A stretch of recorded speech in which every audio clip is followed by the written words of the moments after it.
Officials have declared a state of emergency. Everybody they kill gets up and kills. I've just been informed that we are going off the air. He's moving.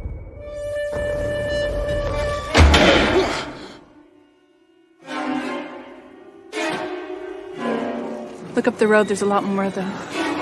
Why are they coming here? It's only a matter of time. It's coming. They'll find a way in.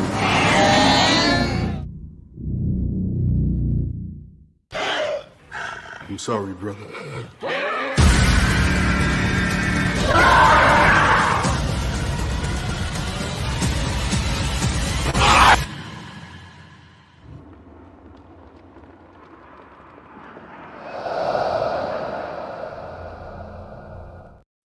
That was a great trailer. You made that one? Nice. That wasn't pre-made.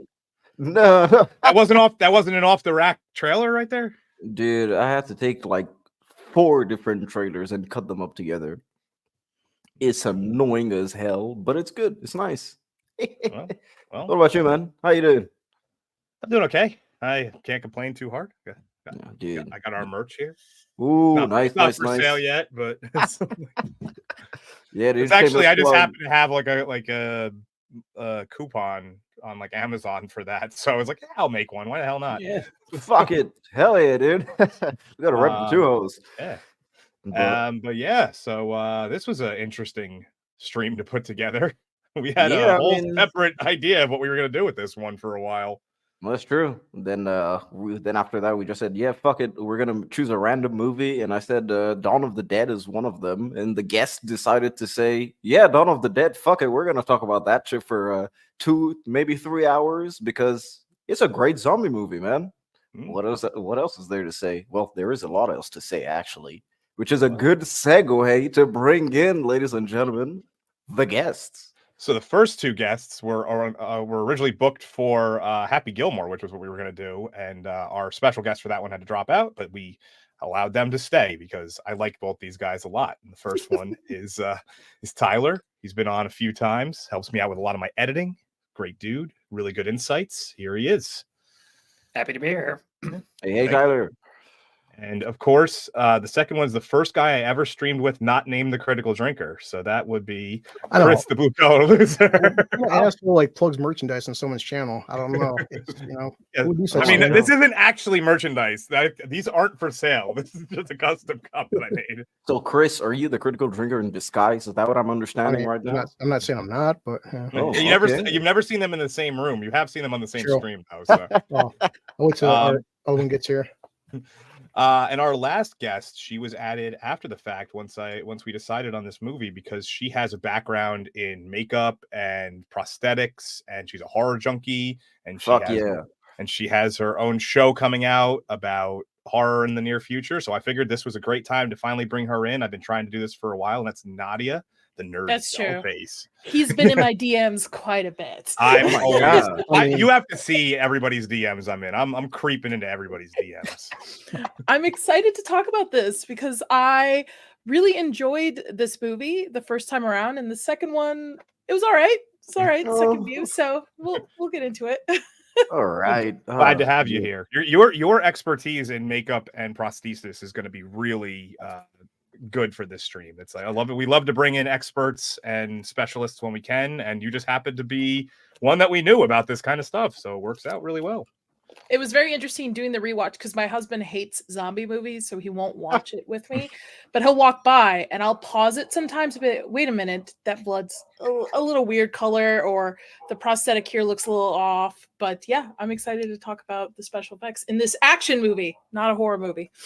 Yes, I would call it an action horror movie. That's what I would call it because it's got action. It's an action movie with horror themes. So yeah, it's got some tiny horror elements that are pretty cool. Got a couple of moments that you might be able to call jump scares, but it doesn't really ever have this ratcheted up kind of. Dude, I got jump scared by Ving Rhames cracking a shotgun. Dude, it scared the shit out of me. Ving Rhames is a scary looking, he's a big dude. I wouldn't want to run into him, especially if he's holding a shotgun. That's true, man. I mean, I love Ving Rhames in Piranha. I don't know if you guys. Have seen the Piranha remakes, man. Yeah. I think he's great, dude. He's fantastic in the Piranha remakes. If anyone hasn't seen them, do watch them, man. It's piranhas, bloods, titties. Like it literally has everything you want. Yeah. That's pretty much it. Yeah, why not? But Anyway. just want to say hello to everyone in the chat. Hey, CLS, you are the first. And oh my God, who is this? The Go uninspired. ahead, go ahead, second. CLS. Go ahead. You can say it, CLS. Yeah. I know what he wants to Jama. say. Hey, Jamalama. In chat. Oh my God. Dude, Melvin is here as well. And of course, we have Jacob. How you doing, man? And, oh yeah. Oh my God, look at this. It's blue collar loser. Oh, What's ladies you and doing gentlemen. out there? Look at Jacob, not you. And Nadia as well. Oh my God. I'll let you guys know. I'm trying this for the first time. It's the official Jack and Coke. Jack. Oh, with What? zero Jack, sugar sugar. too. Yeah, because Is it pretty, that's healthier for you, right? is it Oh, pretty good? man. But we're about to find out. So, Hmm. so yeah. It- My nice critical drinker here. Well, I mean, since we've done this before, this has Coke Zero in it as well, and this time mine's bigger. Uh-huh. You know what? Yeah, Next time, I'll get Liquid one. I'll IV. fill it with Pepsi. But I always come prepared though too. So I feel a little left out. I'm hydrating because I live in the desert. Dude, I I'm drinking a was- huge glass of water too. Don't worry. I was trying to come up with like mocktail ideas for like Coke and Pepsi drinks, and I found one with lemon juice in it, but then I started itching for 2 hours, Yeah. and I'm just sitting there going, "Yeah, no." yeah, it's definitely, I no, always it's put definitely Jack. lime juice in my Coke Zero, and it cuts Yeah. the weird artificial taste to it. Yeah. Well, It here's tastes the like thing. rust. Here's the thing. It was a mocktail made of lemon juice, maple syrup, and there was supposed to be like a tiny bit of soy sauce in it. But I Maple hate syrup soy sauce. in Canada? Why would you do Soy that? sauce. Oh, shut up! Soy sauce and Coke. So actually, I think we may have just discovered what started this plague in the movie, because I think that's what Tyler just described. Was he just made the plague juice right there? Oh, dude, wait, did you put soy sauce in there? That's No, what I said. no, Lord, I heard no. soy That sauce. was my deviation. And if I ever make that drink again, I'm swapping it out for orange juice, because whenever I go to the movies, they have like those Coke machines that have different flavors, and I always get the orange flavor because it's just that damn good. All right. I like well, the lemon. It's pretty good too in it too. Yeah, it's definitely no. This is good. You can taste a Jack in it. Is I'm it just, Yeah, no, it's not as strong. It's only 7% because my sister's friend's a Only. bartender. Yeah, well, my sister's friend's a bartender. I was like, hey, give me Jack and Coke. She puts 2 drops of Coke and then all Jack.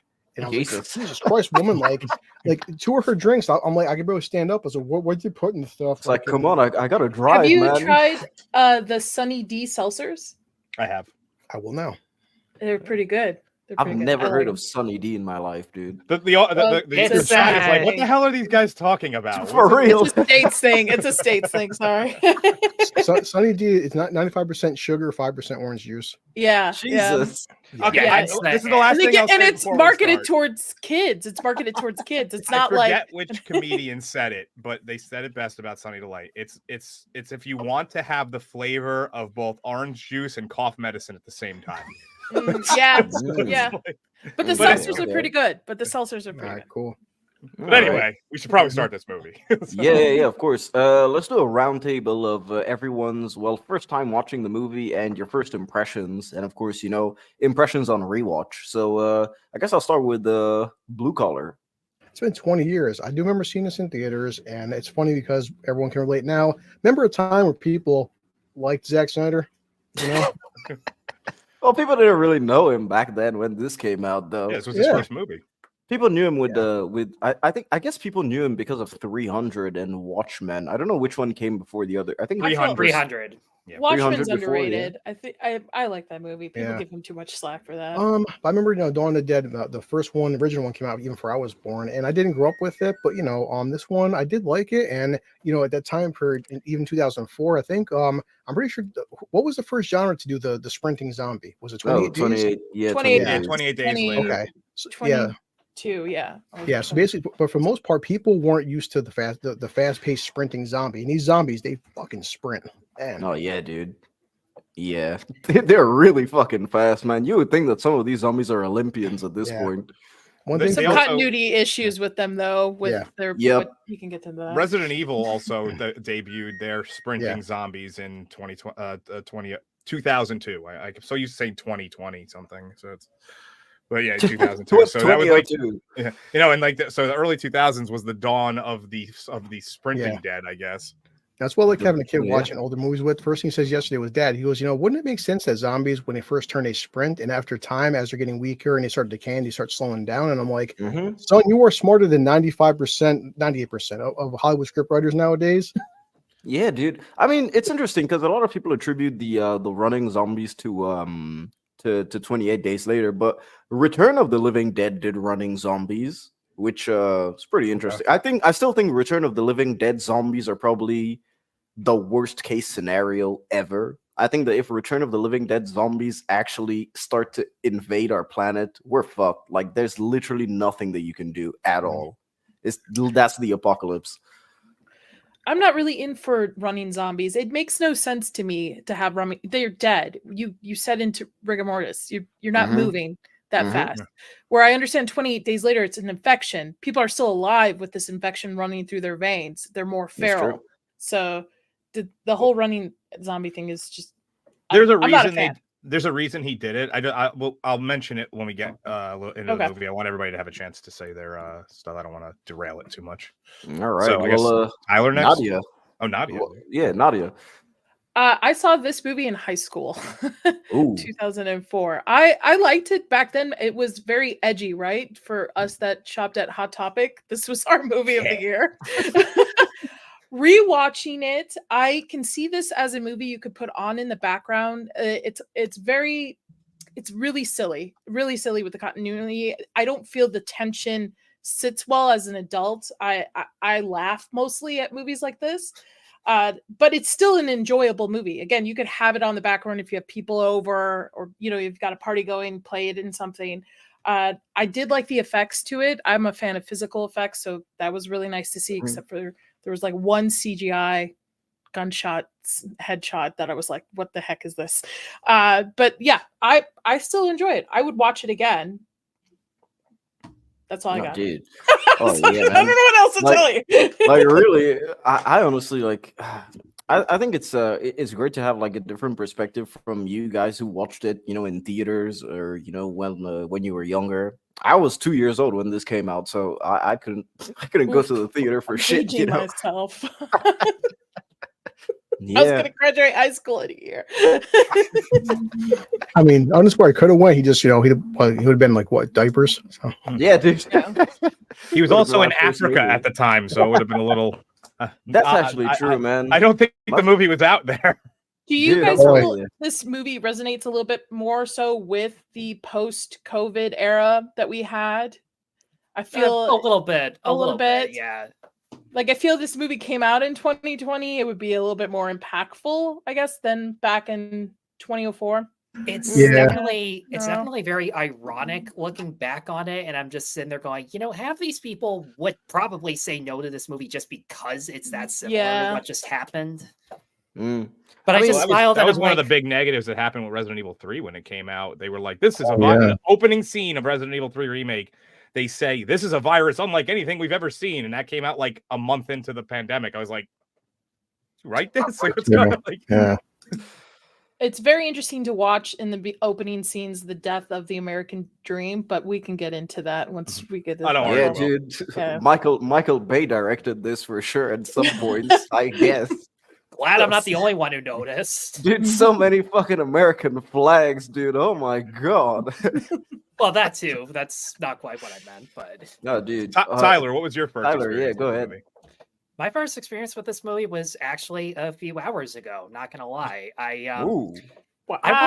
I wanted to watch this closer to the stream because every time I come on to it, usually my thoughts on this are a little bit more fresh in my mind if I see like a day or two in advance, because I can't remember which one. Maybe it was Dodgeball or something I saw like a few days before, and by then it just completely escaped my mind and I just completely flustered up. And not gonna lie, when this stream changed to from Happy Gilmore to Dawn of the Dead, I chose this one just because I chose this one out of necessity, just because I wasn't a fan of the other two. And I also just sat there and thought, you know what? I want to like Zack Snyder. James Gunn contributed a good chunk of this to the movie, and I generally like his writing. And I'm just sitting there going, maybe this will be like the one where through and through I enjoyed it. And there are parts of it that I think are good, and there's some stuff that you don't see in a regular zombie movie. But True. like Nadia, the reputation kind of decreased a little bit, especially in the first half of the movie for me. And I'm just sitting there thinking, do I even come onto this stream? Like everybody else, I had this impression that most of you were gonna like either like or love it. But once Nadia said what she did, I feel a little more comfortable just saying that as a whole, I don't dislike the movie, but I don't like it either. It's just a very one for me. It doesn't know what it wants to be. It doesn't know if it wants to be a horror movie. It doesn't know if it wants to be an action movie. And it's Part of funny. And it's James funny, Gunn leaving and all that stuff. Yeah. Yeah. yeah, and it's funny, Nadia, that you bring up that you didn't like the fast zombies. That only makes sense to me from a fictional perspective, because when they're slowly creeping up to you, when people are just falling over or making dumbass decision after dumbass decision, like fast zombies just makes more sense to me because there's a little more intensity. Characters have to think quick on their feet, and once in a while they do in this movie, not as much as I would have liked, but once in a while. Oh yeah. I actually don't think they take full advantage of that. There are so many times where they just like pop up as a jump scare, or you don't really Ninja zombies, dude. That's like the dumbest thing ever in this Like, movie. I Why guess not? that. I think I The mean, Walking that I Dead- like. Kinda. I think The Walking Dead does zombies correctly, in my opinion. The first slow season, yeah. walkers, first couple of seasons. I haven't seen the last couple, but Yeah, I think that's to me is a zombie, where I think this is a mix, and I think it's coming off the fact of how successful 28 Days Later was. Mhm. That could, Yeah, that definitely fair. could have been the case. And there's other stuff like I think it kind of shows that Zack Snyder and James Gunn were pretty early on in their careers, because Snyder notoriously was only making commercials and music videos up to that point. There was one stage in his career where he was going to direct the adaptation of SWAT, but for whatever reason that fell through. Honestly, if he directed it, I think people would remember it a hell of a lot more. But Oh, Lot less slow motion in this one, except for that one really, Yeah. that ridiculous really took me gun off scene. guard. Yeah.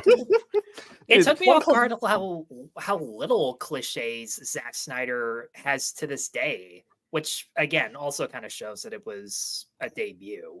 Yeah, it's Yeah. interesting because in this movie you don't have a lot of Snyderisms that you would Mm-mm. like see. Like you don't even have little elements of that. Like for example, if you watch, let's say, Scorsese's first movie or any other big director's first movie, they do have very certain things that they do in very small amounts at first. Of course, Yeah. it's a feature film. In this one, the only thing that you get of Zack Snyder is the slow motion aspect. That's pretty much everything. That's it. Yeah, And it's very yeah, I go with minimal. that. It's the only thing I can think of is the very up close shotgun scene where you see the discharge of the bullet like hit the ground, Mhm, and mhm. and I'm like, that's the only one. The only Yeah. one I remember seeing is a slow, where I couldn't get through Rebel Moon Part 1 because I felt the first 30 minutes could have been 5 minutes for every time there was a slow motion scene for it. Yeah, or even the intro of Army of the Dead as well. Army of the Dead. It's interesting contrasting to Yeah. Snyder's zombie movies and to see how different they are. It's funny you mentioned that, because I'm probably going to bring up half my comparisons to this are going to be Army of the Dead, because True. on the one Yeah. hand, I fucking hated Army of the Dead. So many things about that drove me insane. But that Viva Las Vegas title sequence, which reminds me, like title sequences, even from Dawn of the Dead, that was a big staple to his career. Oh When yeah. you look at Watchmen and, well, Justice League doesn't technically count, but Yeah, I mean, technically- Justice League is like basically it's notoriously out of his hands and then back in his hands, and it's like Yeah, dude. I mean, if you Hey, take I'm the just- Snyder cut of Justice League, I'd say it counts. I haven't seen the Snyder Cut yet. I want to, because I've heard better things, and it's Mm. I like it. shows- It's better. It's I like worth it. at least I a like it. one-time investment into it.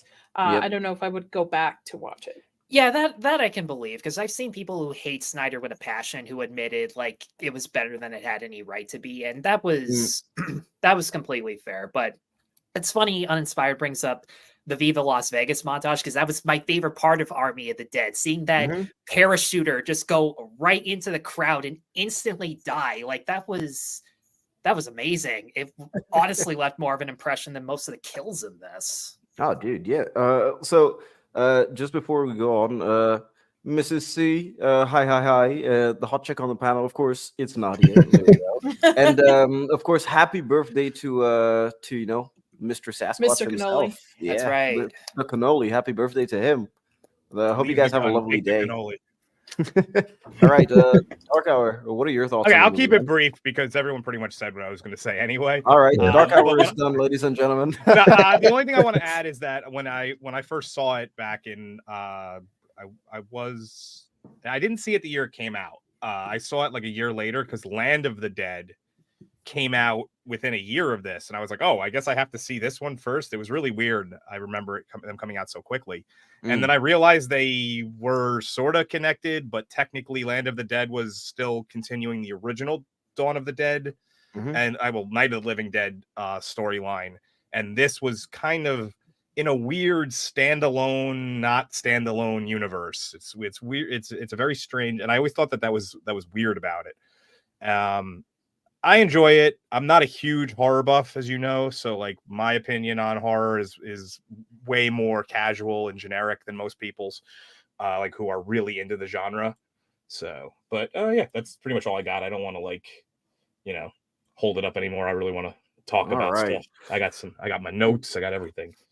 All right. Well, my first experience with the movie, I was a kid actually. It was in my era where I was watching a lot of gore porn. Like early to. Hostel. Stuff Yeah, like that. basically, Yeah. stuff like that. Salo, all that stuff. Yeah. Serbian film. I was just watching a ton of those growing up. Yeah. By Tyler's face, you can tell. Yeah, I'm not even touching. I'm not even touching a Blu-ray of that. Yeah. Oh, dude. Yeah, so I mean, I used to watch all that stuff growing up when I was around, let's say 12 to 15, 16. Yeah, I was watching those around every day almost. And so Dawn of the Dead was just up my alley because it was one of the pulpiest zombie movies, especially considering that I grew up during that fucking zombie explosion where they had to make a zombie movie every single year. Oh, you were about to say I grew up in that zombie apocalypse. Like what? What are you talking about? Oh, dude, but yeah, so there was that zombie France is explosion weird. where there's the zombie explosion where there were zombie movies all the time, and then it eventually just died out. But I remember liking it. I think it holds up on rewatch. Personally, I think it's the most entertaining, just pure popcorn zombie movie where it's dumb, but it's passably dumb because it's just a popcorn flick. Although objectively, I do think the fast zombies are done the best in Train to Busan because to bounce off what Tyler said, or I think it was Chris, the fact where you have the characters' reactivity into play with fast zombies, I think Train to Busan is the movie that nails it the best, and especially gives you a lot of emotional aspects. This one, I think, is just, let's say, the closest thing that we're gonna get to a zombie video game adaptation, in a sense, because there's a lot of video game stuff going on, which I'll break down once we get into the movie. So, Sure, yeah. This without is further ado, yeah, go ahead, Nadia. Pre Zack Snyder Fortnite.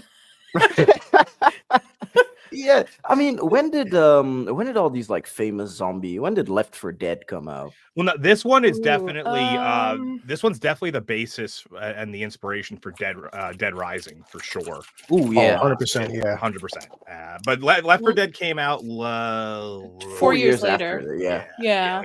That's a good game. Wow, I forgot about that game. Dude, I'm telling you, because even just when you see the characters and how they dress and how stylistically they are in comparison to the other characters, it's very clearly very video gamey. And there's even the obligatory sewer level in any horror game. Of course, it's there. Mm-hmm. There's a sewer sequence. So yeah, ladies and gentlemen, without further ado. The Universal logo, who are probably going to copyright strike us by the end of this. Yeah, so. Probably. Don't worry, I'll fight them. I fight. We love you, all Universal. fight every copyright strike.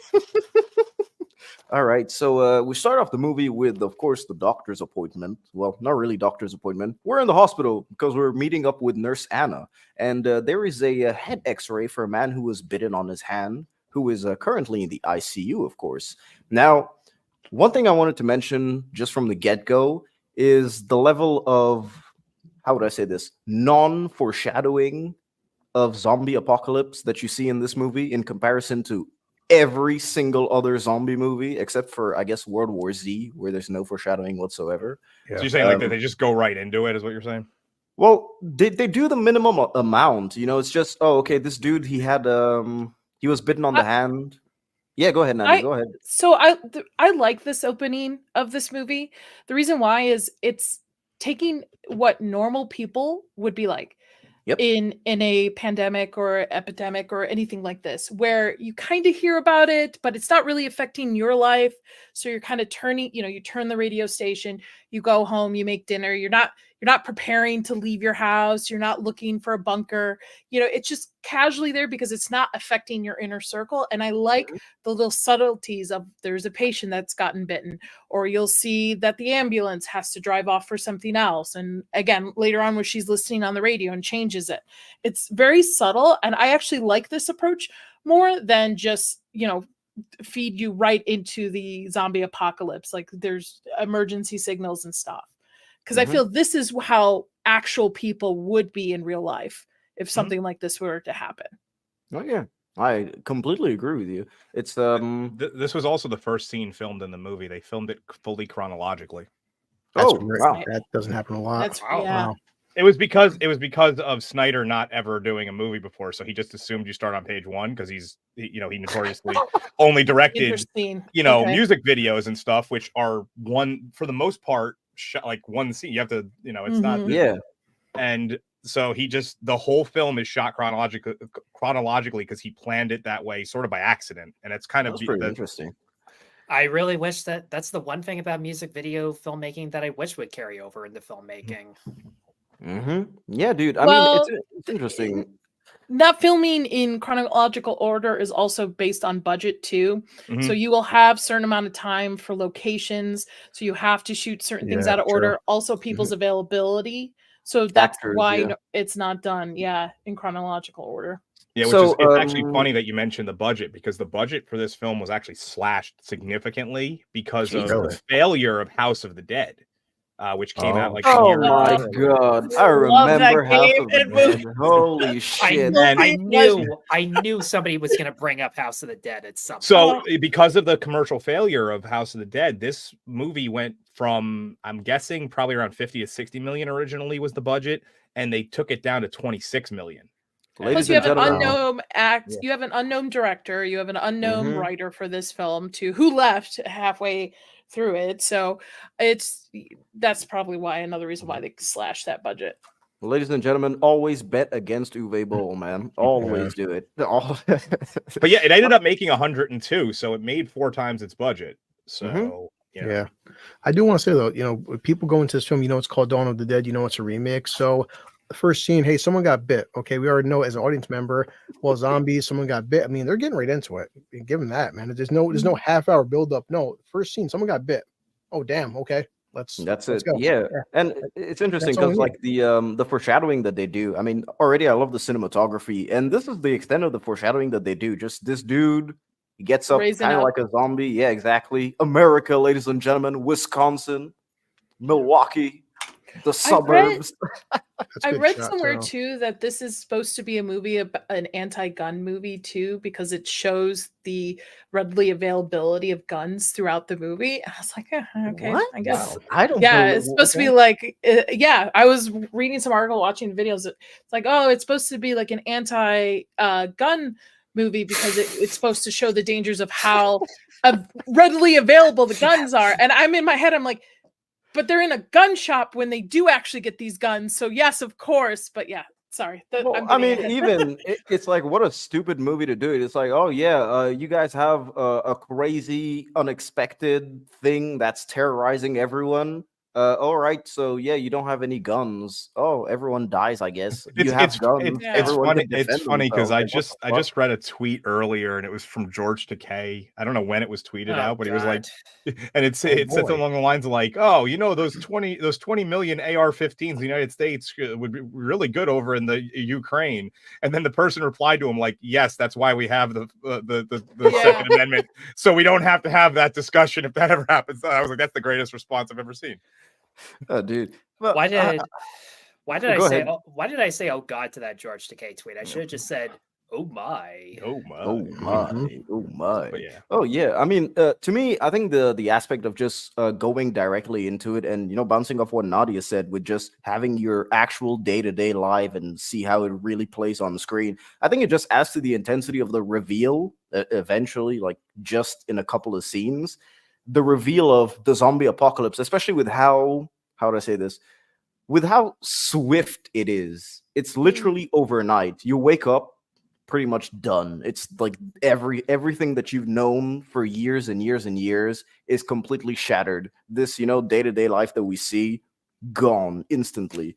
And I think it adds to the intensity for the characters and for the audience because unlike other zombie movies, this Dawn of the Dead actually tackles how would I say this?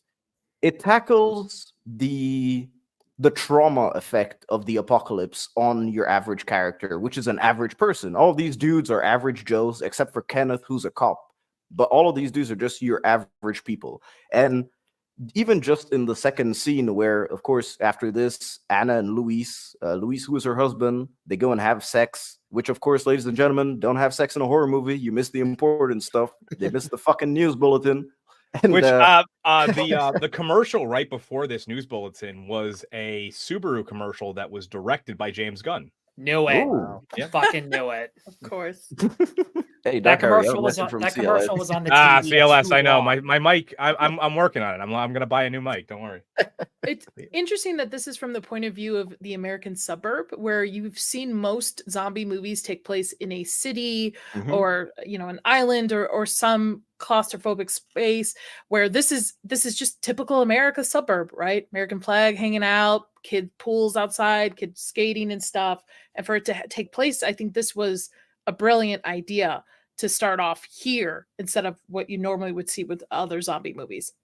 Mhm. One thing I definitely like in this intro is that the actors do not have a ton to work with, but just their performances alone communicate all the relationships, and you instantly understand the connection to everybody. You understand that, like, the front desk lady and the nurse are good friends. You understand the neighbor girl has probably they're either like family friends or they've babysat her once in a while because she said something about like doing what was it, roller skate laps around Yep, the roller yard, skating. like, Girls getting backwards. and not to mention Yeah. the fact that when she does actually show up in the house, they just woke up, they don't know what time it is. So when the girl shows up, it's like chances are they instantly think something's wrong and Yeah. are instantly gonna Yeah, help her. and why the fuck do you leave your door unlocked, dude? I don't know. Is that normal in the suburbs in In 2004? like, oh, go ahead, To Nadia. early 2000s, maybe it's still supposed to show that it's the American dream where you can leave your doors unlocked, your kids can hang out with your neighbors, babies,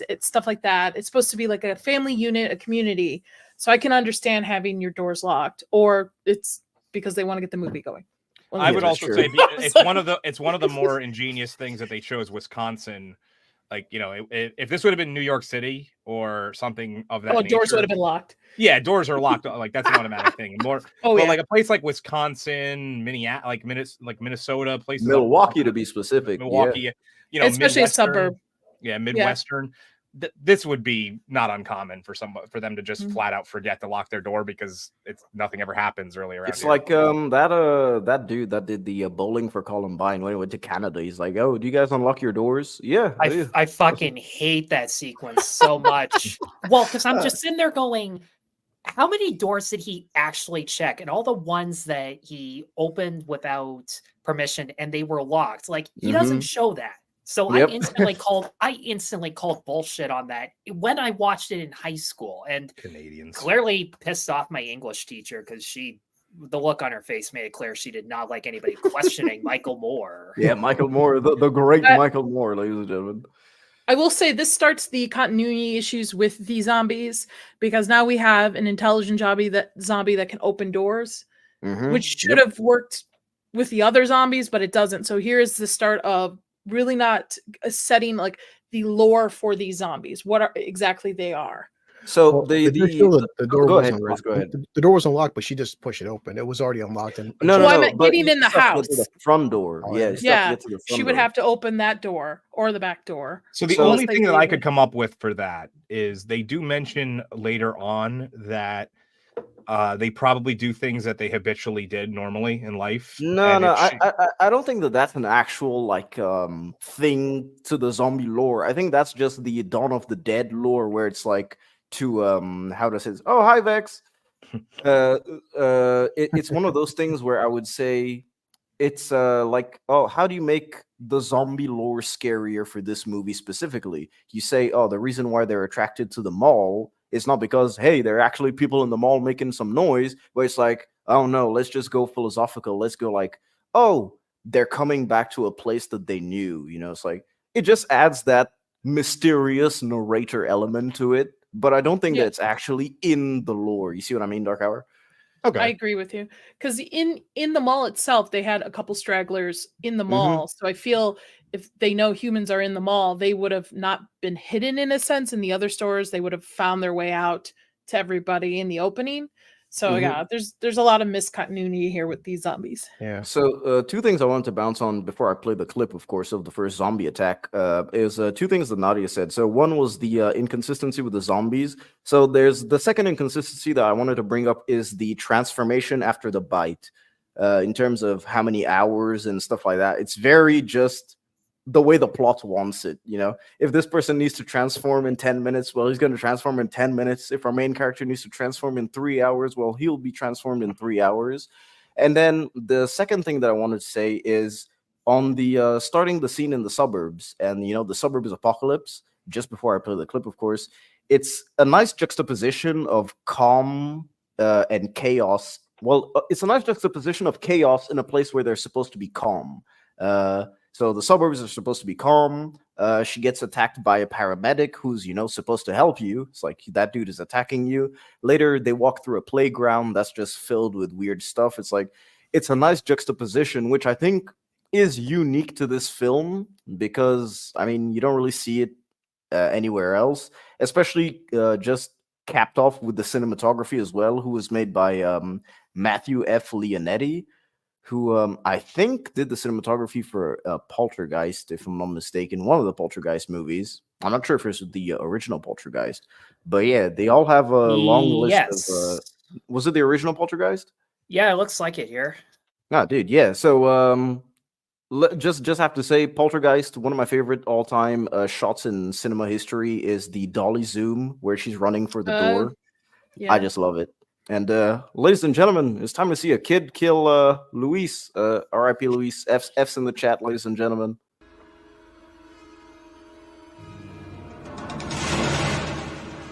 Call an ambulance.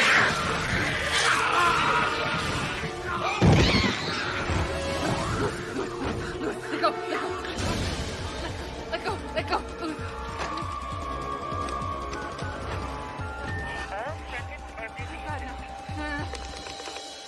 Louis, what are you doing?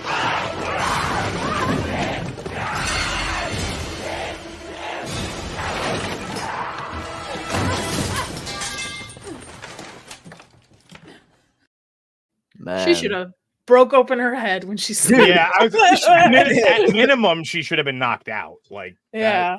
Did she fall into the Kill Bill Volume 1 set or something? Dude, I was thinking that too. I'm glad I'm not the only one who thought that, because they also have extended, you know, shots of her feet as well. It's like When she I don't know, touches man. the bathroom carpet, that's Yeah, you great. can see it. Their toes. It's so weird. It's so weird. Sarah Polley is Canadian. Oh my god.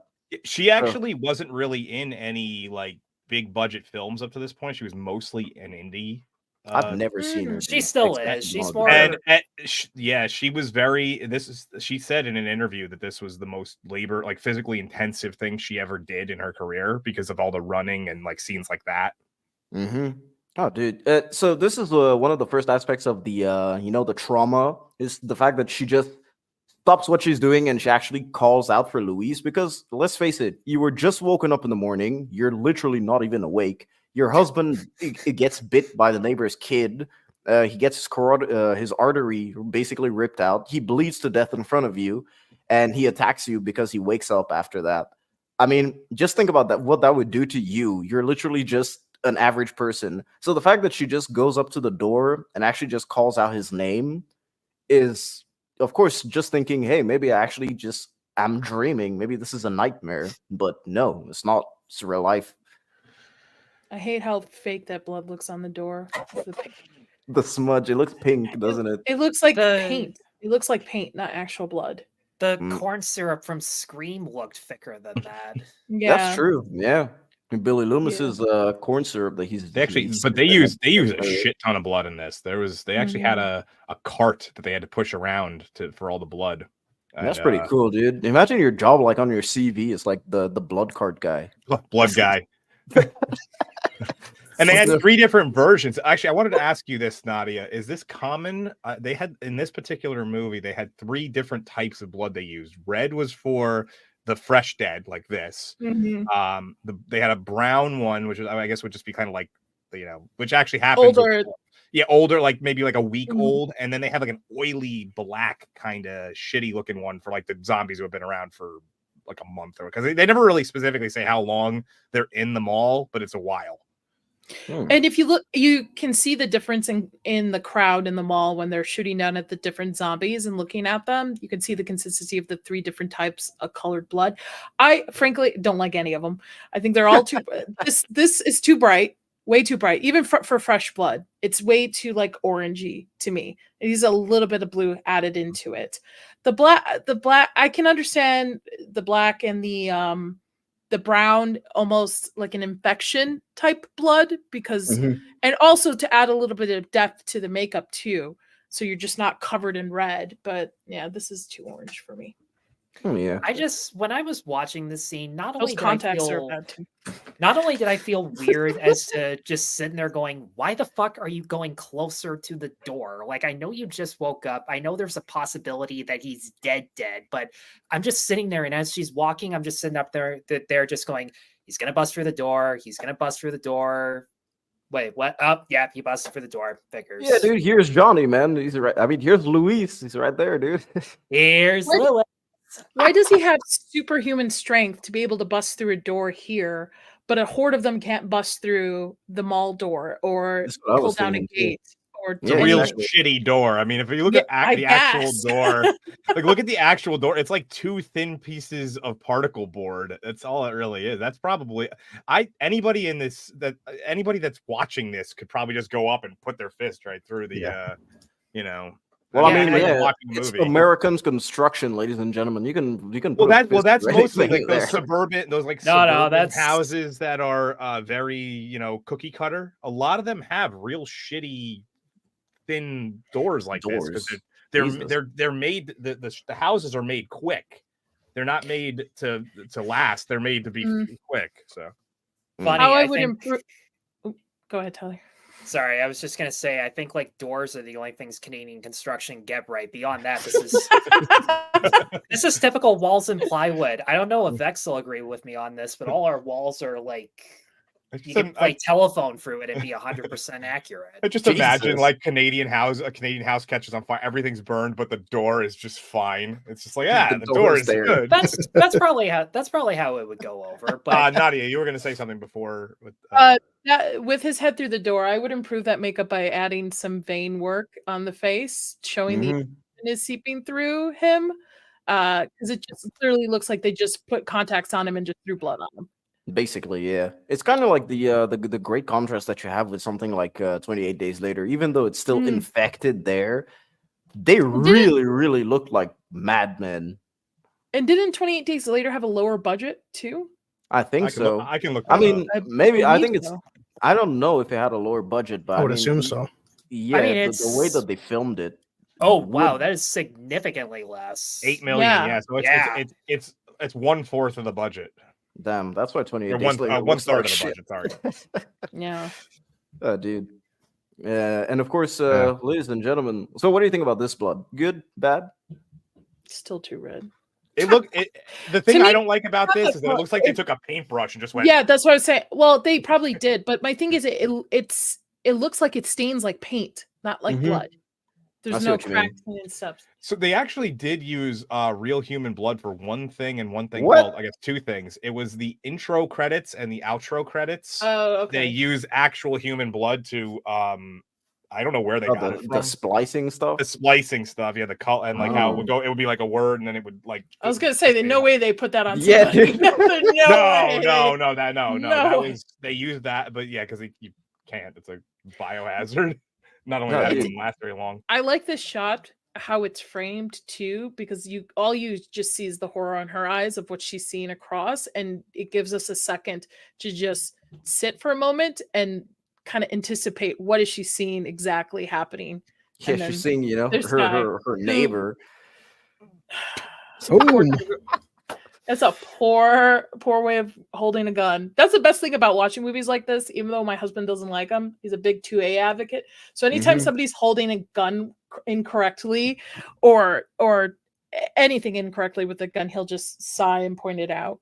Well, it's interesting because that dude, the what I was talking about with the trauma, you can tell. Wait, I'll play the clip back again. But you can tell he has a kiddie pool. He has, he has kids probably. He has blood all over him. You can tell that something fucked up probably went on in his house. So he's out with a gun.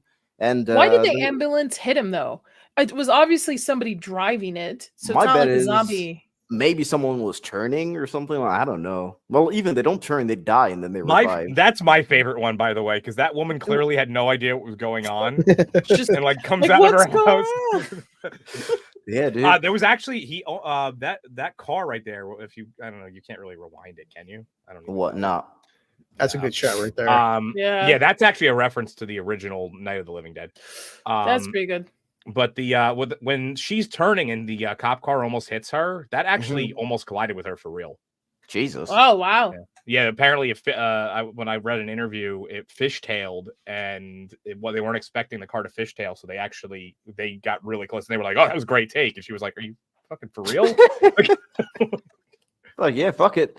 And I actually got to read a bunch of and watch a bunch of interviews for this one because I finished the movie so much earlier than I normally do. So I was like, "Oh, dude, might as well watch some interviews and stuff." The best part about Dawn of the Dead is there is so much, especially just free to watch on YouTube. There's so much bonus content made for this movie that's available on YouTube, and all of it is just fucking fantastic. It's just really, really entertaining to watch. That's why I enjoy this movie a lot, because I feel like you can tell that the people were passionate about it. Even on their budget, they still managed to make a ton of different stuff. And you have those whole sequences where they're trying to analyze what happened, like what happens to someone who transforms after they get bitten. All of that is on YouTube. It's funny as fuck. It lasts for 30 minutes. It's great. And it's fantastic.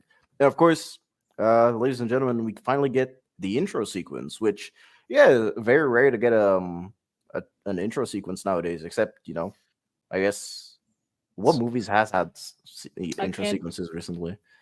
Can't think of one. The Killer, I think, because David Fincher is really in the title sequences too. That's true. Yeah. I think remember when this came out, this was the first movie. The USA Network showed the first 10 minutes of this movie. Unedited, completely as was. That was essentially, it was like a super trailer, like, hey, this is coming out. And that was the first time that was ever done. I don't know if anybody's ever done that since, actually. I don't know. I can't recall any time where 10 full minutes of a movie were shown on network television. So not network, it's a YouTube, or Twitter. Because I know they did 6 minutes of the new Mad Max film recently. That's kind of what they do. Well, I guess there was the Dune 2 the sandworm worm sequence. That was about 5 minutes. But 10 minutes is actually a lot to show for free. It's a good marketing ploy. I mean, with horror movies, most of the time people go, they know they're just gonna have a good time, get scared, watch a bunch of zombies eat people. So that would be a good marketing move to it. That's what I call a good Saturday, man. Just going to the cinema, watching zombies eat people. I would rather have the first 10 minutes or 10 minutes of film as marketing than these god-awful trailers that show you everything in the movie now. Yep, I agree.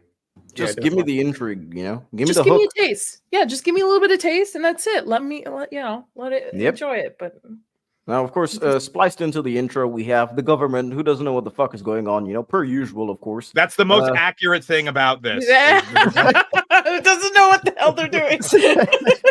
It's like, is there a contamination? We don't know. Is there this? We don't know. Is this happening? Where should we don't go? know, We my don't brother. know. Like, Fucking know. I don't fucking know.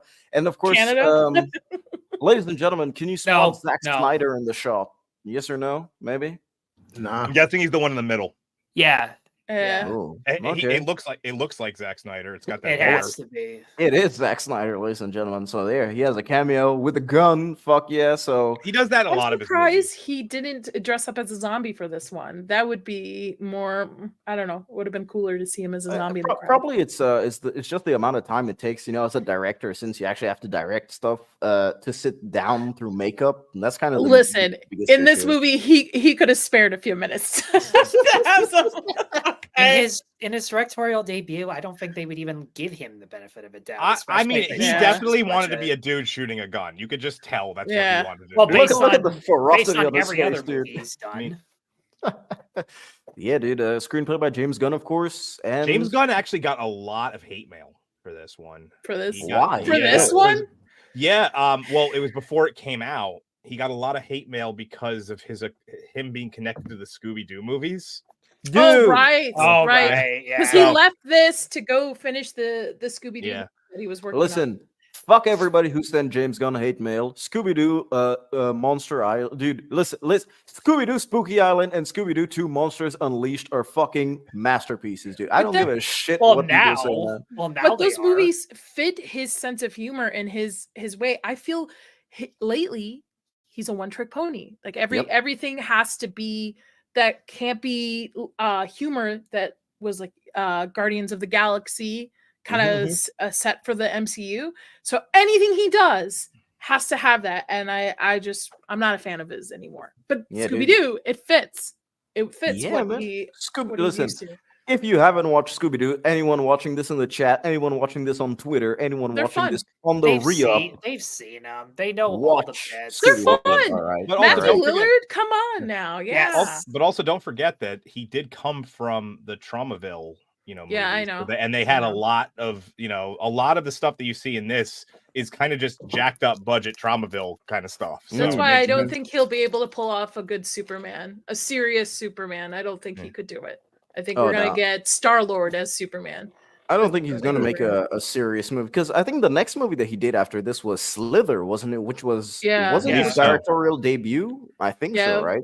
No, This I is think like that a I thought he horror- directed. Yeah. It was probably his big budget director debut. I Yeah. think he had done stuff with the Traumaville movies. I think he directed. That's an a couple awful of those. movie But too. he only Slither. wrote them. I mean, yeah, Pam. It has Pam from The Office. I like Pam, so she's No. pretty cool. Stop excusing that movie. Pam and her Stop Pam excusing. Pams. Dude, yeah. I will say this though, I was blown away. Like when I saw this for the first time, it wasn't until the title sequence started that I just sat there and went, "Oh wow!" 10 minutes in, and we hadn't even that Yeah. whole intro of her being chased, which When they I used will to give- care about movies. Mhm. yeah, like I will give credit. That sequence was a little bit of fun to watch because there were long takes of her actually driving the car, and Mhm. there was all these other stunts going around, like the fact that her husband is following her and then sees another bit of prey and then just veers off Runs to off. find someone, and you can see it in the background. Like there was actually a considerable amount of detail into that one action sequence. I do like that not everything is bursts into flames, just a couple houses and like one or two choppers, because things are just getting started. But the title sequence I couldn't stand just because of like that 2000s rapid fire editing where they have like because this is Zack Snyder, the desaturated stock footage that you Yeah. rarely see the entire time, mostly because the Johnny Cash song at the intro just does not fit with what's going on. Probably an intentional choice. Well, but- Zack Snyder chose all the music himself. He's an And it edgelord, shows. Tyler. He's an And it edgelord. This shows. is okay. This is I He will actually say gets a lot of this. pushback from the producers on almost every song he chose. So Jesus. And half Yeah. of those songs deservedly. The other half. come on, you have Richard Cheese singing "Down with the Sickness" later in this movie. It's fantastic. true. I That love was it. one, Yeah. hey, that was one of the good moments. I will give you that one. Yeah. Yeah, it's interesting because, of course, you know, Zack Snyder, we know all of his mannerisms now. And just to see, one thing I do think that makes this movie incredibly unique is the cinematography and the amount of, I guess you could say, it all happens most of the time in one location. However, the one location still manages to stay fresh each time because we're constantly moving around, or the lighting is very good. And I think a reason of that is because it was shot on film. And you can tell by the amount of grain that's in it sometimes, especially the close-up later on. gunshots. They look really, really good. See, You know that's what? what you brought I up. just thought of something actually. What? Hold that thought, Tyler. We talked about the doors being made well in Canada. This was filmed in Toronto. Shocker. Absolute shocker. I just thought about that. Go ahead, Tyler. That does make a hell of a lot more sense. I mean, half of Hollywood movies have been shot in Canada at some point. That's true. Yeah. You guys just don't Credits. give us the credit that we deserve. But Yeah, dude. Tax Fake, breaks. fake It's Milwaukee, man. cheaper. but Yeah. what Uninspired said about the grain on the cinematography, that's kind of why I brought up the Michael Bay reference at the beginning. There are so many shots of this that have like his late 90s, early 2000s oversaturated color scheme that The Bad Boys reminded 2 me more of scheme. Bay. Yeah, and it obviously him and Michael Bay came from the same background of music videos and commercials, so it makes sense that shit carried over, and also kind of explains one of the reasons cinema went downhill. There's just too much of one medium that just doesn't fit.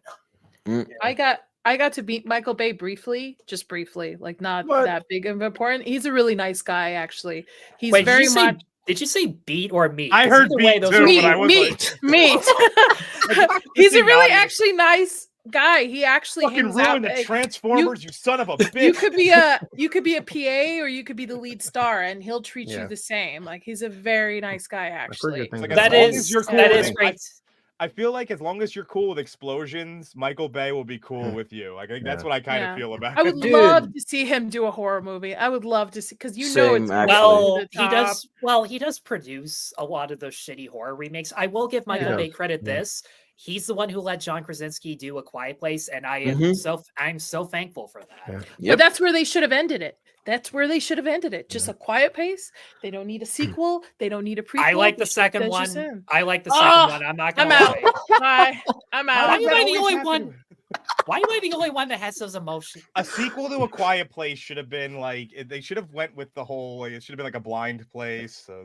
Yeah. No, dude, I will say listen. this. I will say this. There should be A Quiet Place with just an entire deaf family. That's kind of what I thought the spinoff coming out in the summer Yeah. was going to be. I'm pretty hyped Yeah. for the. I'm pretty hyped for the prequel, man. I don't. Well, Me just too. 'cause it's apocalyptic. That's why. Yeah. I like apocalyptic shit, man. But What ladies do and I know? gentlemen, I thought The Strangers Chapter 1 was going to be good, and If it helps, apparently- if it helps Nadia, you're not the only one who has fought me on Quiet Place movies. Uninspired will tell you that. Oh yeah, I yeah, didn't for even sure. realize that The Strangers was coming out with another movie until I saw the trailer. Like, Yeah. it was already in like coming out in theaters as I was like watching the trailer. It was coming out like 2 days later. I was like, Yeah, dude, it's Why does Rennie that Rennie happen? Harlan. He directed a trilogy in 54 days, and they're releasing the entire trilogy over the course of a year. The first movie, I don't know. I've only seen Moist Critical's review of it. He said that shit was ass, and the way that he broke it down as well. Oh my god, dude, it sounds horrendous. So, in other words, he's doing what Kevin Costner did, only shittier. you should never try to mimic. Oh Kevin yeah, Costner. that big America kind of like Yep. Western movie he's doing. Yeah, I'm down Yeah. for that. Bring Western yeah. back. Fuck Heck yeah. yeah. I just saw Bone Tomahawk for the first time. I loved it. Fuck Nice. yes. Great. Yeah. Yeah. Well, one thing dude. uninspired, in fact, we're only 10 minutes in, but I do like I have to respect how fast paced it is because okay, little girl zombie, how'd she get bit? Don't know. What's the explanation for the parasite? Don't know. Because often sometimes we're getting to now, I don't need to see 45 minutes of over explanation of zombies. At this point, it's 2004. We know what zombies are. They don't have various powers, various origins. The Last of Us TV show had a tendency of over explaining where they came from. All we know is that, listen, someone got bit, she's escaping, let's move on. I mean, some people could say it's kind of fast paced, but again, zombies, there's not much more you can do with them. So, Yeah. James Gunn actually in an interview for this, he said that he didn't believe it was a virus, and I mean, he wrote it, so what he believes matters.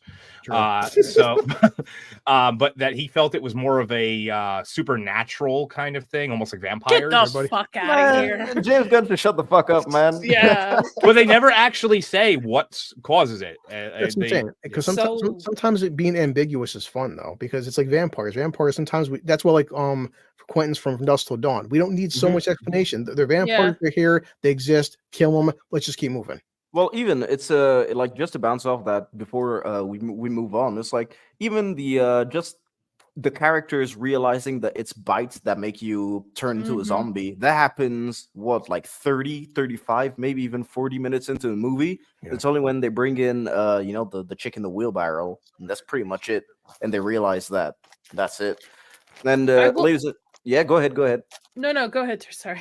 no, I was gonna move on, like to talk about what was going on. So go ahead. Oh, one thing I want to just note too in the beginning of this movie is it's very unrealistic for a nurse to get into bed with her nurse outfit on. I mean, you just got from the hospital. You're gonna carry any disease you have into your bed or germs. Like that's unrealistic. But that's just a pet peeve of mine. She's tired. Well, they had hot shower sex later on, so that was pretty. Yes, interesting. let's wear our hospital like our 16-hour shift wear into our bed we sleep in. Sure, that's why we had COVID. All of you guys. Yo, amateur analyst, man.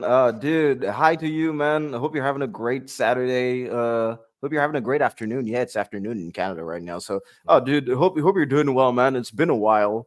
We'll get him on again soon. I was actually just talking about like my scheduling database. People are scheduling database, dude. Dark Hour is a fucking hive mind now. Yeah. I'm a psychopath. Cannoli. Oh, it's the birthday boy. Happy birthday, Cannoli. Dude, happy fucking birthday to you, man. There we go. Yeah. Birthday balloons. Why doesn't it work for me? Wait, if you go like it should be fireworks too or something. It doesn't do anything. You try it, Nadia. I don't have an Apple. It's only. It has to be Apple. That's why. Yeah. You do this. If you do this, it'll give you a thumbs up. Do this. Do a thumbs up. Oh, trust me, the thumbs up was established. There you go. Yeah. If you do little hearts, if you do a heart, it'll show a heart too, I believe. Yeah, there you go. Oh, nice. And there's some way to do fireworks. If you go, hey, like a big Steve Jobs discrimination, man. Come on, dude. So in other words, I'm the only one on these streams who even has a MacBook. That's good to know. Nope. I mean, I'm not on camera, so. My best friend and I have a podcast we do together, and she has a Mac, and all of a sudden these things would just show up while we're recording. I'm like, just keep on. Because this happened a month ago, and this drove our insane just because he wanted to do it. I remember that stream. I'm like, you have to have a Mac. Yeah. For real. Sorry. I look like because I kept throwing my hands up. I looked like a referee who was losing a bet every touchdown that happened. Chris, I'm putting up like snippets of the Kill Bill stream. I've got a video going up tomorrow morning. Okay. It has him freaking out over that.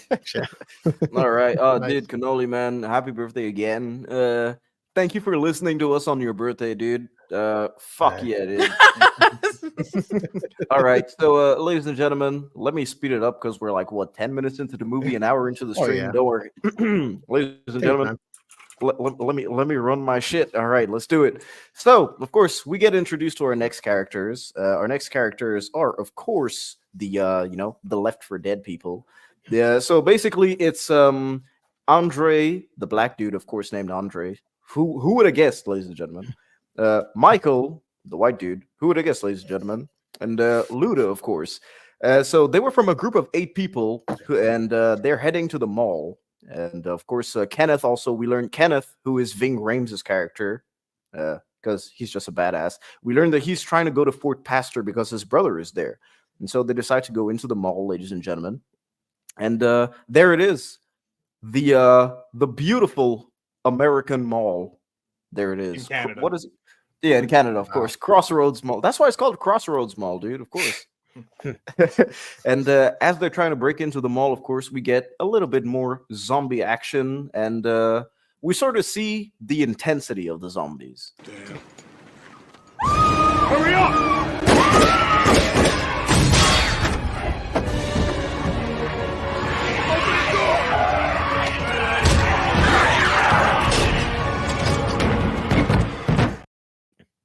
What Yeah, what dude. what I love about version? this What version is- of the movie is that? That's What version of the director's movie cut. are you watching? Yeah. That's what I'm Yeah. watching too. The director's cut has a few more gorier scenes, and it's like 8 minutes longer. It's not a lot. It's I think I said it in one of our chats. It's not like your typical Snyder cut where he completely changes the movie on a fundamental level. It's just things that they trim to keep the rating down, basically. Okay, Yeah. well, already I Oh. regret not finding the director's cut because in the theatrical they're just in the mall, and I'm just What the sitting there going, fuck? Yeah. and I'm just sitting there going, oh, okay. I mean, That was an actual whatever. amputee, by the way. That's what I was gonna say. Oh, I I'm love sorry, I that took that they- from you. No, it's all right. I love that some of these zombies, and you'll see further on. There's one particular in a scene. They're actual amputees that they utilized, which was Oh. pretty cool. Yeah. It's nothing too. I know people get. I'll let you call that one out later. I know which Yeah, one. okay. people get divided about this, We'll compromise here. you know, about the, Okay. the slow zombie versus fast zombie. But right there's no example. If they were the slow, stupid zombies, hey guys, open the door. Well, how long? Well, they'll be here in about 5 minutes. Take your time. So It's like, two things about that. One of the reasons why they decided to go with the fast zombies was to avoid the comical nature of like the slow shambling zombie, which I can understand the conceptualization there of like being like, oh, Mhm. it's not as scary if they take so long to get to you. Yeah. But it aesthetically it does change a lot of things. Two, Oh, yeah, it's for one of the sure. few it's one of the few movies where you see a shotgun used for breaching, which is what they're actually for. Like that they're not just like everyone just thinks shotguns are for people. They're actually breaching weapons that you're supposed to you could fire the at the door to open it, and they actually used it for that. Oh. on top I of just thought guns. shotguns were made for like cool head explosions, dude. Yeah. No. I mean, that we eventually figured that out. Like every good American out there, we were just like, "Hey, if you fire it in somebody's head, the head blows up." Well, plus too, it's like you take guns. Guns seem less effective because, and anybody shot a gun would know, any military man, that shooting a moving target, especially a moving target sprinting at you, is a lot harder than getting a headshot with something that's moving like this, very slow. It's like someone sprinting at you. I've seen videos where guys are sprinting and trained cops miss 4 or 5 fucking times. Oh, Whereas yeah. something's got someone like this, kind of easy to get a fucking headshot. Which is kind of a problem later on in the movie, because right now it kind of establishes that, yeah, these dudes are kind of everyday dudes. Even the cop can miss his shots. But then when the bus arrives, well, when the truck arrives with the people, these dudes are like elite snipers out of nowhere, literally headshotting everyone first try. Luck. Which Mhm. Could you say Fucking that phrase one more crazy. time, uninspired? They're what? headshotting elite No, but- snipers. Elite? Elite, dude. Elite, dude. We haven't really established time here, right? Because we don't know how much time it's between these guys and the next crew coming in, or how much Mhm. time they spend in the mall when yeah. they decide.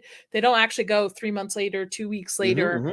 which I kind of like. It leaves it to the imagination. How long have these It's guys ambiguous. been together? Especially, especially with how their relationships have developed over time, Mhm. and how they how would I say this? Oh, dude, I don't know why the sentence is coming in French to my mind. Holy shit! Just say it. Speak American. I might be able to. I might be able to translate. No, Tyler's in one of those um, weird French countries too. There you go. I mean, it's their demeanor in the mall, how Mhm. comfortable they are, the different clothes that they wear all the time, how comfortable they are just, doing this, going here, going there, going here alone, especially, that's something that you only do if you've been there for a while. Considering how big a mall is, how many exits there are, how many fucking Yeah. tunnels there are in malls as well. It's only something you do when you've been there for a while and you've really explored. And speaking of exploring, Michael and Andre decide to explore. Andre encounters, I don't know what this is, but yep, there it is. That's me on a really bad We don't weekend. say what small little You small look like piece of you look dialogue. like Droopy from Tom and Jerry on the weekend. Yeah. Yeah, on the weekends where we don't have two hoes, this is what I usually look like because I don't mind if people beat up my face at jiu-jitsu. It comes out something like this. Now I know. I it's want to small- know what they're going for. Are they going for a decay zombie here, or are they going for a face ripped off zombie? Because Yeah. it doesn't make sense. His I throat think was ripped face out. ripped off, Yeah. probably. Yeah, Yeah. Then I why like is it that. blended? Oh, go ahead. it shouldn't be blended like that because I assume then the top part of the head is the skull. That's Skull, yeah. the skin was ripped off, but it looks. Hmm. Yeah. Okay. Only reason I say it's bitten is because it looks like that one right dead center on the cheek. It looks like actual teeth pattern. And somebody went from a teeth right through the throat. But Yeah, bone part looks weird. Though, like right around here, looks. it's Snyder. He just thought it was cool, probably. Yeah. Now watch this testimony. Look, I want wheat. I want wheat in this. My husband, he does say small one, but he's like, hey, it's like, hey, shatterproof glass, which I'm like, okay, not a big plot point, but that would explain how the zombies aren't punching through the glass. He does say shatterproof. He does say shatterproof, which okay, hey, it works technically. Yeah, it's a little detail. At least it's something that they thought about, you know. And this is where it kind of starts to become a video game thing. It's like, yeah, choose your next weapon. You know, the crowbar or the hammer. What is that even? Is it It's a fucking croquet mallet. Yeah, it's a croquet mallet. Yeah. And I'm just Which actually, honestly, I would rather have the crowbar. Croquet mallets are like really like light wood. They're not very like. They're a little longer, but you're not going to be swinging that with quite as much force. I saw that and I'm just sitting there thinking, okay, there's a reason the Shining movie swapped out a croquet mallet for a fucking axe. Yeah. There's a difference. The first thing I'm thinking, I've been to sporting goods stores in a mall. Why wouldn't you grab a baseball bat? That's the first thing I'm thinking. I mean, do they sell like titanium baseball bats in malls? Aluminum. Yes. There's no titanium baseball bats. No, but I don't know, dude. It would still do more damage than that thing, though. Titanium baseball bat would be like so expensive. Aluminum baseball bats are almost prohibitively expensive. To be honest, even grabbing that mop broom with the wood part of it would have done would do more damage right there. That's like the first thing my kid said, Dad, why does he just grab a big dumbbell? I'm like, you know, a 40-pound dumbbell. That's what it was from a like up close. It looked like you guys will notice if you grab a 30 or 40-pound dumbbell, you can kill someone with a dumbbell. Yeah. So like, hey, and also he'd be working out at the same time. Exactly. They do work out. And yeah, so inside the closet of the sports store, he sees two people, you know, doing some shady shit, man. One of them is being eaten alive for sure. While the dude that's being eaten alive seems like, well, shit, I said it already. He is alive. Oh my god, dude. You're out of practice, like I did the last one. Yeah, dude. It looks like he's enjoying it. Oh yeah, dude. Is that just me, or is that guy's hand going for the chair? It is. It is. But the Tyler got closer to the camera makes it better. It's subtle storytelling, I guess. Chris. You know? And of course, you know, he kind of gets into a brawl with a zombie, and at the same time, Luda and the rest get attacked by their zombie. So listen, croquet mallet, it's all right. You know, Luda gets bit, of course, but she kind of. I want to know why this guy is just like holding his arm to bite it. Not like just like push her to the ground and bite her wherever it can. The zombie in particular is like, no, I need to grab your arm and hold it very well. They kind of do that too, because when Michael gets bit near the end of the movie, someone clearly grabs his, you know, with both arms to bite him, which I don't know. I don't know what that's about, but it's kind of weird. But yeah, man, I do just want to say croquet mallet real worked, quick. you know. I just want to say one thing real quick. About half the people that are watching, you're over on Twitter right now. Why don't you come over to Uninspired's YouTube channel? You can chat with us. Hi, Twitter folk. Hi, Twitter people. Yeah, come into the chat, man. Don't worry. We want to hear from you. We want to know your opinions too. Yeah, stop being creeps. Get over here. Yeah, and of course we meet, you know, what's their name? You know, the Three Stooges. We meet Bart, Terry, and CJ, of course. Yeah, CJ. I can't believe that's Michael Kelly. It took me a second. I was like, really? Yeah. I had to look it up afterwards because the hair and the mustache and the voice too. Like it doesn't even sound like him. I think he looks good in this, man. Yeah, really good. Yeah, he looks great. Well, it's younger Michael Kelly. Yeah. Mm-hmm. Oh man, I'm glad he was cast for this. I think casting all around for me, I genuinely wouldn't change it. I think everyone is really well cast. What do you guys think? To me, his character CJ has the best character arc throughout the whole movie, where he's a douchebag that you're rooting against, and then eventually bonds with them, wants to be a team player, and then sacrifices himself. I think he has the best. And I think he has the fullest arc out of all of them. Yeah, I agree. I mean, as abrupt as it was when they kind of, I mean, they obviously reluctantly needed his help to begin with. I found him switching to their side a little rapid, but like again, his acting is so good that I can get past that and I can Hmm. actually genuinely care for his safety. And that's the good thing about it. Like Sarah Polley is a good everyday hero, and Ving Rhames, I do like the fact that for the first half he barely says anything, so there's Hmm. an element of mystery. But like whenever he and Mekhi Phifer, who does not get enough credit, Pfeiffer is actually really good in this. Yeah, They're back and forth, like you in the can, bathroom. yeah, especially in the bathroom where like Ving Rhames has an all white shirt and Mekhi has a black shirt, which just shows like who's ideal, who's the more Hmm. moral, and who's obvi. I feel bad saying this, but who's the more morally ambiguous character? The dude who's the thug, ladies and gentlemen. That's what we're trying very to say. subtle. It's very subtle. Yeah. Yeah, Yeah, well, it's kind of the good and bad thing. Well, I would say this. Maybe this is one of a Snyderism. There's a lot of very on the nose kind of symbolism in this movie. Hmm. Really, really on the nose. But it's kind of just like, all right, I can accept it. It's all right. It's in my face, but I don't mind it. It's good. Yeah. And of course, one element that I do like of this conversation is the fact that the elevator keeps closing, and Yeah. Andre just keeps that. really pushing it open. It's like, yeah, this would actually happen. There's so many times when you watch a movie and the elevator never closes for an entire 2-minute conversation, and no one's even pressed the stop button. Yeah, so yeah, I do like it. Plus, it added to the to the intensity of their scene because yeah, it's two people holding a gun versus two people holding another gun, and there are zombies everywhere. They literally had to flee downstairs because there were zombies. And so, what is it? Are you my enemy now, or is the enemy of my enemy my friend? So, what is it at this point? And I do like how it plays out. Of course, they're still kind of held captive by CJ, Terry, and Bart. only CJ kinda, and huh? yeah, kind of because Terry's a good guy. Bart is a special dude. And Yeah, CJ is kind of just CJ at this point is a realist. That's what I would say. Because to be fair, think about it. You're in a zombie apocalypse. Someone gets bitten or someone can be infected in your group. A lot of times in zombie movies, when people get bitten, they don't say shit to other people, which is kind of Sure. annoying. Which is also a human thing to do, because that's a death sentence. No one wants to say, "Oh yeah, I was bitten." You know that you're gonna get shot in the head by a lunatic in the group or a realist person in the group.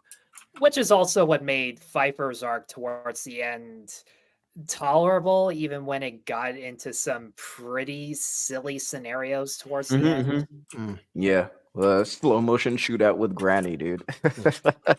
One of the times I actually felt suspense for it, Yep, and as so great as it was. of course we're watching the news, and news as always is broadcasting during the apocalypse, which I don't fucking know how. Of course, There's another zombie movie I saw before the pandemic ended that did it in such a hilarious way. There's this Taiwanese zombie movie called The Sadness that has oh, dude, I love the Yeah. sadness. very original lore and world building where it comes to what the zombies are capable of and what their motivations are, which I won't spoil for anybody who's seen it. Go watch But it. then I guess you guys remember the scene where the Chinese Prime Minister. president, the Yeah. prime minister or whatever, is giving a speech. And honestly, I can spoil this scene because it doesn't really affect the movie all that much. One of his subordinates turns into a zombie, stuffs a grenade in the prime minister's mouth, Mm-hmm. and whatever you think happens does happen. Cuts to someone in a hospital watching it, just going, "Well, now what the fuck are we supposed to do?" Dude, dude. For anyone who hasn't watched The Sadness, go watch it. Yes, It is a yes. better head explosion than Scanners, even though it does take a lot of inspiration from the Scanners head explosion. So do watch it. The Sadness is fucking great. Although I have to say this, it's not for the faint of heart. If you don't No. support blood, weird things going into different orifices, do not watch it. If you So, don't yeah. like wooden poles with barbed wire, Uh-huh. That's a that's a typical Tuesday for me. Let's go. okay. All right. Oh, there we go. So now we kind of have this, let's Yeah. say, Dead Rising, Left for Dead type of characters, because just the way everyone is dressed is very unique. Especially Michael. Michael in this scene, he doesn't have the tucked in shirt, but every single other time that you see him, he has his shirt like halfway tucked in and is with his belt over. Have you guys seen that or not? Or was it just me? I wasn't paying realized that. attention. Oh, dude, what? Oh man. And yeah, man, everyone's watching the TV, and of course, ladies and gentlemen, I think this is the time where we have a cameo. Is it? No, I don't think so. Although I do have a clip to play. I understand you're having a difficult time killing these things, Sheriff. Just shoot them in the head. Then you gotta burn them. Put another round in that woman over there. Look, she's a twitcher.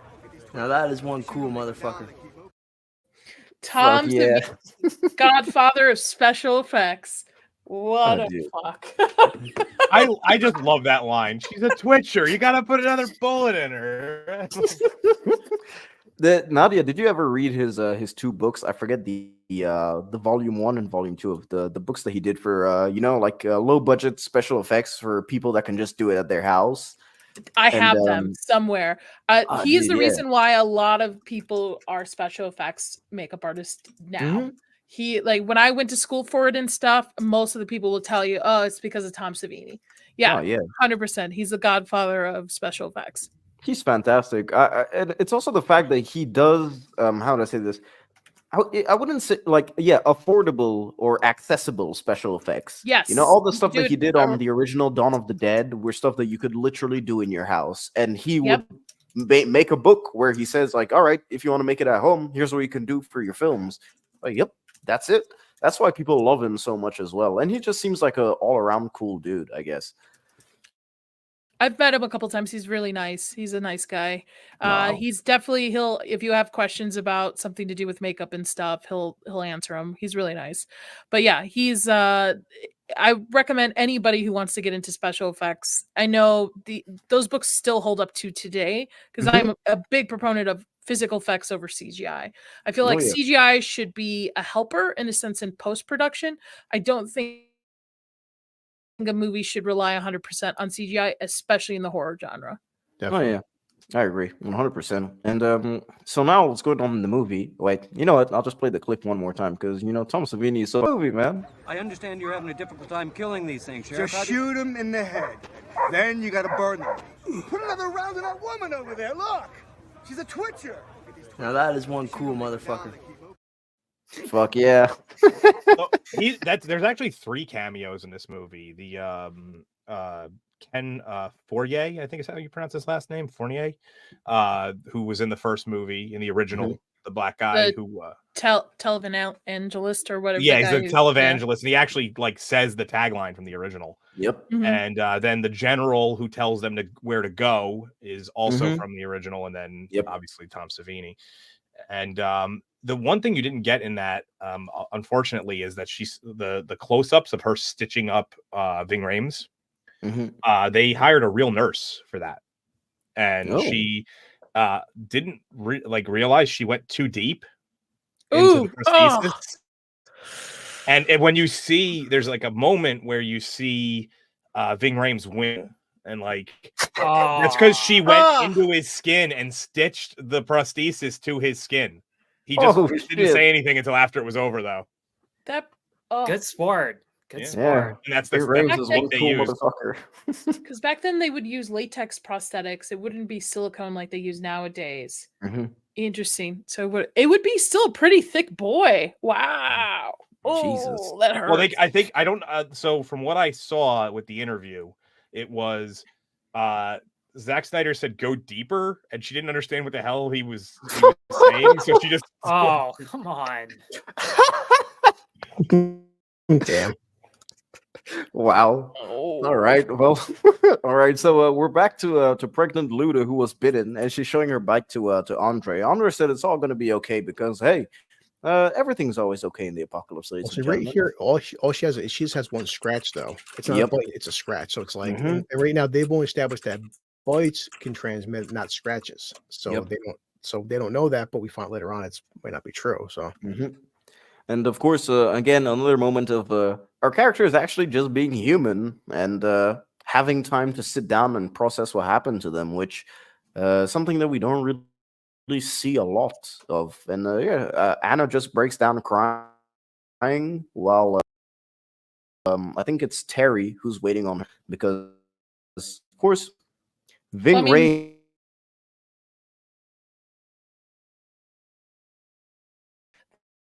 The fact that not even the zombies, the fact that her husband's dead. Mm-hmm.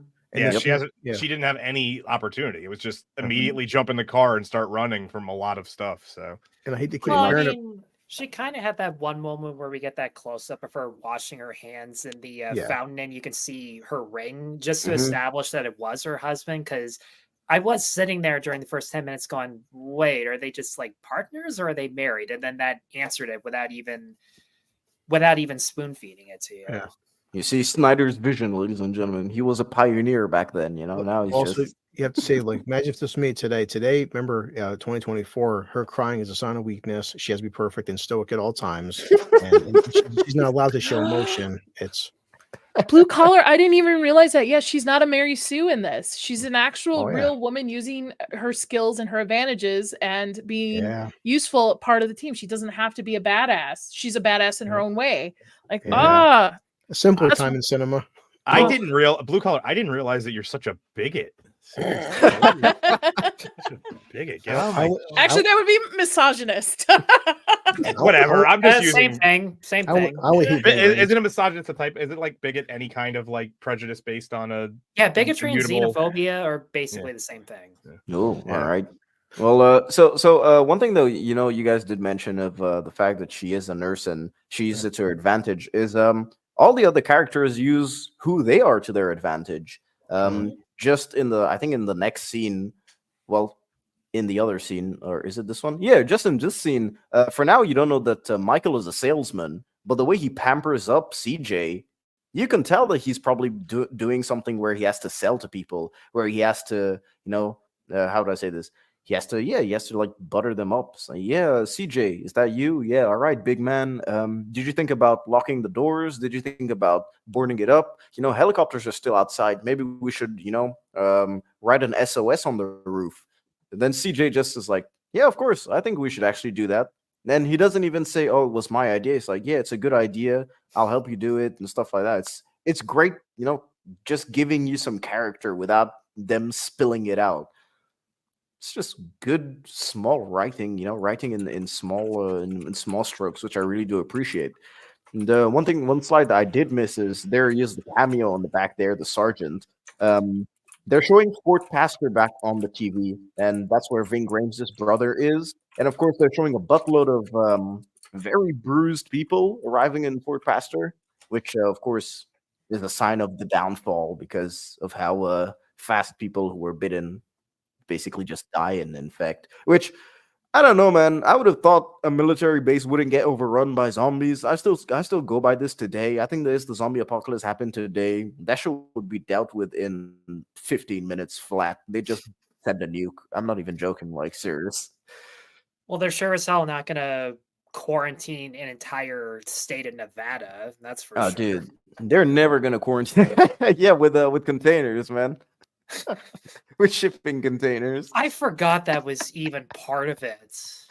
My God. And ladies and gentlemen, we have our Twitcher who bit Luda here, and I only took the scene because there's a headshot, and I feel there it is. There's not an advantage here of that head smashing into that fountain area right there. Stop wasting your bullets, folks, and just manually use stuff. Like I don't know what later on when they finally find out that it's a headshot, I'm like, why don't you guys also have machetes and knives and things on you as well? Stop wasting your bullets. I mean, we eventually have a chainsaw, which the best didn't work out, bruh. Yeah. It's the best possible thing to have in close quarters with people. It could possibly go wrong on a moving vehicle. I don't know. I kind of get the fear that if you use like a handheld weapon, they could reach and grab you, kind of like what Andre almost did when he gagged his wife, which we'll get to that. What the that I have nothing but questions for that scene, but anyways. Now, of course, these guys are on the roof. I don't think they're near a darling, but they can hear the SOS, of course. So, It is pretty smart though from doing that. Mm-hmm. oh, dude, yeah, of course. Especially considering that people are still active. These guys kind of just arrived at the mall. I think it's probably been a few hours by this time, Yeah, and definitely. so yeah, people are still in the air. At least news choppers maybe would still be in the air. So yeah, and of course a chopper does pass by, and Andy. we finally meet Andy, the one and only American Andy. He's like, "Yeah, I'm Andy, ladies and gentlemen." The And, one and only American Andy. yeah, Did dude. I you- mean, he's American as fuck, dude. Did you watch the special feature of him? They had an additional No. like 16 minutes Oh, of yeah, yeah. Andy's story. Yeah, it's Oh, on YouTube. shit. You can find it. Yeah. Yeah, you can find it's just like Andy and basically his life there, his vlogs, which is pretty Yeah. cool. And I like the actor that plays Andy. Well, I like Andy in general because he's in the movie from a distance. You hear him speak 3 lines in total, Yeah, but it's all And it's over the signs. radio too. It's not even. Yeah. You Yeah. don't actually see him say them. exactly. But he's such a great presence in the movie. It's like he's the team's source of entertainment, basically. So, Yeah, which well, is pretty that's cool. his biggest problem. So he obviously has all the guns and ammo and stuff, but eventually we'll find No out he has no food. food. Yeah. So like, unfortunately they weren't able to come up with a way of getting stuff over. Like I would assume that if this took place now, they'd have like drones that they could use. Oh, yeah, for inside sure. the mall, Oh, and they yeah. probably exchange things that way.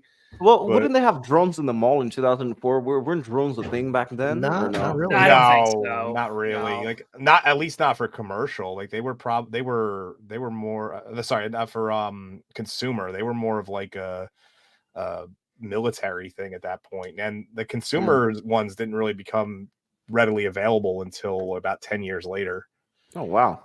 Well, yeah. The thing is, this whole time they've had access to food, water, all this stuff. You don't think the guy across the street in a gun shop is running out of food by now? Like it took you. I'd like to know why Andy didn't say something sooner. Yeah. He had a lot of Slim Jims over there, so that's what he was Oh. living on. Yeah, dude, he Wait. looks nice and prepped. Oh, got James in the chat. Hey, James Woolard, how you doing, man? Speaking about Dawn of the Dead, dude. I was just Googling when did drones become recreational for people in America, and according to Google, 2015. Oh, Yeah, wow. because I said about 10 years later. Yeah, exactly.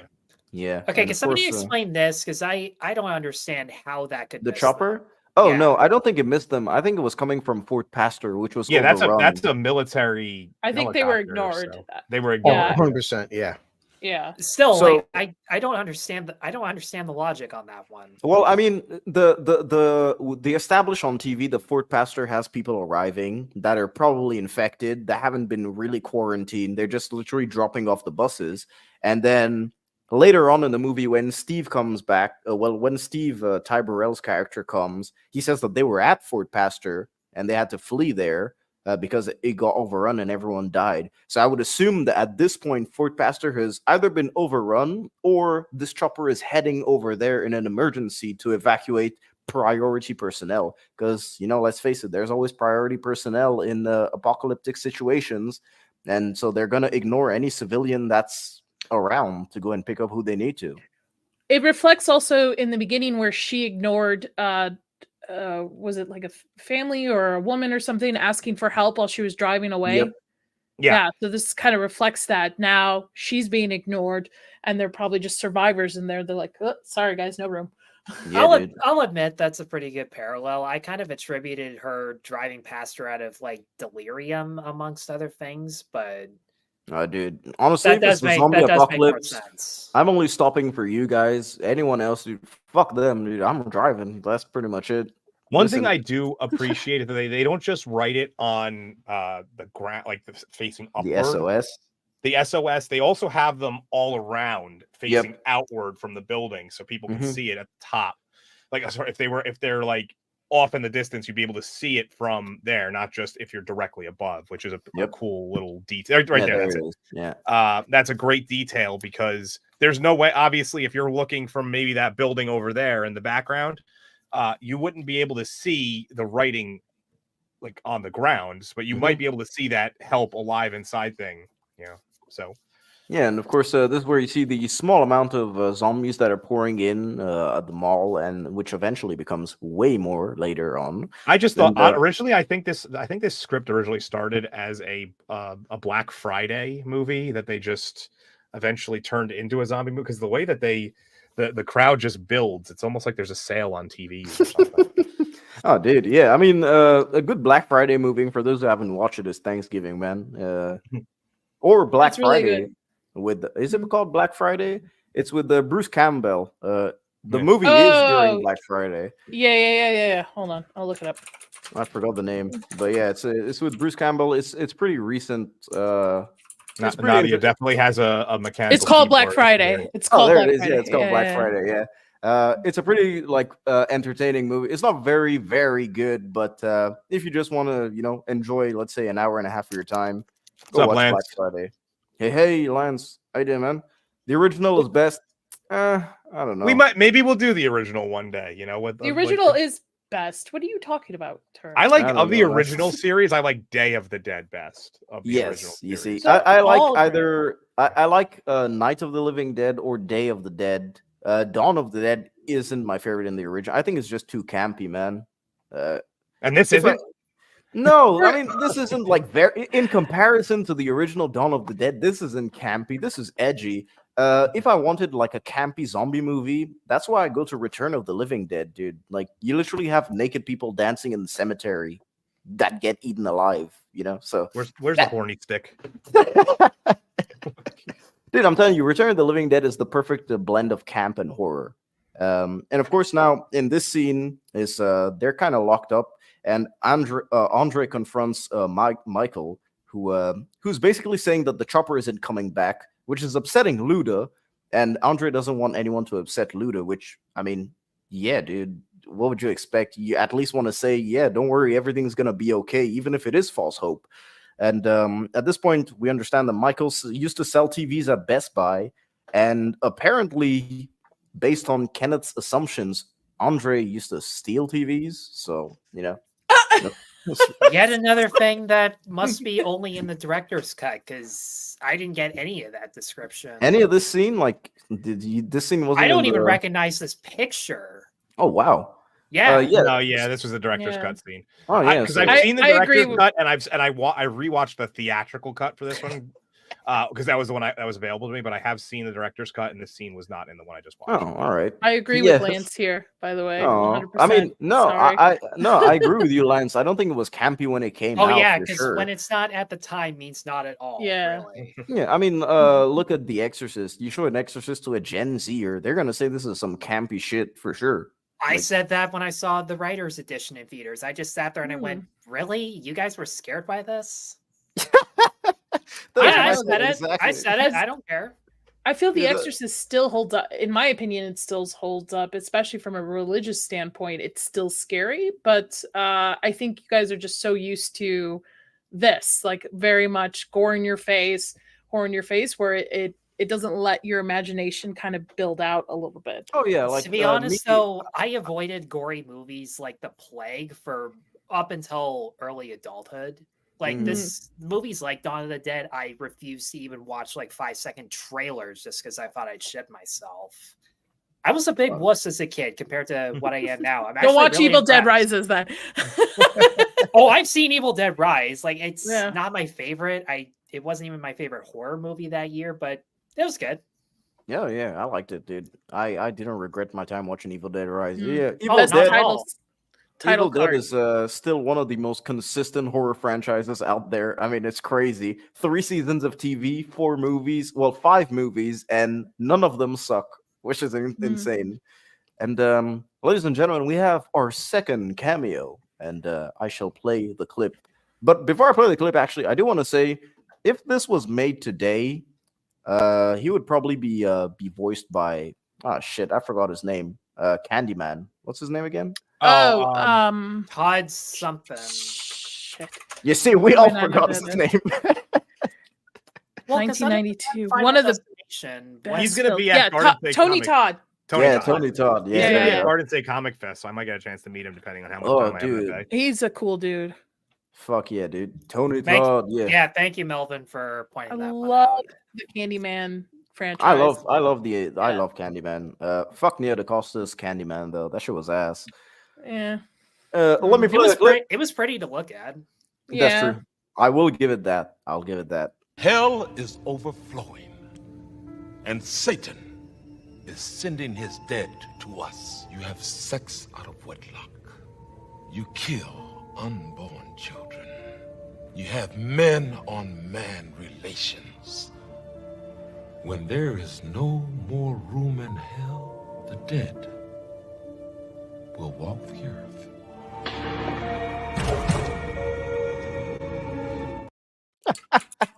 I think that specific little speech right there is probably more relevant now than it was back then, because there was a lot of that stuff wasn't as front and center at the time. It's mad. also Yeah. the when we covered No Country for Old Men, you know, the I love that speech movie. that fuck, what's his name? The speech Tommy that Lee Jones. Yeah, there we go. Tommy Lee Jones. I was literally thinking about Men in Black. I was about to say his name from Agent Men in J. Black, Or Agent Yes. K, sorry, Agent K. Yeah, the speech that he has about when Sir and Ma'am stops, like everything is goes to hell. That was a horrible quote, though, ladies and gentlemen. I completely misquoted that, but yeah, you get the gist. And this is probably one of the most unintentionally hilarious parts of the scene, where I just laughed out loud for 5 minutes because of how stupid it was. Well, Especially they in don't today's continue context. they don't continue the religious themes of this, right? Mhm. So we get this scene, we think there's maybe somebody's going to have a religious awakening, there's going to be some kind of religious ties to the rest of the movie, and nothing. We don't get anything. We just get that speech and that's it. And I Well, feel nowadays it would be Alex Jones on the screen saying all this stuff. It's funny you mentioned. I'm just forgetting that Andre had like a crisis of faith in that bathroom speech, because that does he even wear a cross or anything? That never came back to fruition. Yeah, so Andre had the crisis of faith. Then also you have Glenn, who was the organ player for the church, who was a closeted gay man. And then after, wait, They what? took out a lot of the plot developing portion. Jesus. Yeah. So the organ most of that evangelical speech I didn't even get. So the organ player from the church, basically, he was a closeted gay dude, and when they asked him to basically say, a word after Andre and Luda and Norma die, well, of course they killed the baby too. After they die, they ask him to say something because, well, he was in the church and he says he doesn't believe in God, that it was just a job for him, because now he's finally, openly gay because of the apocalypse. And he says that if God existed, he wouldn't have done this. So that's the only continuing of the religious themes that we have until the end of the movie. That's pretty much it. But yeah, in this scene, I don't know why I laughed, really laughed, because I guess it's because nowadays we're used to the soy speech. So when CJ was like, yeah, I want a coffee, and then Terry just said, yeah, I wish I had, a double soy latte, what. And then just Bart just says the F word. I was like, what the fuck? Dude, I don't know why. It was hilarious to me for some reason. Yeah, not gonna lie. I wish I laughed at that, because I actually have laughed at the F word, which is ironic considering how many times I got called that in school, but it was under a different pretext. It was a Boondocks episode, and it was Mrs. Cunningham from Happy Days. It was so surreal. I had to laugh. Oh, you've seen that episode, so you know what I mean. I've seen every Boondocks. I love Boondocks. Dude, Boondocks is fucking fantastic, even man. season 4. I've watched every one that was ever put out to the public. So. I stopped halfway after season 2 because it already started losing steam. Dude, Boondocks. So they lose power there, and it's like a blackout for a little bit. And no, that's the manual. Sorry, that's the manual one. Sorry. Yeah. That's the automatic shutdown for the night. Sorry, yeah. Then it reboots in the morning. So yeah, at this point you have the Andre and Ving Rhames conversation, bit of man-on-man action, I guess. Pretty interesting though. And you guys want to add anything more to the speech, because we have talked about it a bit. Again, can't help but say it, but this was made in a different time. Imagine again, two black characters, men in 2024 had this conversation, would have been a lot fucking different. However, and I will say this, if it was happening now, people would call it DEI or woke or all this stuff and find a reason behind it instead of just having two characters who it's not even based off their skin color. They're just two diverse different characters. That just happens just to add to it, right?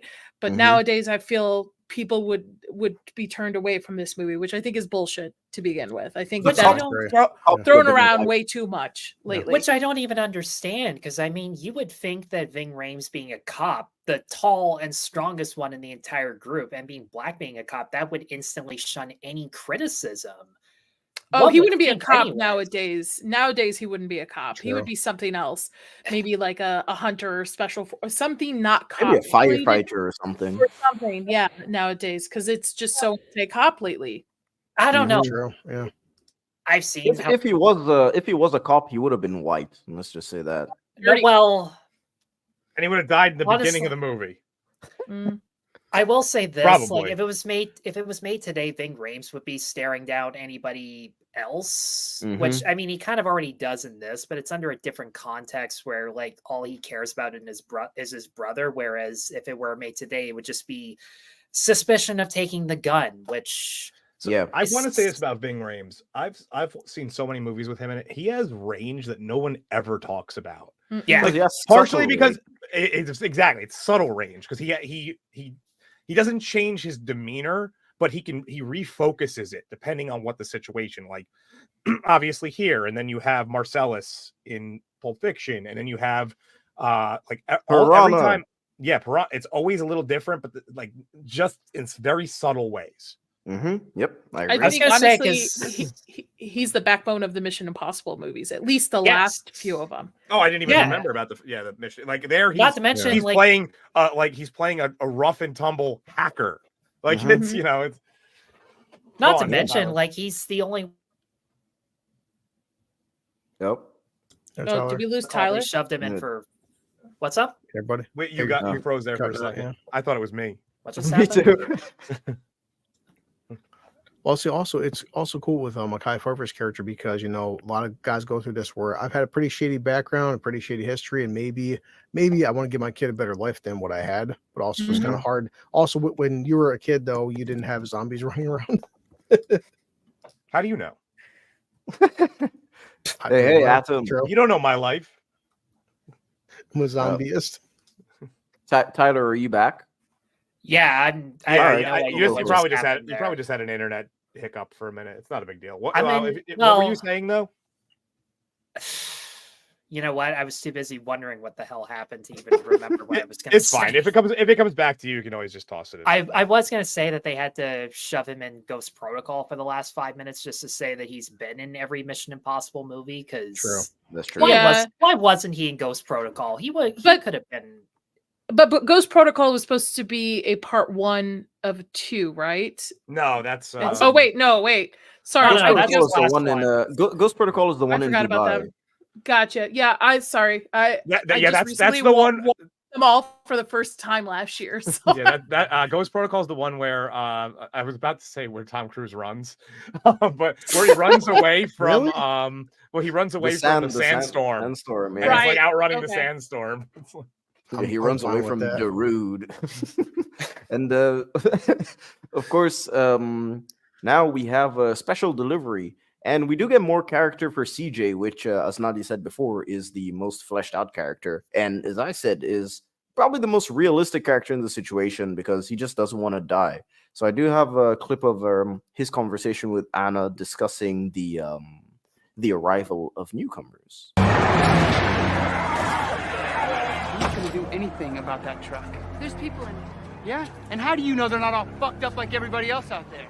If we start letting people in here, we're gonna let the wrong ones in, and then I'm dead. And you know what? I don't want to die. Look, I just think we should. I did not ask for your opinion, lady. Now, if you want to argue with me, you can argue with this. Hey, take it easy. Shut your fucking mouth. I'll kill each and every one of you to stay alive. You hear me? I said, get the fucking gun out of my face.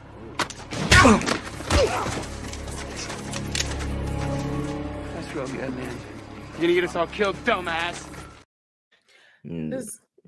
I want to know how Michael disarmed that guy so quickly. Yeah. Oh, because he looked Detroit at urban survival training.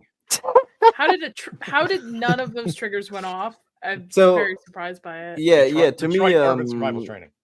To me, the number one thing is so of course Bart. I cut out that part, but Bart got distracted by Anna speaking up, and because CJ said, "Oh, you have a big mouth" or something like that, and then Bart says someone should teach her how to use it, but he looks at her in a very creepy way, and so Michael sees that he's distracted.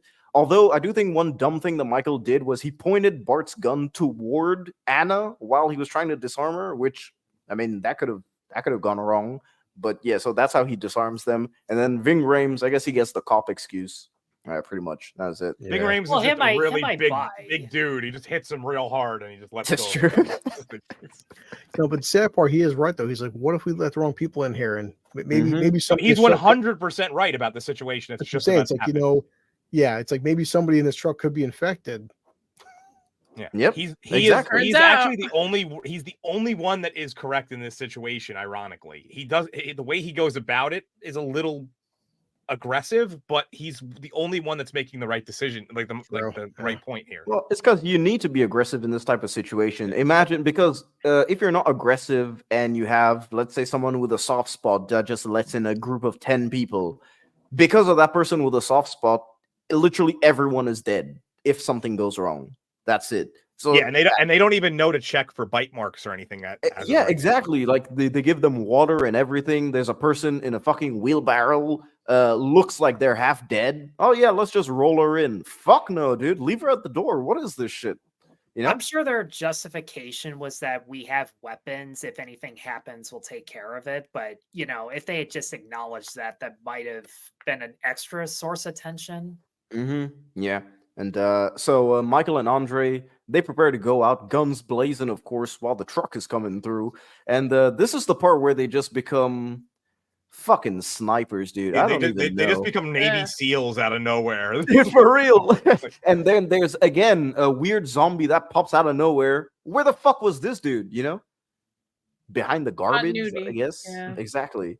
Look at them headshots everywhere. So one of the cool things about the way they did the blood spatter in this movie was they had essentially like cannons that were behind their backs, and they would hit remote controls whenever they would go like this.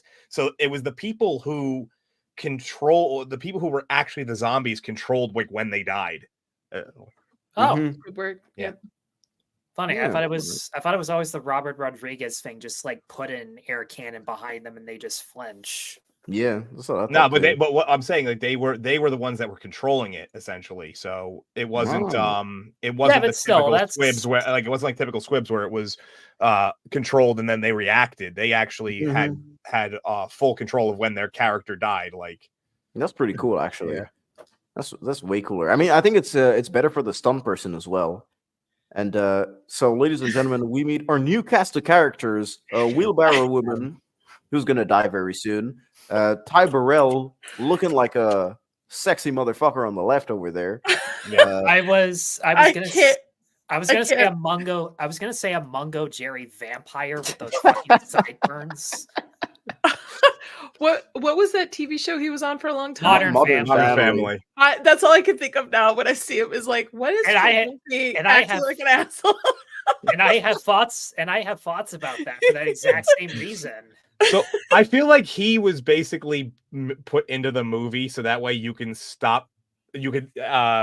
all the security guards can now become less douchebag by like comparison. Like he's almost there to offset the two douchebag security guards. Yeah, because he's really selfish. He's the real character that's out for himself, which ends up biting him in the ass in the end. Which I mean, it is understandable because it's crazy to me how always in zombie movies or apocalypse movies, the selfish character always gets it because in a narrative, that's what you want.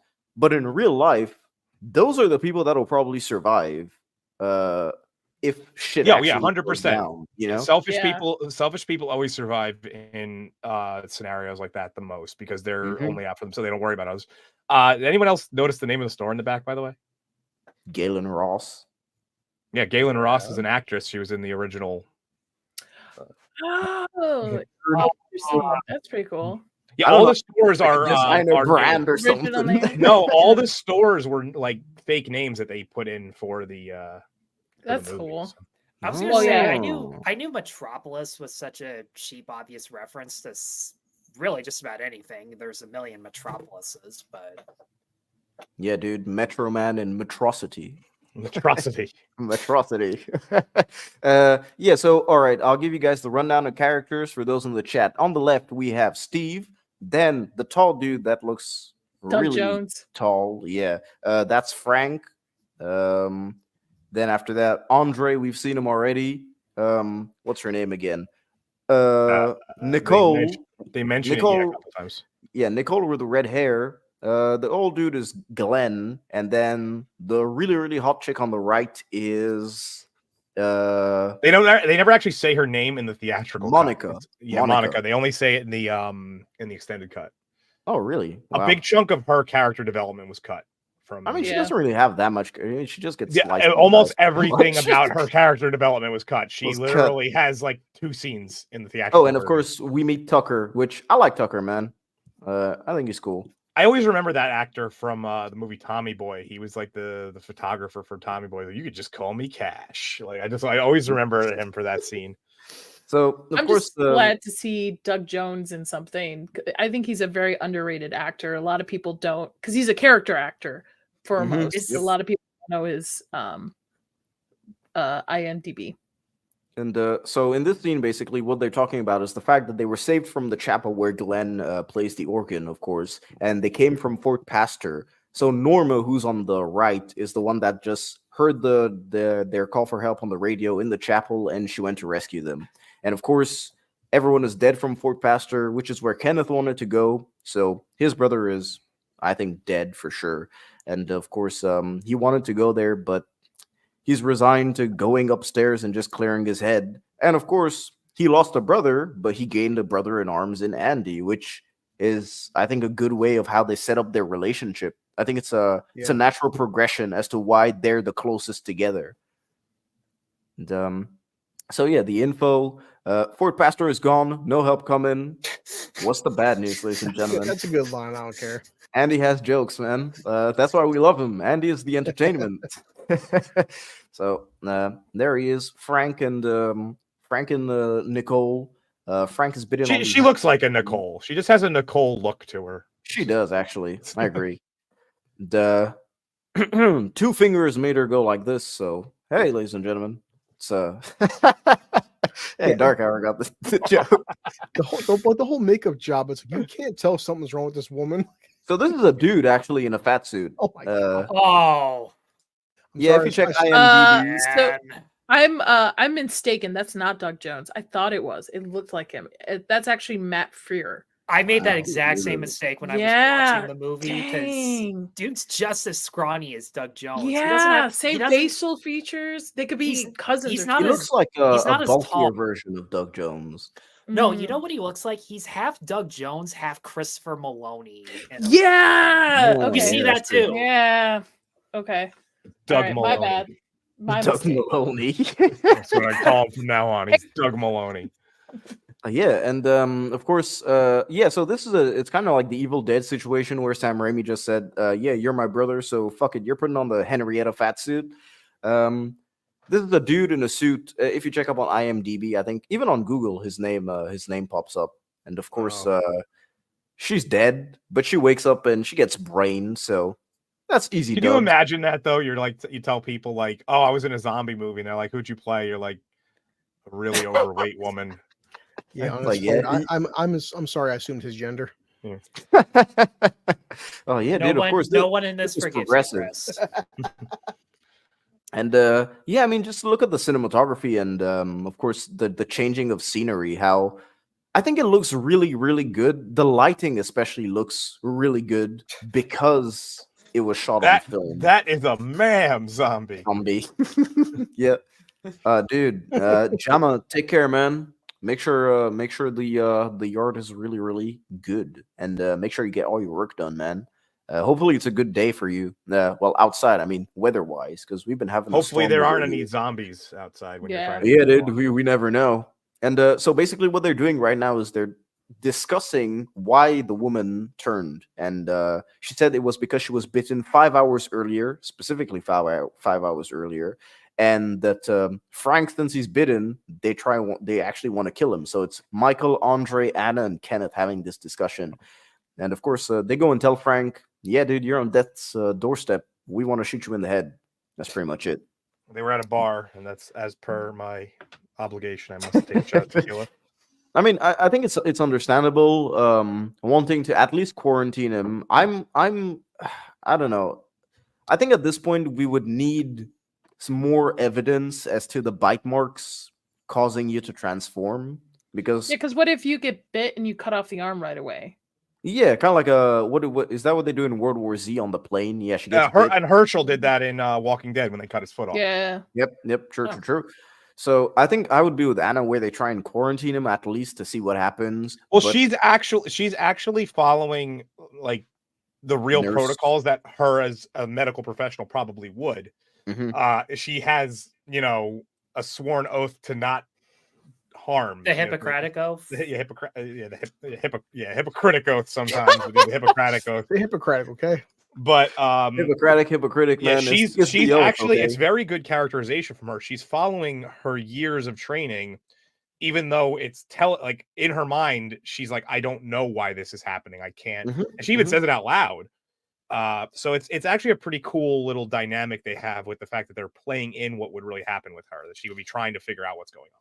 Yeah, for sure. And I mean, to Uninspired's point about keeping him in quarantine, I think they kind of have like a middle ground where Ving Rhames kind of waits for him to turn before shooting him. Yep, that's kind of what they do. And so of course,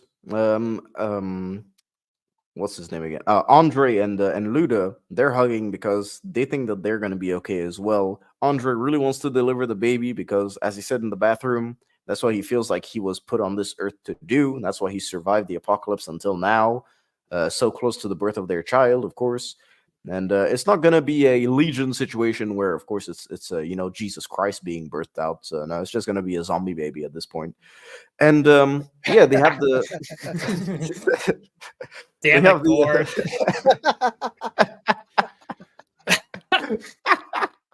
I love the Gord King. Gord. Gord, that is totally worth the toonie, man. Thank you, man. Thank you, Gord. Toonie, you said toonie. I love it. He's Canadian. What do you expect me to say? The loony and a toonie. I love it. I know you guys only have like what, 5 $2 bills in existence. No, I actually they still make them every year. It's just they're not as widely used. So yeah, there are 5 of them. People have a tendency to just think they're super rare and like will be worth more than $2, so they just keep them in their drawer. I collect them. I have a stack of them. Yeah. At least you have money that you can just be like, hey, I have all these $2 bills. It confuses the hell out of people if you pay in cash with $2 bills because it's not so common out here. So one time I paid and I was like, no, you're supposed to give me some change. It's a $2 bill.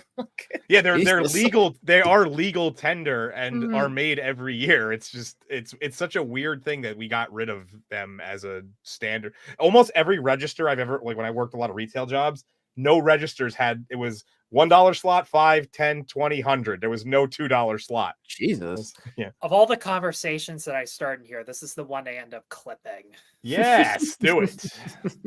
Plot twist: all the zombies are Snyder Bros. The Gord King for $2. Man, thanks so much. Honestly, it would make sense. I mean, the way that they all run to every post that someone says something negative about Zack Snyder. So yeah. Snyder's biggest defenders, man. And so he gave me a shot back in 2004. I was just an unemployed zombie at the time, and he gave me a role in a movie. So I really do like the buildup of the sequence about Frank's death. Well, Frank's execution, more likely, because it's just very somber, and it's kind of a switching of the tone where it's darker than the beginning because now we actually have time to ponder on our actions rather than just reacting, which I really do appreciate. So you have the juxtaposition of Andre and Luda, who of course are going to give life. Then these guys who are, the last embrace. And of course, Ving Rhames out here in pitch black, kind of like the Grim Reaper, basically. And just a presence of death. I think it's interesting because it kind of symbolizes the fact that this isn't who he is. It's just a job that he has to do, which is why you don't really see his face, which I think is a nice You also touch. don't. You also don't see enough silhouettes in Zack Snyder's cinematography, or at least That's true. not enough good ones, anyways. A good silhouette tells a good story. Like there's like one of the ones that always comes to mind. I don't know who watched The Sopranos much here, but there's one dream sequence that Tony Soprano has where he has a silhouette of it like a woman in the standing at the top of stairs, and it almost like represents like the Grim Reaper, and it's really like a good silhouette can tell a whole story in itself. Yep. Was that after Uncle June shot him, or No, I don't remember It was. what the episode was. Okay, I wasn't like immediately after, as I'm saying. It might have been after. Like I haven't watched it in so long. I don't remember a lot of these. I was gonna say, because of all the dream sequences, I haven't seen that one, but I'll send it to you later. It's actually a very weird, interesting dream sequence that I often come back to, and I'm like, this is just really well shot, and I'll just watch it just to. Yeah, but like I once made a short where I showed like silhouettes from just about every genre there was, like plain old drama, horror, western, thriller, even comedy, because like Austin Powers has those stupid silhouettes of all the innuendos of him pulling stuff out of their ass or playing rock paper scissors with his own dick. 1, 2, 3. Oh, dude.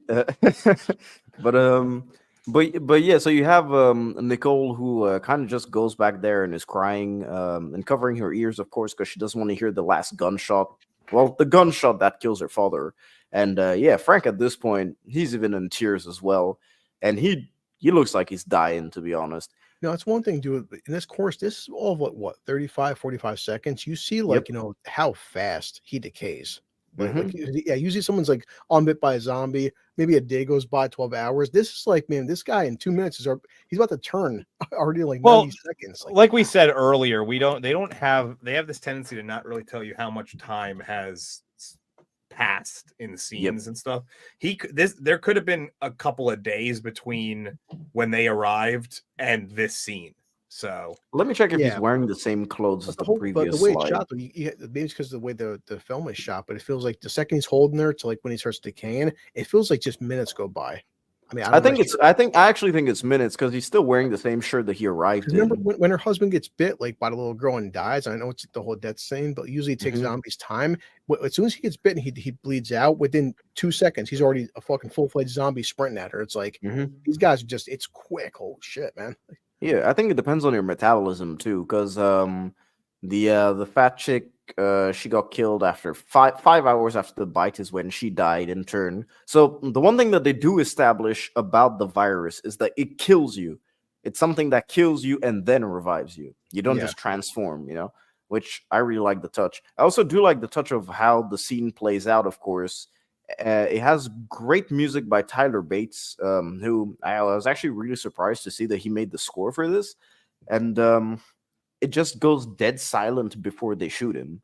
And then, of course, after that, you have the Snyderism of putting some really good music in a somber spot. So let me play the clip. I'm glad you didn't do it.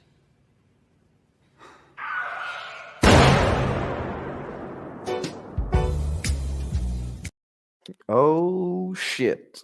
There it is. Oh chess. Yep. I wish we could just play this whole scene, but we get ripped down, unfortunately. It's great, man. I love the Richard Cheese covers of every single song that he's ever done. Down with but the sickness. there's certain ones that just work really well, and that one is one of the best. So it's interesting because I think this entire sequence is the only one where you can really tell the Army of the Dead kind of. It feels like Army of the Dead wants to have the same tone as this entire sequence here, which is kind of interesting to see how he succeeded in this. But in Army of the Dead, I don't know what the fuck he did, man. No one knows. I don't think even he knew what the fuck he was doing. I mean, everything was out of focus, blurry. It's like, all right, dude.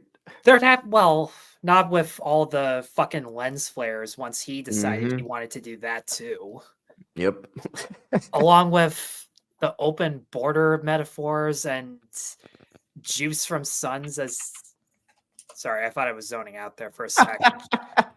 Juice from Sons as like, what the fuck even was he doing? That was so stupid. Oh yeah, and I mean, yeah.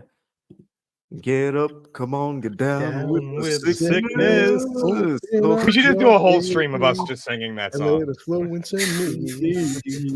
No, of course, yeah, dude. I mean, just look at these nice creative shots of even just the chess set that they use. It's nice and creative. It's a bunch of random things they would have got from the stores. It's just great, you know. And then of course we see the amount of zombies that are popping up now, and people really underestimate the entertainment value. The necessity of entertainment is what I mean. So this is actually a scene that I wrote a note down specifically to ask Nadia, because they used what is it? It's 50 makeup artists were on staff to do for these large scenes. And I'm just curious, like, what's the most like makeup artists she's been countered like on a set before? Because 50 seems like a lot. I don't know, but is she not available though? Did she say she had to go in? She said she'll BRB, man. So okay, I didn't see that. I'm sorry. Okay, we will ask her that. We will reconvene in a few minutes.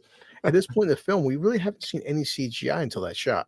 Yeah, so far it's been all practical, to my knowledge. I'd say the background is CGI. Probably a couple of the zombies are probably CGI, but the background, according to like everything I saw, for the most part, it was just a lot of people in makeup. It was but I mean, I highly doubt that at this point. Nadia, so you're back. 10,000 extras, you know. When I looked it up, so they had 50 makeup artists on staff for scenes like this. How many are on like a standard, like in your experience, on like a standard film, and like what's the most that you've been around where it was like a very heavily makeup and prosthetic oriented thing? It depends on the amount of extras that need to be put, because you'll have tiers. So I'm sure they had tiers of where they had very close-up zombies that needed like prosthetics and detailed added. So those would be added to more of the master level of makeup artists.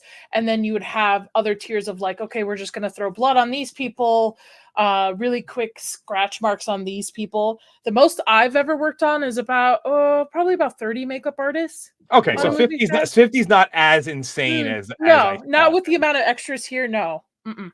And what are the tiers? So there's master, I'm assuming, is the top level. What are the other tiers? By the way, that's just my example of just like breaking it down. Yeah, that's not actually. It's just that normally your more advanced makeup artists will handle the detailed zombies, right? Or the lead actors or a lead zombie. And then you'll go through like another tier. These people will follow like scratch marks, and then your lowest people probably are the ones spraying people with blood, throwing blood on things and things. So honestly, that kind of reminds me of like triage, like for a hospital, like where it's like, you know, the surgeons are going to handle the people who are the worst off but can be saved, and then you have like your interns on the bottom level just going around taking people's like vitals and, you know, stitching up small wounds and stuff. So, you know, obviously there's levels between those, but certain levels could also be assembly levels too, where one person will do the prosthetics, one person will do the veining and the details, and then one person will do the blood. It reminds me of, I used to do zombie 5Ks where we would have people, so the makeup artists, we would all be in a line, and like I would handle the face, somebody would handle the neck, somebody would be throwing blood, somebody would be doing this. So they could do also an assembly line like that. It's very Detroit of you. It's very Detroit of you, just assembly lines. Oh, dude. Oh, dude. Gooch, man. Great to see you. Gooch is in the house. We smell Gooch. We smell Gooch, man. Yeah, of course. People are finding different ways to entertain themselves. The the hottest actress on set gets put into lingerie. So and has the only true nude scene in the movie. Yeah. The only one previous to that was obscured by like the shower curtain. She's not nude though. She's wearing panties. I checked it out. Details matter. Details matter. Yeah. Of course, Glenn, who's trying on the woman's shoes, which is of course. And then, of course, these two are getting closer. It's Terry and Nicole, Terry and Nicole are getting closer together. Nicole becomes an annoying bitch later on because of the dog. Oh my god, I that's the scene I'm most excited to talk about. That whole thing is so annoying. Of course, Ving Rhames, dude, black guy playing basketball. Come Also, on, man. you know, it's only Ving Rhames is fucking the one hitting the bench up. He's just getting more jacked. He's getting more jacked. And you can see progress whenever he holds up the sign, and he's a little bit bigger than before. Yeah. Yeah, dude. Yo, Max. They're watching Animal House, which will probably end up on our list one day. Why wouldn't it?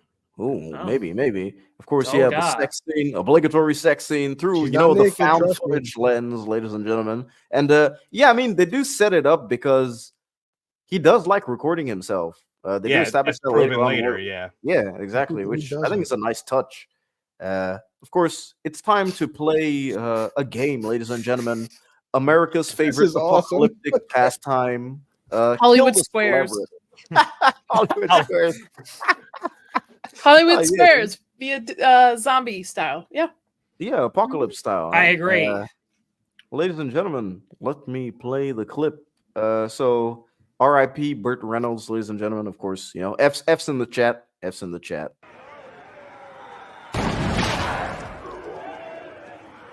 Man, he's good. Barely even look like him. Rosie O'Donnell, tell him to get Rosie. Oh, yeah, Rosie. You guys had really rough childhoods, didn't you? A little bit rocky? You have my permission. I ever turn into one of those things? Do me a favor, blow my fucking head off. Gee, I wonder. Foreshadowing. Oi.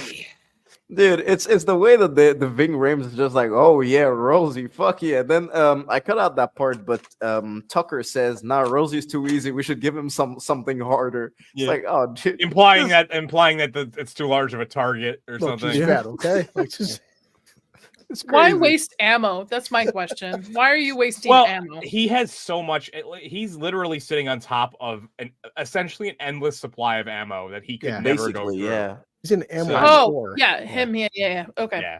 Yeah, because he's the only one shooting. They're just giving. He has thousands and thousands of rounds in there. Him shooting like 10 a day for entertainment purposes is not really going to hurt them that much. They in the do long say later run. on, though. Also, that's what makes him valuable. Is that in the sense that he's the best shot. So you want to have somebody that's that good.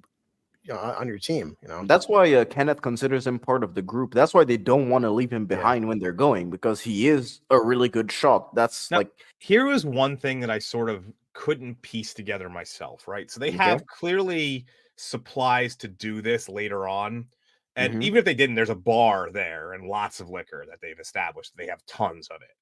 Like, why aren't they like just lobbing Molotov cocktails into the crowd slowly? Dude, what the fuck? You're gonna burn down your building. Not if you. I mean, if you chuck it far enough and it lands in the middle, it's not that it's a parking lot. There's not really anything for it to catch on. Would you take the risk of the zombie on fire running towards the building and something catching on fire on the building?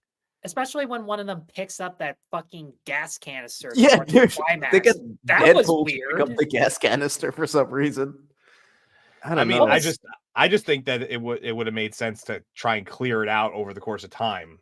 I can see like one person trying it out, and then maybe they do one or two more before something goes ass over tea kettle. But I mean, that would have been a change of pace. And that's true. I mean, they do burn the underground, which I don't even know how logically that works. You just say ass over tea kettle? Oh my god. Ass over tea kettle. Yeah, that's a great line. I've never heard that. I've heard that one. I've heard that one a couple of times. That's awesome. I'm using it now. Oh, I use that line all the time when I'm talking about judo throws, because that's really what you do. I thought that was just a Jersey thing. Yeah. So now, of course, you've got Glenn, who's talking about his the first time he ever knew that he was gay to these guys. Which is why CJ is really just saying, stop, dude. You're really annoying the shit out of us. And he's just continuing to tell them the story of every single time. I guess he knew that he was gay. So he just traumatizes the hell out of What I wouldn't have given for you to splice in the scene from 40-Year-Old Virgin. No, I know you're gay. And yet another scene I'm learning about for the first time. Oh yeah, that scene's also not in the that's in the director's cut. It's Look, played it's 2000. It's 2004. I'm not surprised that the gay subtext was edited out, but you know, I mean, I think obviously, it gives him character because, especially for the payoff that he has at the end, as I said before, that yeah, he which was is all the Logan more player, reason which, yeah. all the more reason I'm kind of pissed off about that. And of course, ladies and gentlemen, see you later. Good shooting, Andy. You really are the GOAT, the source of entertainment in the apocalypse. We love you, Andy. That's what sucks, dude. Because overnight they can't talk to him. Yep, don't have a radio. And of course, Melvin. First time you watched Top Gun, that was his coming out party. All right, dude. So much homoeroticism in Top Gun. It's whenever all I get, yeah, you saw me do it. How could you not? He's like a Val Kilmer stunt double. So, of course, at this point in the movie, Andre is kind of secluded himself with Luda, and no one is actually physically going to check up on Luda. This is some of the dumber shit from the movie. Yes, I agree. I think that, just the fact that Anna asks, "Yo, can I check up on Luda?" and he says no in such a standoffish way, I think would warrant at least someone going to see what's going on. This is kind of weird. And of course, we have a nice little dinner scene, which I actually wish was longer. I wish that almost everyone could maybe get to say something new. This is another scene that's not in it, Tyler. I know this is actually a super important scene. Oh, this was in. They cut down a lot of it. Yeah, exactly. Exactly. So the gist of this scene is that Michael was bad at his job, but he was good at being a dad. And this is the first time we ever hear him speak about his kid. And that's all he says. Everyone just stops speaking because they understand the weight of what he just said. And that's pretty much it, because the lights go out right after. Yeah, this is what the scene. Yeah, that's. Yeah. So this is the scene where the lights go out. And this is where it takes a dive into horror territory more than action at this point. Yeah. So that was actually a real blackout too. It just happened, and they were like, "Oh, well, we have a blackout scene anyway. Let's just film now." Wow. All right, and that's pretty cool. So yeah, of course, Luda is giving birth in some of the most horrific circumstances I've ever seen, and of course, she's gonna give birth to a demon baby, and these guys are going down to the generator to spark it up, and of course, we need a cool motherfucker to join them, so I need to play a clip. You ready to roll? You coming with us? Nah, you coming with me. Know how to use that? This one's a dangerous end, right? Now it is. So Ving Rhames might be the coolest motherfucker ever. Like, he really might be. Like, if there was a scale of one to Ving Rhames, that should be what it is. Yeah. It's the way he does it, man. It's so cool.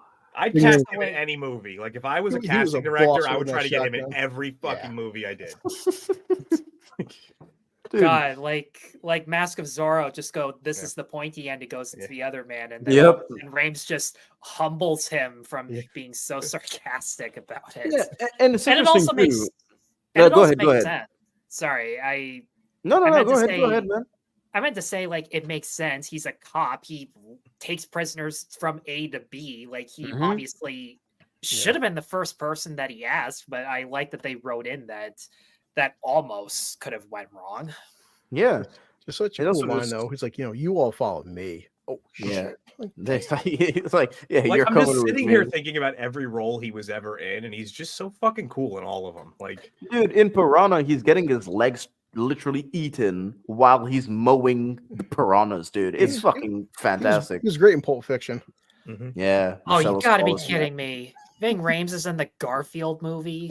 Yeah, and he's the coolest fucking. He's playing Odie, damn it. The fuck is Otto? No, he's not playing Odie. I'm joking. I was joking.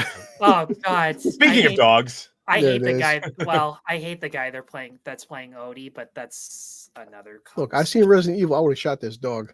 Dude, same. They almost do. They almost do shoot the dog. I'm really surprised by the fact. Well, you watched my Resident Evil streams. I fucking hate the dogs in Resident Evil. I mean, they're the most annoying thing in any game. I'm actually never around by the time you get to that, but I'm really surprised that they went the route of like dogs are just flies to these things, like they just don't give a shit. I'm just Well, sitting there was actually something that was taken out of the script for that. When we get, we can get. And you know what? And you know what? For commercial reasons, that probably makes more sense. But when they just don't even bat an eye to the dog, I'm just sitting there going, huh? Like, well, because at this point they don't really know that anything is there. They don't know that the mall down there is kind of open. You see what I mean? So I know, but like one would think that like an extra snack of flesh would be enough for these things. Don't you think? That's our first time somebody ever commented from over on X. Twitter. Jesus, that's cool. Richard Barbie. I'm just another show before. I'm just Richard. Yeah. That's cool. So who said they wanted to shoot the dog like the ATF? Dark Hour. Well, I did, but no, I said in Resident Evil I would, but listen, that was I've seen exactly. I'm like, listen, I've seen Resident Evil. I played the games. So apparently, according to Lord Toxic, they do address it in deleted scenes. I don't remember that. And he tries to do it, but yeah, I do agree that like they could have at least cleared out, especially when they're like getting closer to wanting to leave the facility. They could have started doing something to clear it out a little bit. When they unravel him, I'm just sitting there going, "What the fuck, dude?" Yeah. So I think this is the thing that Nadia wanted to bring up with this zombie. That's an amputee. Yeah. Yeah. There was 2 amputees on the staff. Yeah. Ninja zombies, dude. That's really cool, though. Yeah, so I mean, one of my big problems with this scene is that the zombies don't really make noise until the plot demands them to make noise, which is kind of all right, you know. Ninja zombies really annoying in horror movies, zombie movies in general. Why can't they pull down that gate too if they can break through doors? Exactly. Yeah, and of course, I don't even know what the repercussions are of burning the underground of the fucking mall is. Well, the big problem is that they set a huge gas fire right next to the gas pump. That's really the problem there. Yeah, and it's never addressed. Even like that wasn't a long hose. It wasn't like he ran like 80 feet and grabbed it. That's maybe 6 feet away from where they are. That's gonna ignite that gas pump. Yeah, I just want to know, why did the zombie jungle gym his way through? That's what I was thinking about too. Just to see that it's an amputee zombie. I guess that's pretty much it. It's the only thing I can come up with. But as a zombie, why would you think to use it as a jungle gym instead of just crawling? Just pulling yourself. Maybe he was Zack Snyder. An Olympian in his past life. I'm just disappointed that there wasn't a zombie on fire still chasing these guys. Like, how awesome would that have been? Yeah, it's kind of weird. Like for me, the fire stuff just that's what not the advantage of how fast these things are. Like the majority of times where they're sped up, it's so the actors have like time they have to like shoot them quicker, or they have to go from one room to the other quicker. Like there's basically, if you're gonna make an action movie, if you're gonna make a zombie action movie, like give them a little bit of like an actual chase as opposed to just the first 10 minutes where they really utilize that the most. I think that in terms of any horror movie in general, there's you have to kind of define your monster and give it very clear limits, very clear, things, because some of the biggest issues, I think Nadia can back me up on this. Some of the biggest issues in horror in general are the inconsistencies of monsters and how they function, which is just super annoying because you'll be watching a fantastic horror movie and then it's just like, the zombie is such a, or like this monster deviates from what we saw him do 10 minutes ago for the sake of the plot, which just rips you out of it. And don't get me started with sequels.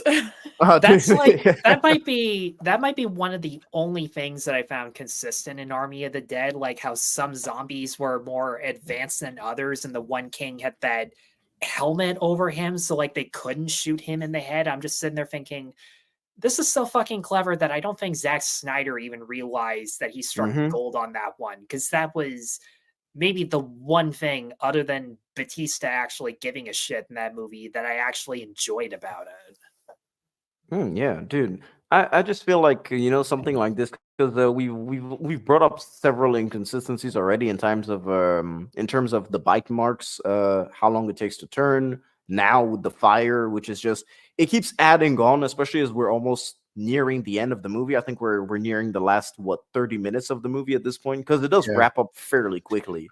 Yeah, Jay.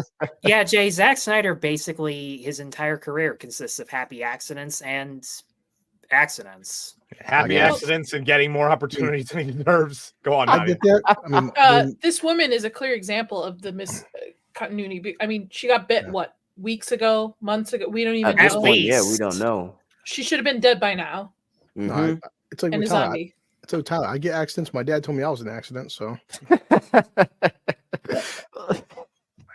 I'm not even going to dignify that with a it would have response. required that, like, for her to have survived up to this point, if that maybe there was a pharmacy inside the mall and he busted in and got a bunch of antivirals and they're running out, so she's going to turn soon, kind of thing. That would have required some actual forethought for this scene to work. Oh yeah, for sure. Well, I think he just wanted to have the a pregnant woman give birth to a zombie baby. Yeah, because it is kind of the inciting incident where that's what pushes them to leave because they literally have to kill an infant, and it breaks the morale so much to the point where they just say, "Yeah, we can't stay in this mall anymore." So he still needed this element, but I think he could have done it in a much smarter way. I think this I don't is know. It's kind of dumb. practical effects too. It's gotta be the way like her belly and stuff and like it's belly pushing out. It's almost like an alien movie. Oh, dude, yeah. So you've got Norma that wants to go visit them, and of course she's taking her pack of smoke. She's gonna go smoke. And ladies and gentlemen, warning: what you're about to see is kind of disgusting for the next, I guess, 2 seconds. Just splooges out like that. Yeah, it's nasty. What you may see may be disturbing. And of course, we get the one of the every time of the month for every woman, guys. Sorry, exactly what it looks like every single time. I'm sorry. And we get slow motion shootouts, ladies and gentlemen, which I really like the emphasis on slow motion during the scene because it gives time for the viewer to actually ponder what's going on. Yeah. And the weight of what's going on as well. And so far in this point in the movie, how much slow motion have we seen? Like very little, one or two shots. Exactly. Most. Yeah, and in this one it looks in this one it looks great, man. Everything, the practical effects, the shot of Andre holding the baby with the zombie wife tied up in the background, just really, really good stuff. And the fact that this shoot is how my family, you want to shoot my family. I think at this point he's kind of just so distraught to the point where, he has to protect this thing no matter what. And I think his mind is just broken at this point, and it's very sad. And I will say, wait till you guys talk. This is my biggest plot, issue with this entire film. It's a scene coming up right here. The baby getting shot. Yeah. Yes, because you guys have known this. You guys covered on the channel. I've seen Blade. Okay. This is how Blade was created. You tell me you couldn't you tell me you couldn't have a super zombie baby that would have zombie half human powers? Come on, man! Like it's so stupid because I was actually thinking the same thing when this scene happened. Well, like a baby walking around milk. What like iZombie, where it has to eat brains to stay he would alive. have super sprinting. Maybe, powers. yeah. He's immune to the virus. You just give him a sword and some sunglasses. Come on, man! Like it writes itself. Yeah, maybe he is immune to the virus or something. I don't know. They just wanted to kill. They just wanted, infanticide. That was pretty much it. So they killed the baby, ladies and gentlemen. Point blank range too. You got a baby zombie just to get shot in the head, and that's it. Like, really? Yep. And mind you, for the early 2000s, this is really rare to kill any type of child, and even in horror films. It's just now it used to be a very big taboo. Even now, it's still kind of is, though. Yeah, kind of is a little bit, but it's still there's certain movies that still kind of welcome it nowadays, especially since the evil child genre is a big thing. Well, let's put this into perspective. Deadpool 2 had to cut out killing baby Hitler and put that on the director's cut. the fact that that was considered uncomfortable or taboo, which I mean, it was uncomfortable, but I mean, it was literally the last scene in the movie. I felt like you could have gotten some leeway. I think the best thing that ever did that was Futurama. I'll shoot baby Hitler. I'll shoot Hitler out the window. There's time traveling. But also not for nothing, Last of Us TV show, as much as I didn't like it, it would say that maybe an antivirus could be created through a baby that was born with this. Like that was the whole point of Ellie, is like she's immune because her mother was bitten during pregnancy. You know, the big problem with the big problem with the Last of Us stuff is the fact that you're still depending on the fact that medical institutions are working and the doctors that are capable of producing or mass producing an antiviral agent can still do it. You know, at this point, it's fucked, man. I just want a zombie baby I can train. That's all. I mean, Nadia, as we were talking about, kids dying in horror mediums, I do think that evil kids, it's kind of different to see an evil kid die in a horror movie where it's kind of like, oh yeah, they got their comeuppance, unless it was a kid who was, let's say, manipulated by an evil spirit, where it's an innocent person who was killed, or there's a straight up innocent child being murdered brutally on screen, like in Doctor Sleep. I don't know if you've seen it. Yes. Which I think that one like to me like 3 really, or 4 really times. I'm a big King fan, and I'm a big Michael Flanagan fan. So I love Doctor Sleep. I thought it was great. I adore Doctor Sleep. I actually think the director's cut is better, even though it is. I still have to see the director's cut, but I have it it came with my Blu-ray, and when I just sat there and went, "There's a free hour version of this." Oh, dude, you should watch. It's definitely worth your time. I hated Rebecca Ferguson in that movie. Really? I never hate Rebecca Ferguson. No, I'm saying not as an actress. No, I hated her. And you got to see this. Oh, man. okay. You hated Rose the Hat. Gotcha. Yeah. I'm saying, because I hated her because she's such a good actress. I wanted her to die so bad. Dude, yeah, of course. And boy, does she get a comeuppance. Yeah. Oh yeah. Her and Zon McLornan, who does not get enough credit. Mm-hmm. And this is weird to say, and I know usually it's the other way around, but this is where I prefer the movie over the book in this instance with Dr. Oh Sleep. yeah.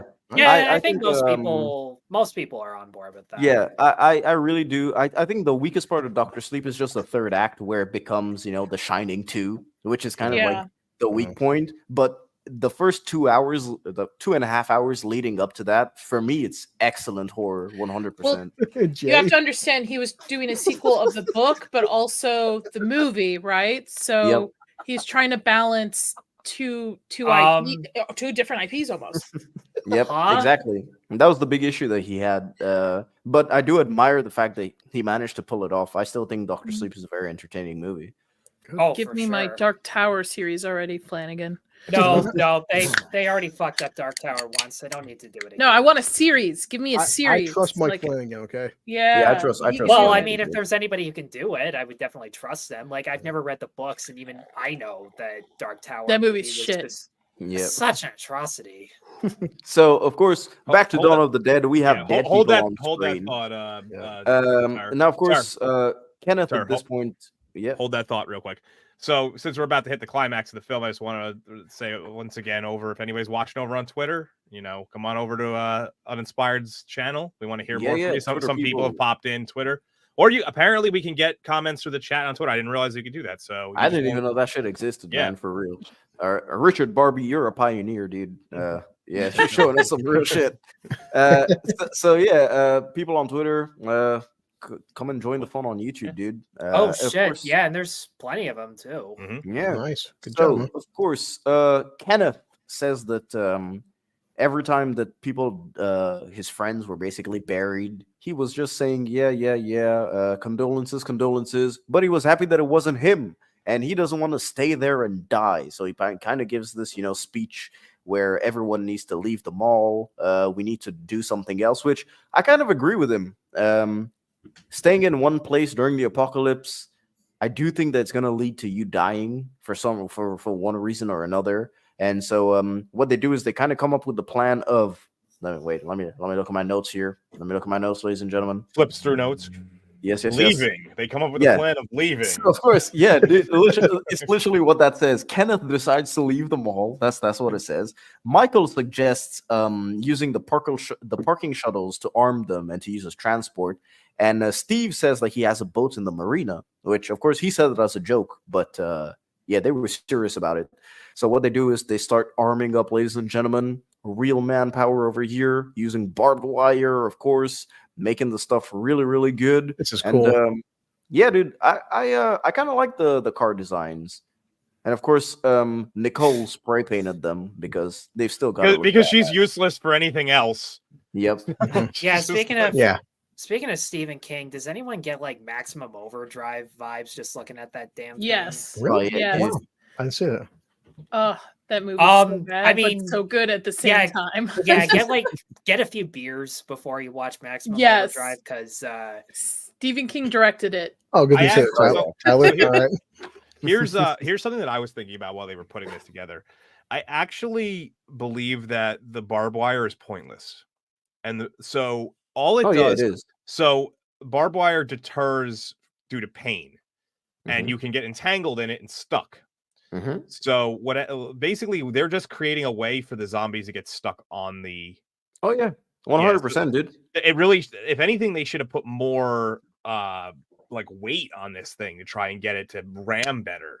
No, I totally agree with you. I think all the barbed wire that they put, even the holds that they put on the side, is a good way for zombies to get stuck on accidentally. Of course, while you're just mowing through them, one can get stuck, which will create a different problem for you because it'll slow down your vehicle, or it'll get you stuck to, I don't know, something else, which is a big problem. But the biggest problem is driving, ladies and gentlemen, because Ving Rhames is a shitty driver, I guess, trying to swerve zombies. Yeah. And now we do the ammo count. What does he say? Those pussy 9 mils or something like that, dude. Yeah. Zombie Velcro. I'll find it in a second. Inspired. Yep. Oh, dude. Let you know. Oh man. Yeah, honey, this machine just called me an asshole. Yeah. It says they have 12 shotgun shells, 26 of these pussy 9 mils, and 16 of those. He's like those 357 Magnums. Oh yeah, baby. The problem is, again, 16 shots when you got like about 4,000 zombies outside. It's a lot. Yeah, this is why they should have been throwing Molotov cocktails off the top, like while they're doing this. Who wants to waste precious alcohol? They have so much of it. They can only take so much with them. So you might. Who knows how much they've already drank, man? Like Good thing I wasn't there. So of course, this scene does set up the. I do tag you as alcohol consumption specialist in every one of my videos. So this scene does set up the Nicole and the dog situation. Of course, it's kind of a very brief one. It's just the fact that the dog kind of gets lost. She's very sad about it, and so Tucker whistles. The dog comes back. Yeah. I do have one question for you guys now. Based on now they've decided, fuck this, we're leaving, right? At what point in a zombie apocalypse do you guys just go, I'm peacing out? Like, I'm just I'm just done. I don't want to even try to live. Like, what kind of world were we trying to live for at this point? Like, how far into it do you think? I think if I got like maybe like 6 months in, I think I got like 6 months in, because at that point I don't think, if it hasn't been quelled in 6 months, I don't think it's ever going to be. So I would go with how much food do I have? If I have enough food to sustain me, then fine. But here's the thing: if I have food and water, I'm good. You also have to think about what kind of world is on the other end, and if there is ever a coming out of that. Yeah, don't worry, dude. I'll survive in that world. I don't mind. I'll have pet zombies. I'll be a ruler of some area of the world. Yeah, I'm not giving up. Fuck that. Yeah, dude. I'm gonna be fucking Immortan Joe from Mad Max at this point. Dude. I'm not even gonna lie, dude. That's why Darwin takes out the weak ones. I mean, Star Power. I mean, it's me taking out the weak one at that point. Dude, you guys, I like bacon and things that I don't know how to go and get. So, guys, realistically, the only position of power we would ever have would be Danny McBride at the end of This Is the End. Yes, that's awful fucking movie. Just have Channing Tatum. Yum. I fucking love This Is the End, dude. I went to the haunted house version of it. Breakfast, man. at Horror Nights. I went to a haunted house version of it for like Halloween Horror Nights out here in Universal, and What did it was it look was like? bad. It was 3D, so you had to wear 3D neon colors. It was like really off-putting. Yeah, pass. That's not a haunted house. Okay, Jamalama, you need to tell this story. God. Type it out. I will highlight it. Try to be as concise as possible, but I will highlight the story as best I can. To the whole panel. So Uninspired said he wants to be a Morton Joe. So he wants to enslave women and impregnate them. Yeah, All why right, not, dude? cool. Fuck, it's You the gotta apocalypse, repopulate dude. the world, man. Exactly, like, dude. yeah. Listen, it's the apocalypse. Listen, there are no moral choices when it comes to creating civilization, dude. Every civilization was created on a bath of blood. All right, fuck it. I'm gonna create. Yes, but my not own a bath of blood, dude. there's not a single historical society built on the back of a zombie apocalypse.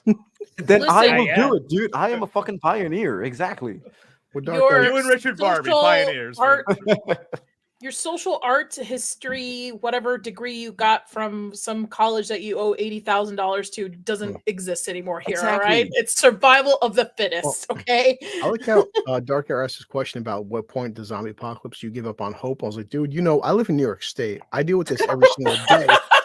I gave up on hope a long time ago. Yeah. I deal with it every day, like, Dude, come to Toronto for a week and you'll regret just saying that now. Yeah, but you have less. Anyway, you have less. I'm from diversity. Chicago. I understand. Dude, I'm telling you, like, legitimately, I think that during the zombie apocalypse, if it ever happens, I would fucking thrive. I'm not even joking. Like, for real, You're dude. toxic. He's gonna rebuild Dark. Dude. Actually, I can't wait. Here's the thing: is Chris actually lives further from the zombie apocalypse of Manhattan than me. I live way closer to Manhattan than him. Oh, then Dark Hour, you're fucked, man. Yeah. I mean, I live in a small town, dude. I can survive over I'm here. more like a 3 hour. I can only imagine what French zombies would be like. They would just be very fucking yeah, they'd have really high standards for their brains. They'd be like, they'd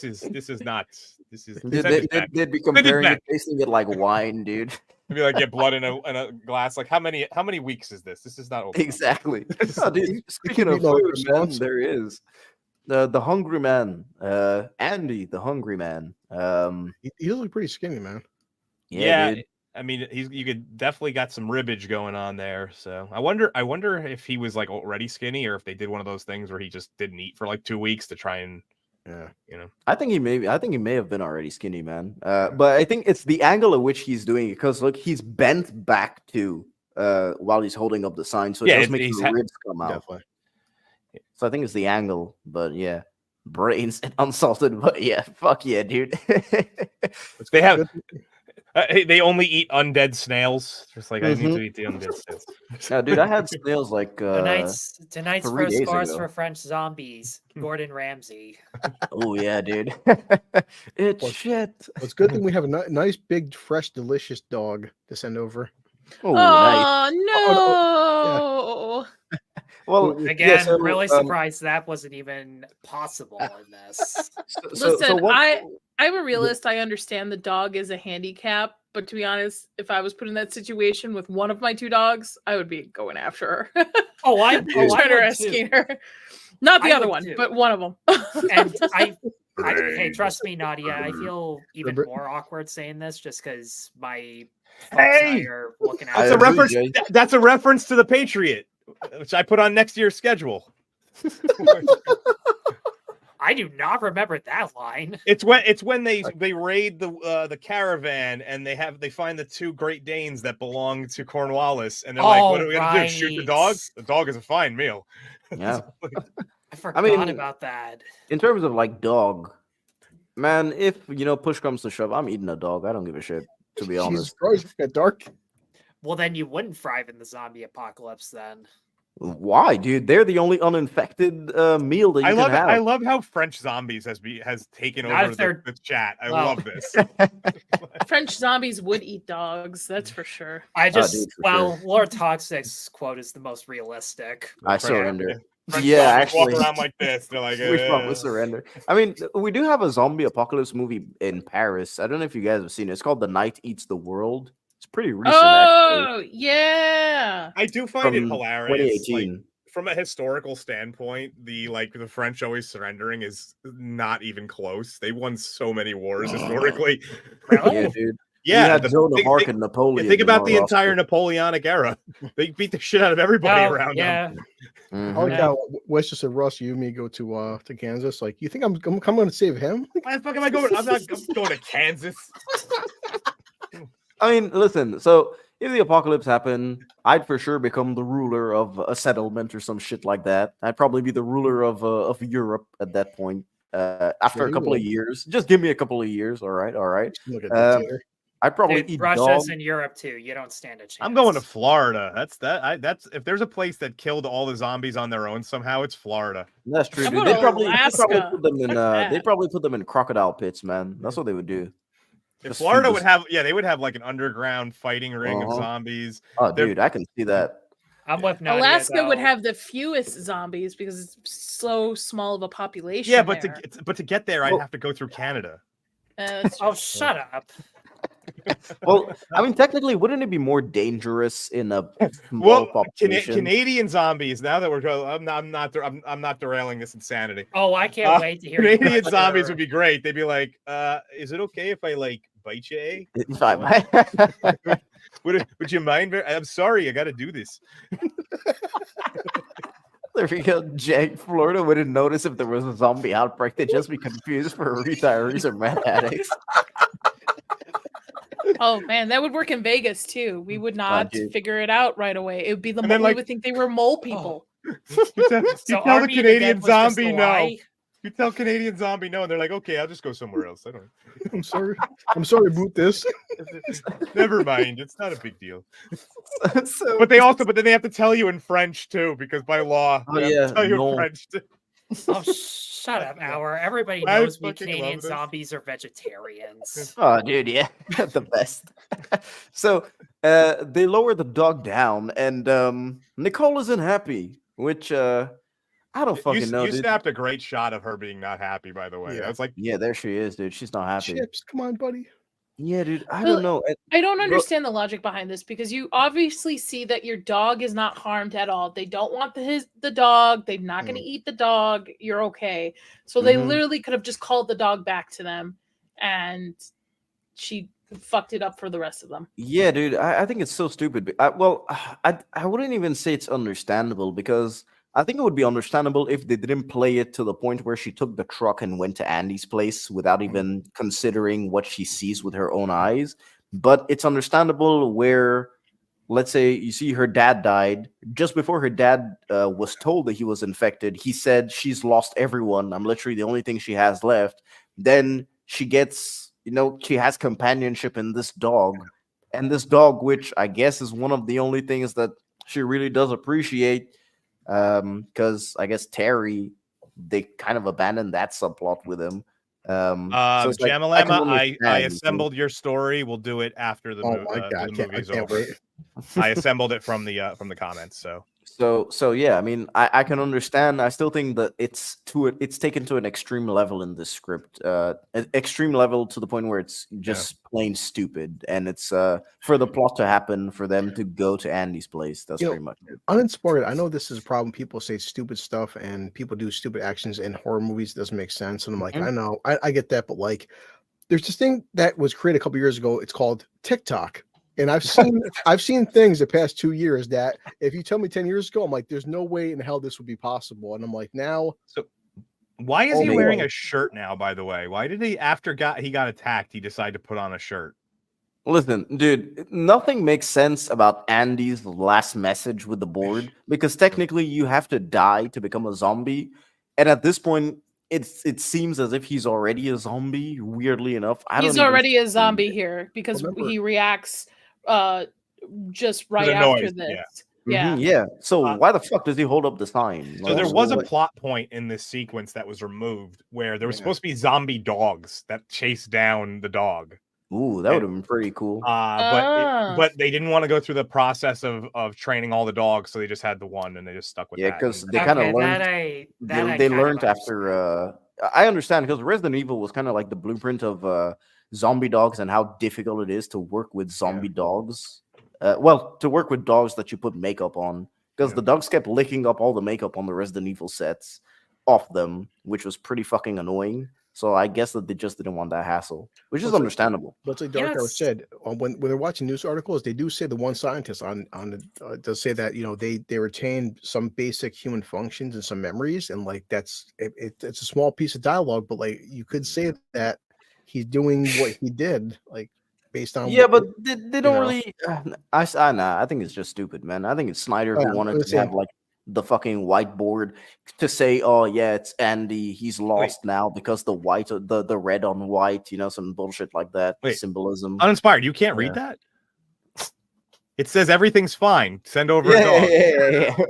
Fuck off, man. I do find it ironic that Snyder kind of compensated for that in Army of the Dead, where they had like the zombie tigers, but then fucked it up, because when I saw the tigers, I went, great, Siegfried and Roy's tigers are zombies, and then the guide says those are Siegfried and Roy's tigers. I'm just sitting there going, shit. That's like Ember J said, like in the original movie, but they did mimic some.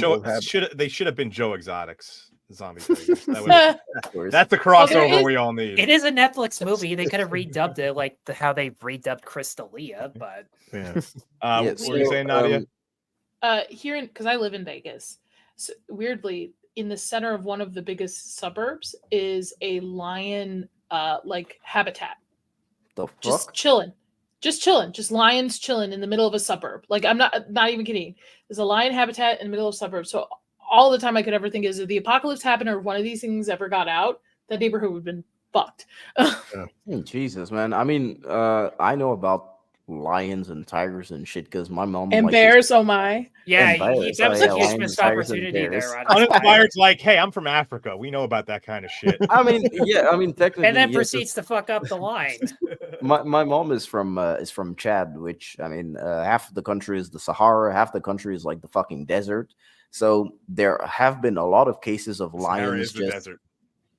I was just thinking, like, isn't this the hair of the desert? It's half desert and half desert.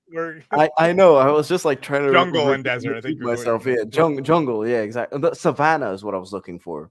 Yeah, savannah. Yeah, that is the word, savannah. Is it? No, Sahara Desert. And the savannah is a different thing than the Sahara. Savannah, yes. Whatever. God. Yeah, dude. So the savannah, and so like there are a lot of cases of lions just randomly roaming into towns and fucking people up, to put it lightly. So yeah, dude, a lion can fuck you up. Where's somebody in the chat quote him on that for the future. It's a lion can fuck you up. Uninspired reviewer in 2024. Yeah, so at this point in the movie, what they do is they're going to go and rescue Nicole, of course, who, like a dumbass, went through, and they're setting up. Leave her. I would have left her. I would have left her, to be honest. Knowing that Andy's infected, I would have left her, because there's no point, there's no real point except for going for ammunition from Andy's store. That's pretty much it. So they do set up the obligatory sewer sequence because, this is a zombie movie that's kind of like a video game too, and of course shit goes sideways, ladies and gentlemen. So let me play the clip.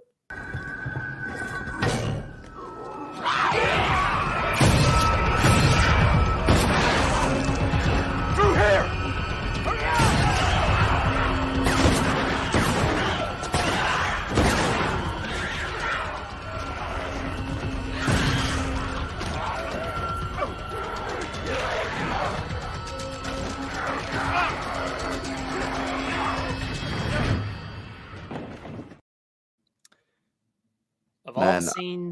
Of all the scenes that wasn't in the theatrical cut, that headshot might have been one that I actually would have enjoyed. I'm glad Todd called that out. That was a great shot. Oh, dude. I mean, one thing I really like about this sequence is the fact that Ving Rhames, the dude that we've kind of seen as really confident this entire time, is really stressing the fuck out for his life. And even when he closes the door, you can just see the terror on his face. He's like, oh, dude, yeah, that was a really close one. And everyone is put on edge. And I think that's, just contributing to the factor of, you can't really have that with slow walking zombies. You have to have fast zombies for this. And another issue is everyone was fucking doing headshots out the wazoo, which, come on, ladies and gentlemen, I would have probably missed all those rounds. I'm not even gonna lie. I would have probably just What do you want to say, Chris? They've been practicing, I guess. Yeah, probably. And of course, they do have quite impeccable aim for the situation. Yeah, they have a lot of good aim, dude. Of course, Andy, at this point, they find him in his gun shop. Of course, it is two birds with one stone. They get a ton of bullets. That's literally the first thing that they do once they enter the gun shop. They get bullets. And of course, they kill Andy, and they have to leave. But to leave, what they do is they send CJ up, of course, and CJ takes a gas canister. Is that it? Yeah. Yeah. He takes a gas canister to throw it into the crowd, which one thing that I do appreciate is that they have a fire source attached to the gas canister. In a ton of movies, you just shoot the canister and it explodes. At least in this point, it's logically going to explode. Like scientifically, it'll explode, which is good. Jesus, man. No, it was small dialogue, but the way Ving Rhames just said, he's like, "Hey, look, Andy, he's got to shoot him." Like, you know what? I'm sorry, brother. Yep. Like, because at that point, it's all it is, just three simple words, but these two, like you said earlier, they developed a small dynamic friendship, brotherhood, and like this. Damn, I'm like, I don't want to do this. I'm sorry, man. Like, they missed a golden opportunity for him to say a line though, because they played chess with each other. Been like, "Sorry, brother, checkmate." That would have been yeah. I'll give you that one. Oh man, it was right there. I don't know how they. I'll give you that. So of course, they're going back into the sewers after this, and who we're following at this point is CJ, because he led the path basically by exploding the canister, and so CJ is alone running towards the sewer entrance, and Tucker is defending him. And of course, do I have the clip? Yes, I do. All right. Ladies and gentlemen, you are about to witness, I guess, the sewer sequence. No, it's the next clip is the sewer sequence. We're about to witness some zombies fucking dying, dude. Fuck yeah.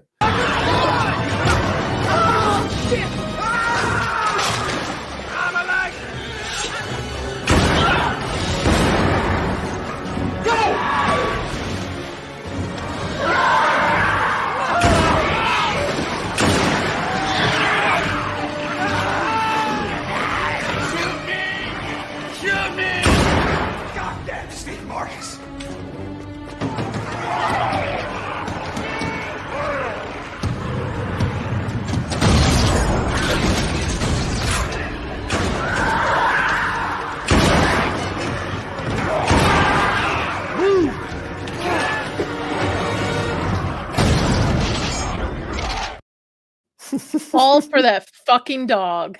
All for that dog. Yeah, sure, Smilex. We'll just start over. Yeah, dude, Smilex, of course, dude. For So, sure. a couple of things. First of all, I love that he gives him the two pistols and drags him. I wish it would have worked better. It obviously only works for like 10 seconds. Yeah, it reminded me of RRR, where the guy's legs are broken, so he's like, so he just by puts shoulders him... and just punching. Yeah.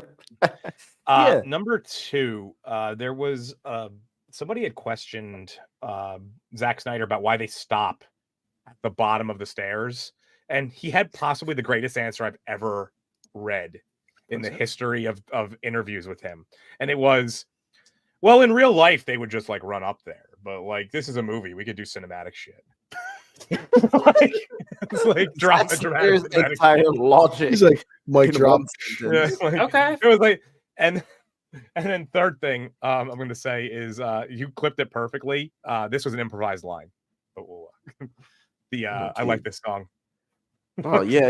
I like the song, dude. I think it's well, the entire sequence of the sewers, I think it's great because of the way that Tucker and CJ mashed together. Because Tucker, once he sees CJ giving him the guns, he takes the guns, and once Tucker realizes that he's about to die, that it's fucked, he gives CJ the guns. You know, he doesn't really try to fight off or anything like that. Then he just tells CJ to shoot him. It's like, yeah, he knows that it's over. Done. I really like that touch. Just tells you that people are finally realizing, like, yeah, dude, this is the apocalypse. We're dying, and we got to cut off some characters.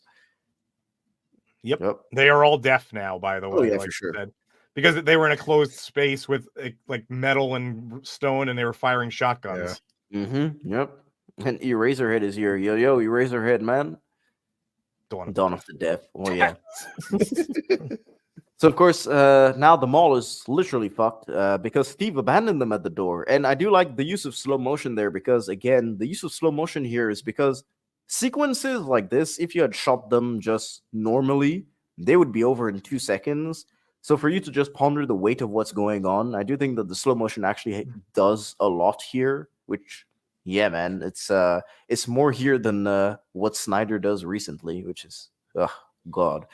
And so, of course, they get to Steve and they take the cars, and this is where I think we get the first like fully CGI shots. I'm guessing because this kind of looked like ass, man. I'm not even gonna lie. Yeah, it's generally frowned upon to run over the extras. So, yep.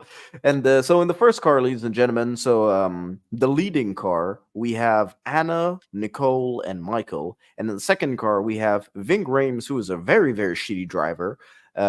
Terry, yeah, how much slow-mo? Not that much, actually. Surprisingly tame amount of slow-mo.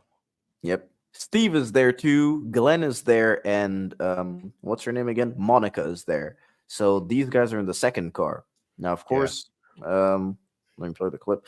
Yeah, so they kind of get attacked by the zombies, and it goes how you would expect, man. The effects on this are pretty good. Yeah.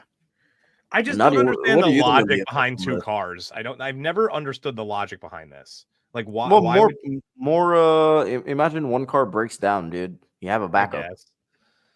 I like how they have just one zombie that's very detailed that picks it up, while everybody else, and he doesn't fit. He doesn't fit the crowd at all. Yeah, they take it as a small payoff where it's like, again, they have some semblance of their old lives where he would pick up this up and. Yeah. But his makeup, his design doesn't fit with the rest of the crowd. Dude, he legitimately looks like Deadpool, dude. Like, yes, for real. I do like the fact that they have the X-Men Origins Deadpool. I do like the fact that they add the shockwave. But realistically, you'd all be dead because your hearts would explode. To be fair. Yeah, I mean, movies never get concussive force of explosions correct. So. How you know that fact for? Oh, dude! I mean, dude, it is a fact. Your heart will explode if there is an explosion, like at least of this caliber next to you. Your heart would literally explode in your chest, and you would die instantly. I'll take your word for it. Oh, dude, don't worry. I'm an expert, dude. I'm telling you, I'll become a Morton Joe when the apocalypse comes, dude. Don't worry. So, they finally make it out, and of course, who could have predicted this outcome, dude? Chainsaws on a moving car. That was a good scene, though. He trips like, oh. Yeah, because of course there was a zombie that was attached to the back, and Ving Rhames, instead of just fucking slamming the side of the car into a building or something like that, or driving straight and realizing, hey, we have a chainsaw to take care of that situation. Yeah, he just swerves like a dumbass, and at this point it's like, yep, she dies. So Monica is dead, ladies and gentlemen. They have an accident, and Ving Rhames' car is done. However, the only person that managed to make it out first, of course, is Steve, who gets attacked by a zombie. Who would have guessed, ladies and gentlemen? And now, of course, in the car, Glenn and Monica are dead. So it's just Ving Rhames and Steve at this point, and Terry, of course. So let me play the clip of Steve turning into a zombie. Well, after being turned into a zombie. I got him. Damn.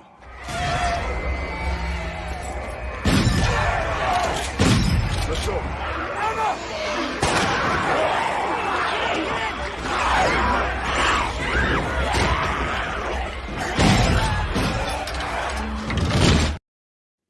Now, the fact that Anna didn't get bit is phenomenal, dude.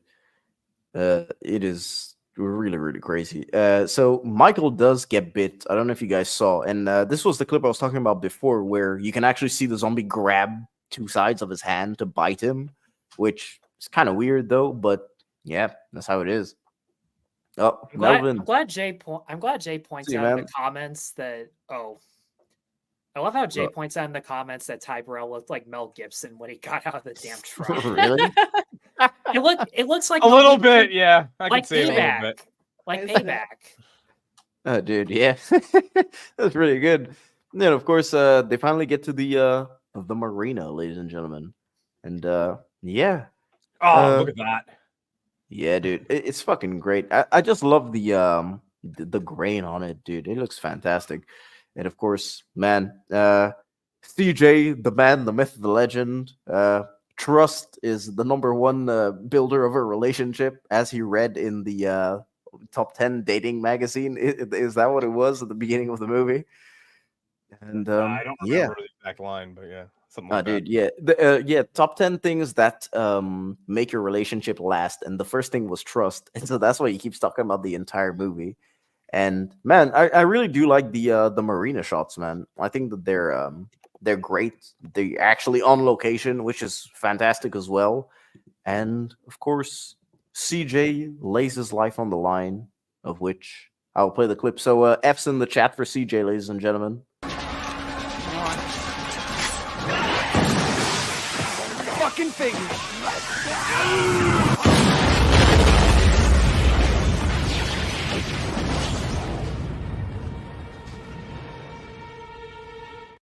I hope nobody's ears popped whenever with the explosion. Unfortunately, we have to lose Nadia, but we're pretty far in the movie, so let's just give her the floor to just talk about the last few minutes before we. Yeah, I mean, this is literally so. What's going to happen now, Nadia? Is just Michael finds out that he's bit. Well, Michael tells them that he's bitten. They're on Steve's boat, so they sail into the sunset. Michael shoots himself. And we get that. Well, I'll play it now. So, wait, is it this? Yeah. Then we get the the post credits stuff where they're on the boat, basically, which was all filmed after the movie was done. By the way, all of this stuff. Oh yeah. And So they decided to do all that stuff at the end. So Nadia, what are your final thoughts on the movie, man?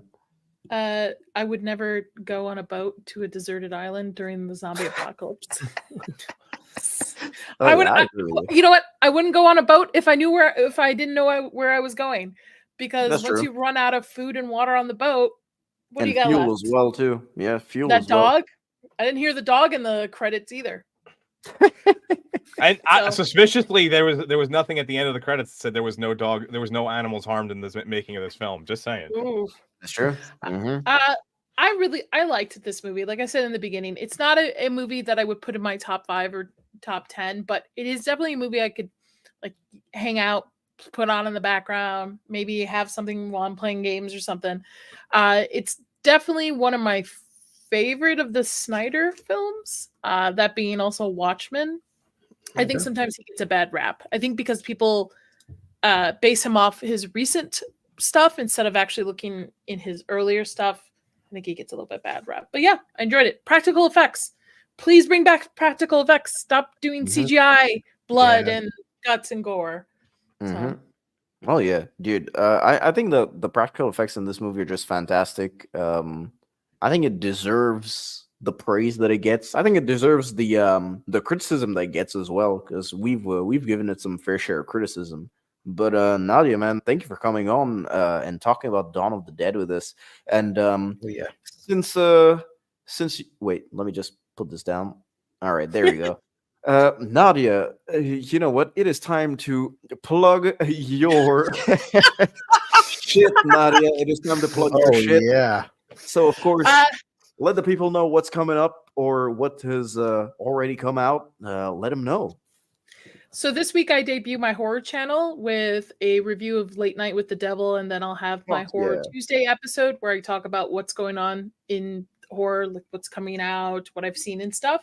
Usually you can find me Wednesday on Zach's What's Good Wednesday, and then on Inside All Day we're going to be starting a House of the Dragon post stream. So as soon as the episode ends, a group of us are going to go live to talk about the episode.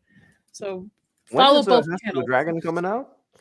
June 16th. June 16th. Oh, June. okay. That's pretty soon, yeah.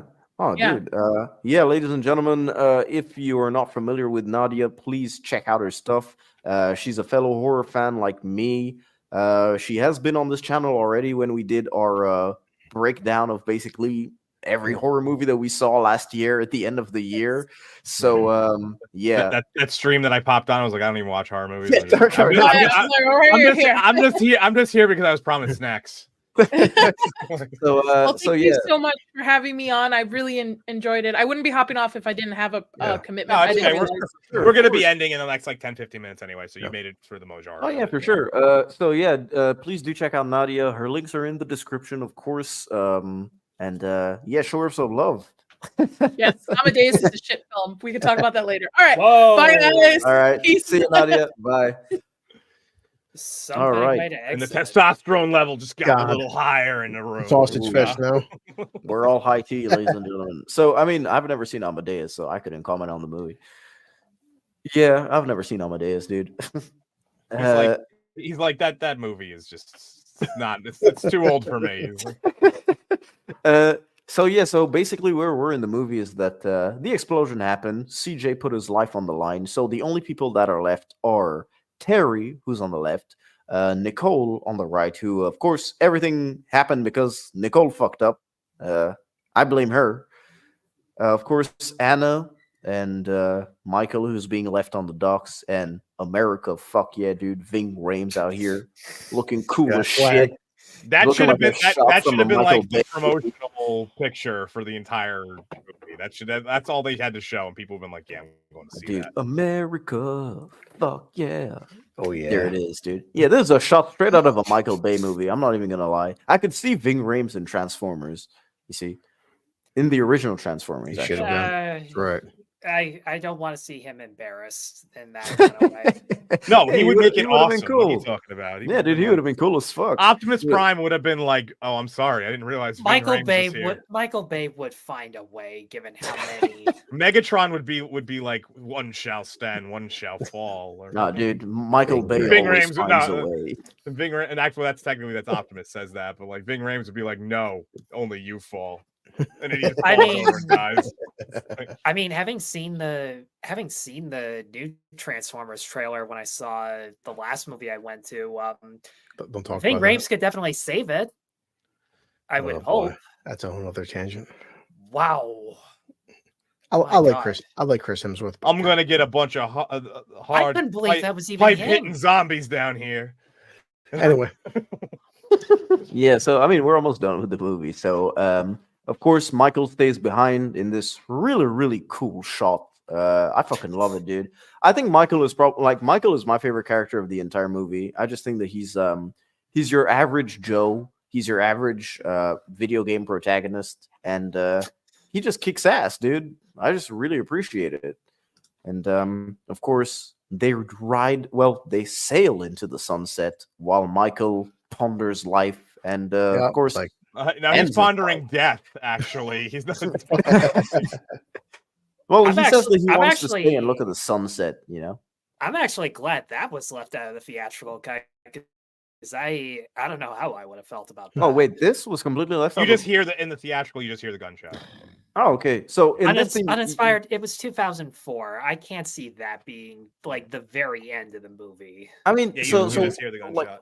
like what happens is you see him put the gun, but you don't see him like kill himself. You just hear the gunshot from Anna's perspective. Basically, Yeah, but that's he it. doesn't. They don't show him actually pointing it at himself. Oh, okay.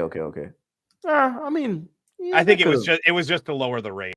It was probably that's Probably, very yeah. much a like we can't show this and we have to raise the rating. I mean, yeah, fuck it. We can show Which- zombies getting shot in the head. but Exactly. fuck it. God forbid a dude just without pulling the trigger puts a gun to his head. Fuck it. Zombies are not. Zombies are fictional. Harm to oneself is real. it's not that bad, you douche. Actually, Jay is half right. This is this is an actor after they read the Rebel Moon script. Dude, this is an actor after they signed on to the Rebel Moon script onto Rebel Moon without reading the script, and they finally get it like a week before shooting. This is it. This is the exact reaction, dude. And of course, ladies and gentlemen, that is the end of the movie, but it is not the end of the movie because we have our post-credit scene. So this goes on. Wait, actually, before I play the clip, this goes on during the credits. However, I cut every single thing into this huge 49-second clip, so we can just talk over it as it goes. Yeah, And, I actually like that they did this because it was like a post credit scene, but like not at the same time. It was just oh yeah. And plus, it explores like a found footage, man. Another Yeah. subgenre of horror that I love. Yeah, And it, it does has so like really a well. micro movie feel to it almost. Dude, I love the head that they find in this thing. It's fucking great. Also shows he was a coxman. I mean, it does give you so in your opinion, guys, how do you guys think the movie ended? Do you think they all died? Do you think one Oh, they're specific dead. person They're died? not. It's not even close. They have like 100%, 8 bullets. yes. What do you? I go dark hour, you sick bastard. It's dude. found footage. When does anyone in found footage make it out at the end? No. That's true. I mean, That's it's a like good point. practically their only situation is jump back into the boat and maybe sail off. But at that point, yeah, like They don't have any fuel. I'm Yeah, they saying, don't Show have that. fuel. yeah. Like, well, they're just gonna jump in the boat and they're just gonna get overtaken. It's gonna Unless- turn into open. yeah. They're gonna go all open water on their asses. That's true, yeah.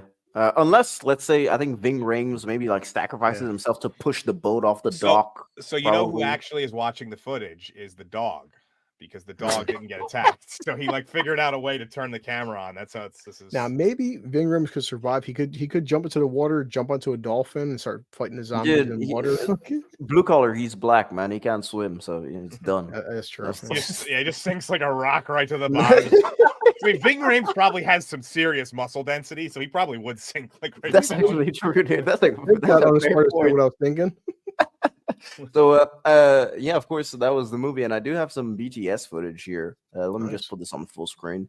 So, yeah, this is Anna being attacked by her husband, Assaulted by and- her husband, by Yeah, a assaulted, divorce, yeah. a divorce waiting to happen right there. and of course, them when they were on the roof. And I do have the man, the myth, the legend himself. There he is, ladies and gentlemen. Can you spot Michael Bay? Well, he does look like Michael Bay in this shot. Holy shit, dude! Zack Uh, Snyder. I don't know.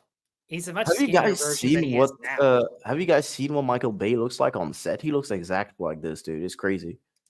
They all wear the same like nondescript cap with sunglasses. So That's true. That's The crazy, white, dude. the white button-up shirt. yeah, like some sort of like light. Usually it's a lighter colored button-up shirt because they're outside. Mm-hmm.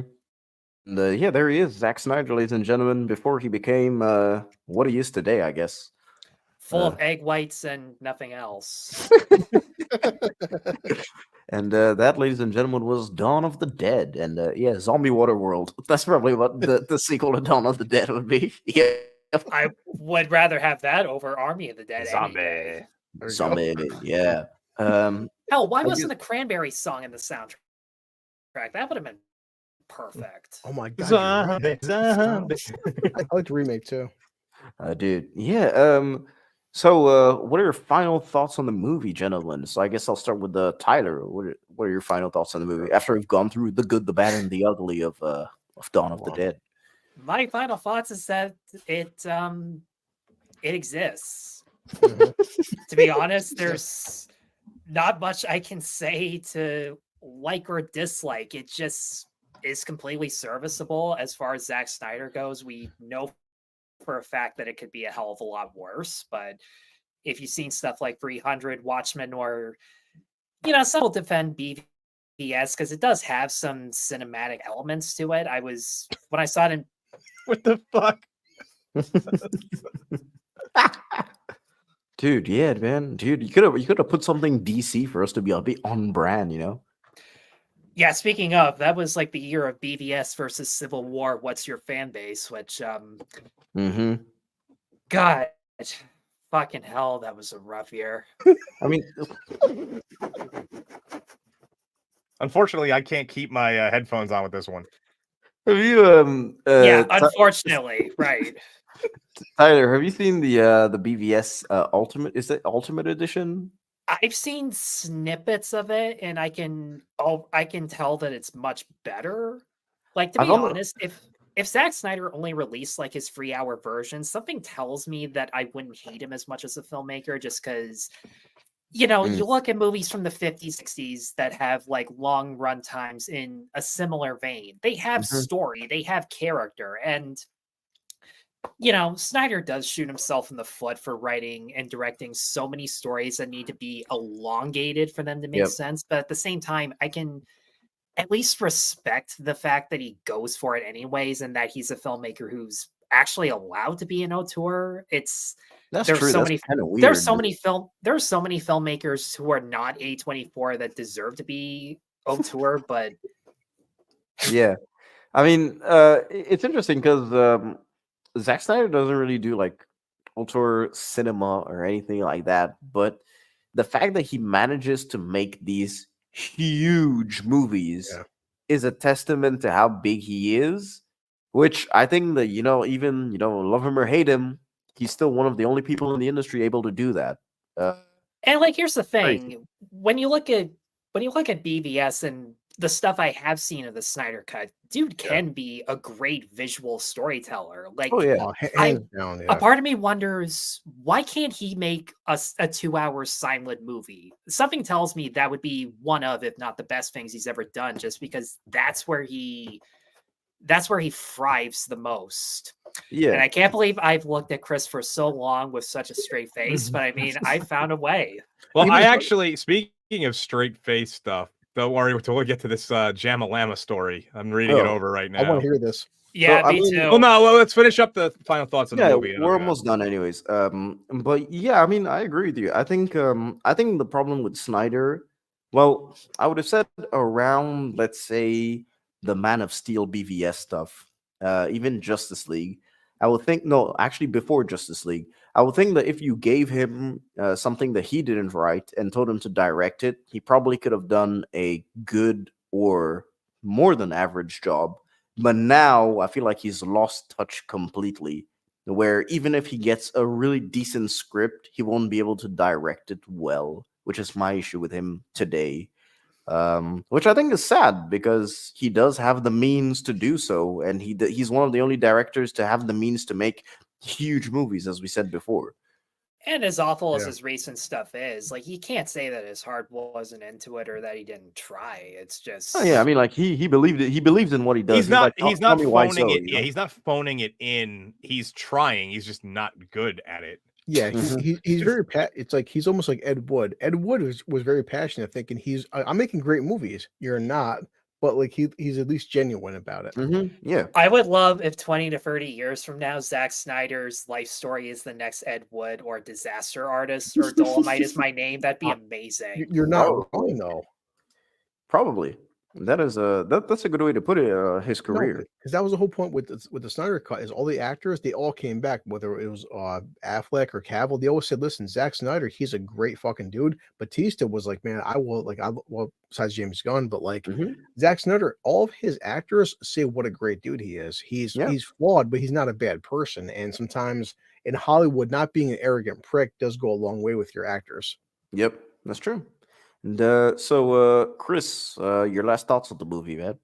Definitely, it's a flawed film, no doubt, but like it's a very good action film, and like I said, I will give credit where the film it doesn't spend too much time in exposition because at this point it's 2004. We've seen zombies fucking done to death, and I do appreciate the fast paced, Mhm. way of the film. And like people said in the chat, and you guys would agree. Listen, George Lucas, right? Everyone says that episodes 4, 5, and 6 are fantastic. Why are the prequels terrible for? The prequels are terrible because George Lucas is not a good writer of dialogue. Zack Snyder, and I know Tyler would know this going to the Snyder Cut, when they first showed Henry Cavill in a black suit, that's the entire sequence on YouTube is fucking fantastic. Zack Mm. Snyder is a very good cinematographer. He can't write dialogue. We've seen this with Rebel Moon. Rebel Moon, he's producer, writer, director, dude. Just because you're a good director doesn't mean you can write good dialogue. George Lucas can make very good scenes and ideas. The dude cannot write dialogue. Zack Mhm. Snyder, during this film, and even Sucker Punch. Sucker Punch isn't a great movie. It's got some fantastic fucking visuals. Visuals. Oh, Watchmen, dude, fucking Watchmen does agree. too. Watchmen 300. Zack Snyder can direct cinematography with the fucking best of them, but this guy cannot write a script. And Mhm. like Critical Drinker, he said this before that. George Lucas' biggest problem was imagine being back in 1999 for episode 1, telling George Lucas, the guy who made a $4 billion franchise, George, you can't write dialogue. Zack Snyder needs somebody to tone him down. He's Mhm. a very Yeah. he's a very good cinematographer. He can't write. He's not a good writer. So Yeah. And you it know. makes me think about how great Denis Villeneuve is as a filmmaker, but mainly he directs other people's scripts. And if Mhm. he ever the one time actually there have been 2 times where I've seen him write his own scripts. The first time was his first Yeah. movie, and it wasn't good. Second time, it No. was better, but it needed a lot of work. But with Dune, even though he loved the books and actually probably did most of his screenwriting experience, he still had co-writers beside him that Yeah, could polish exactly. up his work. Yeah. And you guys and everyone watching chat, some people we've all heard different covers for certain songs. Some covers are shit, some covers are fantastic. You said, Tyler, is there adaptation? Some people can't do good adaptations. Zach can do very good adaptations. He's just not good at don't give him, he can't write his own material. Simple as Yeah. that. So I think as Tyler said before, and just to bounce back on the sucker punch visual aspect of it, I think Zack Snyder today would probably thrive if they gave him a non-dialogue animated feature to make. I would agree. And I say that considering 3 of the best movies I've seen this year are modern day silent movies. You can still do it today, guys, and you can still get people in seats And for it. as Tyler said, I watched a couple months ago with my kid the very first Michael Bay Transformers. Yes, dialogue. I'm not going to debate. Different Transformers is shit. The first time, even in 2024, when Optimus first transforms, that's a fucking visual masterpiece. I'm telling you, go I ahead, agree, man. go watch when Optimus first comes out, and the first Transformers film. Yes, the sequels do have problems, but Michael Bay, nobody can direct action sequences like Michael Bay. He can't write, but he's a shit dialogue director. It's simple as that, Yeah. guys. So, Dark Hour, what about you, man? Your final thoughts on the movie? I mean, they pretty much summed it up really well. I would just the one thing I would tell people for this is definitely check out, first of all, make sure you check out the director's cut. Now that I've seen both of them, I can tell you it's the better of the two. Number 2 thing that I would like to say is, it's one of those movies that I know that this phrase gets thrown around a lot, turn your brain off, don't take it seriously. I think it's a little bit more forgiving for something like a zombie movie where you could say that. It's already kind of it's already a fantastical concept of what can happen. So different interpretations of it. I'm cool with it. I don't like running versus shambling, virus versus this. I'm okay with that's one of those things I'm okay with different interpretations of. And for what it is, I think this was a pretty good reimagining of a classic. Was it as good as the original? No. Did it have some aspects that were better? Yes, mainly the cinematography aspects. But that's just pretty much where I am. I agree with most of the things that they said, so I'm not gonna hash on the same things. And I will say this, you can watch it whether you love or hate it. You wouldn't know if it even is a remake. I'll give it that. Oh yeah, for sure. 100%. It's kind of to me, it's kind of on the level with the Evil Dead remake, where I would say it's more of like a reimagining of the original, where it's just like, yeah, we take the elements, we try and redo it, and that's pretty much it. But they're not remaking beat for beat with the same characters. You don't have the same character names that are being remade. It's not beat by beat remake. It's, let's say, a reimagining. That's a good comparison, but like personal preference, I actually can't stand the 2013 Evil Dead, but that's just me. Oh, dude, I love the 2013 Evil Dead. That Kurt Cobain looking douchebag just killed every scene for me. I see which one you're talking about, dude. Although the girl Jane Levi who did Don't Breathe afterwards, she was good. Like every scene around her was awesome. Yeah, something I would say that everyone knows is that, listen, certain directors are good at certain things, certain actors. Arnold is great for what he is. You don't want to see Arnold doing films like like The Lighthouse. It's simple as that. The Rock is good in certain aspects. Certain directors just, I hate to say it, but like, stay in your lane. That's how it is, guys. Yeah. Not every actor can do everything. Zack Snyder in certain aspects is a fantastic director in certain aspects. He's not a good, that's all it is. So this film is not terrible, but it's not great. It could have been better, but it's serviceable. Yeah, so I mean, in my opinion, I would definitely recommend the Dawn of the Dead 2004 movie. I think that it's a great, as Dark Hour said, turn your brain off and just enjoy. It's kind of a popcorn flick. It's a popcorn flick. If you just want to go to be entertained and not look too heavily at plot points, or not to look too heavily at the criticisms that you would give to your average normal movie. Yeah, because let's face it, even though we don't like saying stuff like, yeah, turn your brain off and enjoy, there are some certain movies that are tailor-made that way. That's just how it is. A lot of movies that people love in, you know, the 80s, 90s, 70s, a lot of them are just popcorn movies, and it's just feel-good movies. I mean, we've cut Godzilla -1 some slack. We've cut Top Gun Maverick some slack because there were movies that we needed at that time.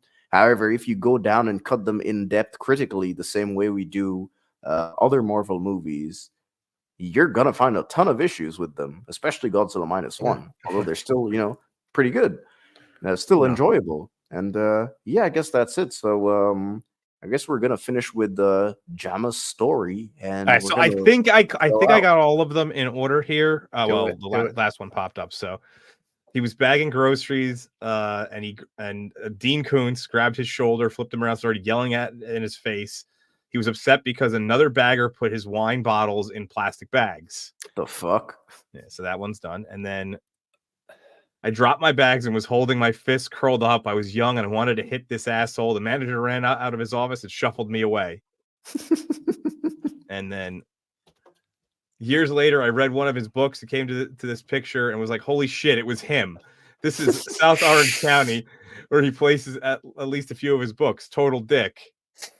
And then I never read another Dean Koontz book after that. And then then there was a little bit of context added. He was literally in my face yelling, pointing, face all red.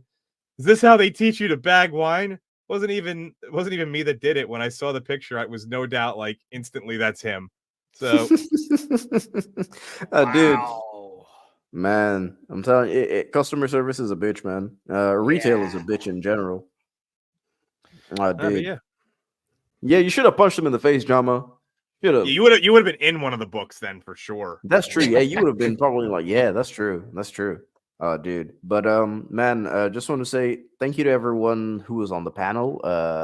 It is time to plug your shit, ladies and gentlemen. So give the people what they want. Let the people know what is going on.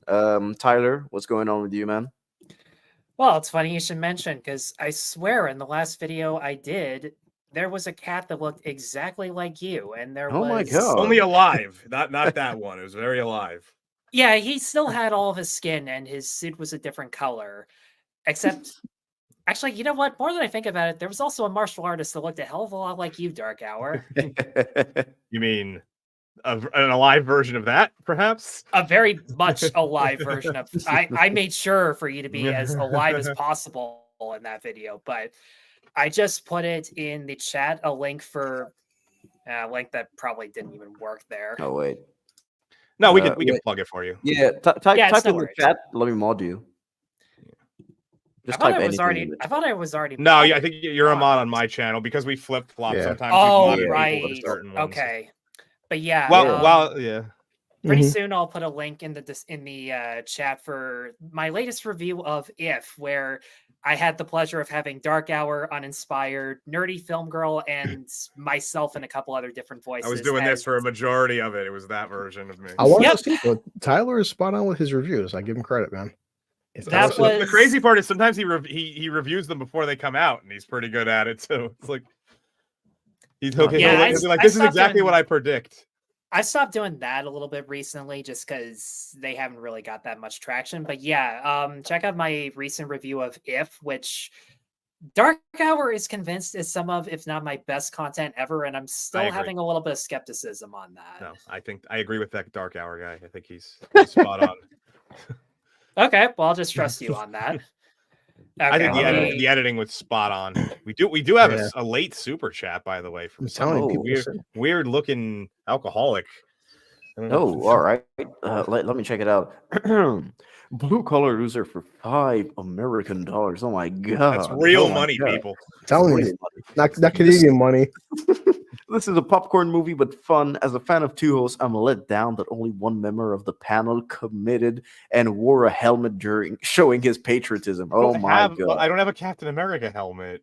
I don't have a helmet at all, dude. Yeah, Magneto, man. God damn. Magneto is not even American. Exactly. See. Yeah, dude. You traitor. You're anti-American, dude. Come on, Dark Hour. You got to be better, man. Do better, dude. I know I You got to be better, Dark Hour. You got to step up. You've got to do better. You've got to step up. It's like, yeah, Dark. You got to tell him, Chris, man. Tell him he's got to step up. He's from Jersey, so yeah. But massive thank you, Chris, man. Massive thanks, man. Of course, man. Chris, what about you, man? Plug your Oh yeah, shit. so Man. of course, our everyone knows our buddy Lance. Tomorrow we're doing Band of Brothers episode 3, and our buddy eventually he did say that Critical Drinker will be hopping on because Band of Brothers, unlike freaking Masters of the Air, is a fantastic show. I'm very honored to be on with Lance as much as you guys. It's a perfect TV show, and I'm glad that Lance always asks me on every week because it's why I have me on for. But no, I want to do a video because Tyler, when he recommends a film, I want to go see If. So I'll probably check it out tomorrow. And yeah, I'm always hanging out with Stupenzo, you guys. And yeah, I just got done beating Stellar Blade. It's a fantastic game, guys. People always talk about the whole TNA thing, and I get that. Like it's not as censored. I put 60 hours into the game. It's like, guys, it's a great game. Stop complaining about the whole like she's 2% less nude than the uncensored version. It's a great game, guys. So Dude, I need 100% nudity at all times. Yeah. I'll probably check it out after I finish. After I Good game, finally yeah. start playing Ghost of Tsushima, since it's on PC now. Yeah. I can No, finally play it. So yeah, I'll check we it do out. We do every Tuesday. We do a rewatch. I said you guys, everyone here on the panel is always, everyone always has an open invitation. Time is always against us, but you guys know that whenever you want to come on my channel, you're more than welcome. This Tuesday we're watching Tombstone. I love Tombstone. Ooh, nice. And Wow. I picked Tuesday because you guys, it's always hard. Drinker does open bar. You guys do 2 lessons Saturdays. It's hard. Yeah, I mean, it's said. There's only so many days in the week. No, exactly. But you guys, everyone on the panel knows that you have an open invitation. It's just that time is always against us. So Yep. Bless you, man. Fuck time zones. Yeah. For real. Dark Hour, man. What do you have coming up? I just started the initial writing on a new video. I'm getting away from reviews. I want to do a little bit more in-depth study kind of stuff. So recently I told you about how Challengers, the Zendaya threesome fantasy film, was only in theaters for 21 days before they put it on to streaming, or 20 days. And That is I'm looking into I'm doing a study on how long, like what these turnaround times have become, dating back really far. I'm not just looking at like the last couple years. I'm going back far, and it's going to be one of several in a series, kind of exploring the current state of cinema. I can tell you one thing, Dark Hour. Me and Lord Toxic watched Challengers. It's an awful film, but you know what, guys? If you've seen awful film, have fun. It's probably the most fun I've had in the past 2 years talking about a movie. We couldn't stop laughing. It's so bad, we're laughing our asses off because it's the worst film I've seen in two years, man. Dude, I'm pretty hyped. I'm still pretty hyped for it. I gotta watch it, dude. All it does is it just keeps pushing this false narrative that Zendaya is attractive. So I agree. There are times when she is attractive. Yeah, when she's caked on with 2 inches of makeup on every part of her face. Yeah. I'll take that over nothing, man. But yeah, so I'm getting away from my review. I'm still going to be doing reviews here and there, but this year is just it's been bad reviews of movie. Like I can only review so many bad movies. I'm gonna still do the big ones, the Deadpool 3, exactly, like that kind of stuff. But if something piques my interest in the middle, like Godzilla -1, that was out of nowhere. I decided to review that. I wasn't planning on it. So if it does, if I do watch something and I'm like, no, I just got to review this, it'll still come out. But I'm going to be doing a little bit more, character studies, stuff like that for a while. Just I want to expand my your catalog, craft. my craft. I want to get back. I don't want to be a one-trick pony. I want to be able to do it. Well, Dark Hour, I can tell you one thing. Sometimes reviewing something you love is also beneficial. Our buddy, everyone knows from Gooch. Gooch actually, if you right now, no lie, if you Google Blue-Eyed Samurai episode 2. Our buddy Gooch is the #1 search on Google right now. Fuck yeah, dude. Because the problem is because so many people, I mean, I won't go into a tangent, but like, guys, you can only bitch about Star Wars, Doctor Who, Rings of Power so many damn times. Why not talk about something you love? Like Gooch had me on doing Cyberpunk. How many people have reviewed Cyberpunk? Very few. But the fact that Gooch, Blue-Eyed Samurai, a show came out last year. Gooch is a #1 search on Google because why not talk about some very good stuff, man? Oh, dude, yeah, I totally agree with you, man. Just everyone in the chat, if you haven't followed Gooch, man, do follow Gooch. He's a Follow great dude. Tyler, follow Yeah. Blue Collar, I follow think I have Dark him booked Hour. again in the near future. I think everybody is like I'm currently booking people for 2025. Exactly. This show is the fastest growing, most rapid, ascending Yeah. show out there, other than Yeah, Gooch's. And Dark Hour knows on the Spark Tyler, the fact that we keep meeting since me and Dark Hour first started channels, I keep meeting more and more friends. It's like I love the fact that like I'm too busy versus not busy enough. Yeah, that's the thing. It's like because especially when you're growing and you're a smaller channel, you Yeah. basically just come together based off pure passion.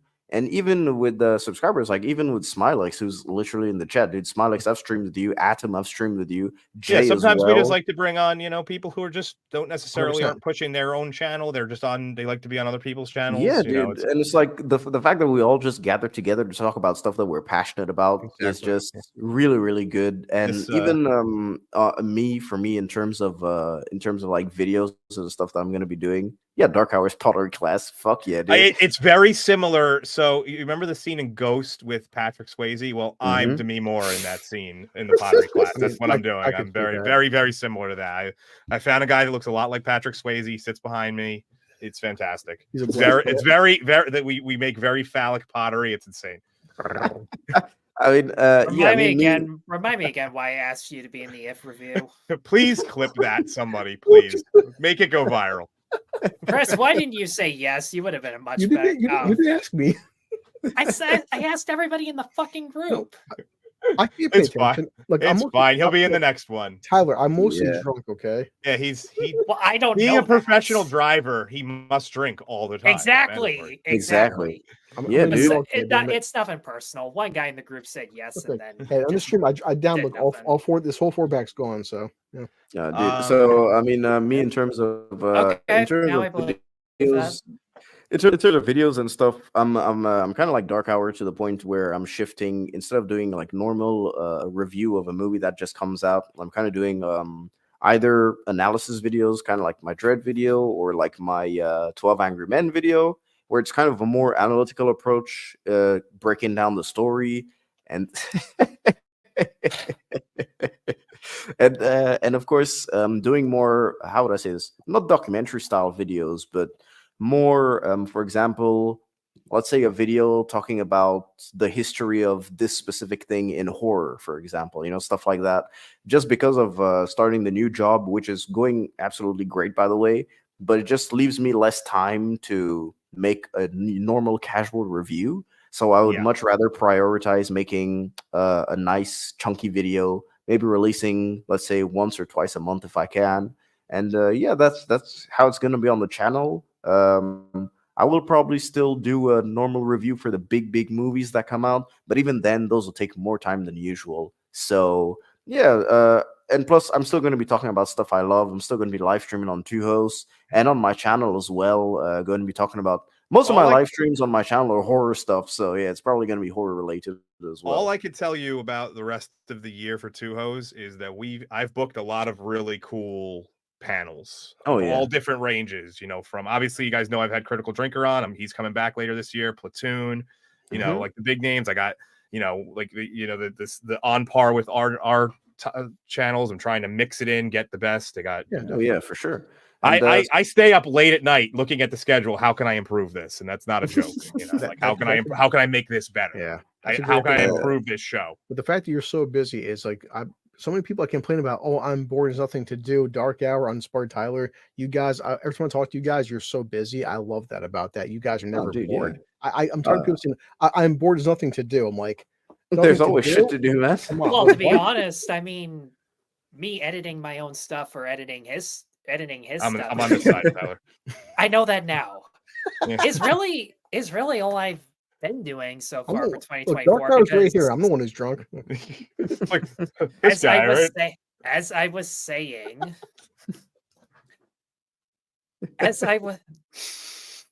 okay.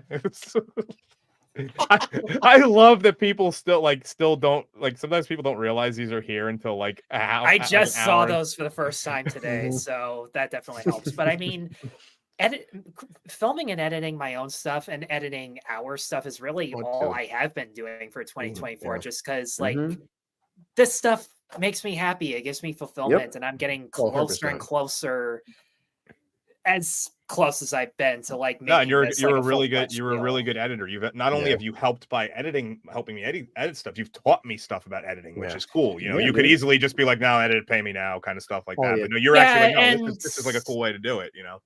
And it pisses me off that the bunch of people that I have reached out to it hasn't worked out. But yeah, dude, but don't worry, man. Your passion will shine through, like all of us, dude. All of our I believe that, man. I get all the time. I get all the time, Tyler. Like, you know, coming on here, whether it's Gooch or Enzo or like Lance, I just like people like, dude, you haven't slept in 2 days. I'm like, you know what? I love the fact that people want to have me on. It's such a great day to have a Saturday, talk with 3 or 4 friends, drink some vodka, have some pizza, whatever, and talk about movies I enjoy.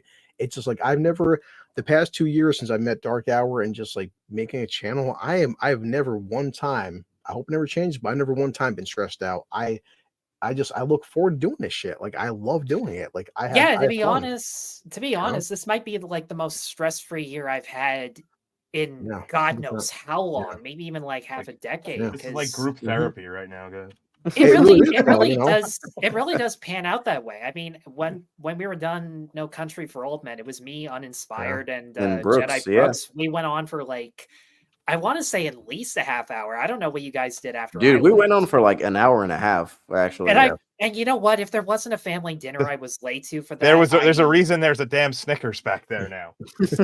I was gonna say, when you change this to 3 o'clock, I'm just sitting there going, oh shit, he's gonna get hungry again. No, that gave me time to actually eat.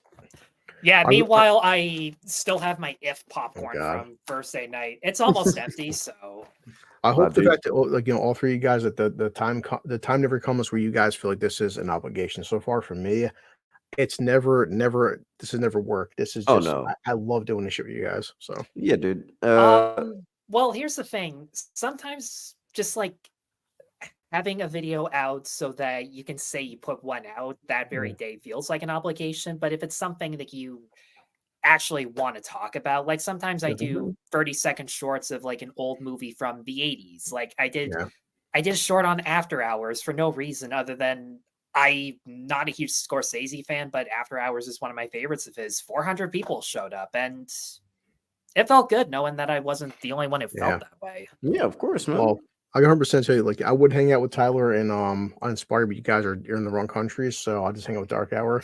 No. You're in the wrong. I can't speak for Uninspired, but I'm just gonna wait for my next election to find out whether or not that's a true answer. Don't talk about election. Don't talk about election, me, Dark Hour. No, and on that note, I'm done. We're done. Yeah, no more. Yeah. It was nice knowing you guys. I would like to thank everyone in the chat. Oh yeah, 100%, dude. Massive thank you. This is one of our more viewed ones. It seems like we're getting a lot of people watching on Twitter. I'm gonna see about getting those people to come over and oh yeah, for sure. Massive thanks to everyone in the chat, man. Even Smilex, even though you were late. All right, sorry that we couldn't. You know, there you go. I said it before your comment even popped up. Wow, those Twitter numbers are serious. Yeah, man. That's stupid groundhog. God damn. So yeah, massive thank you to everyone in the chat. Man, we really appreciate you, especially for spending your Saturday. How much? Almost 4 hours of your Saturday with us, man. Have a good Sunday. Have a good Monday as well, and have a good fucking week, man. That's pretty much it. And thank you to our 2 panelists. Nadia as well. Thank you, of course. Nadia. Yeah, of course. Dude, don't worry, not forgetting Nadia. And yeah, man, I guess we're done. And massive thanks to everyone who sent in super chats as well. Dark Hour, take us out.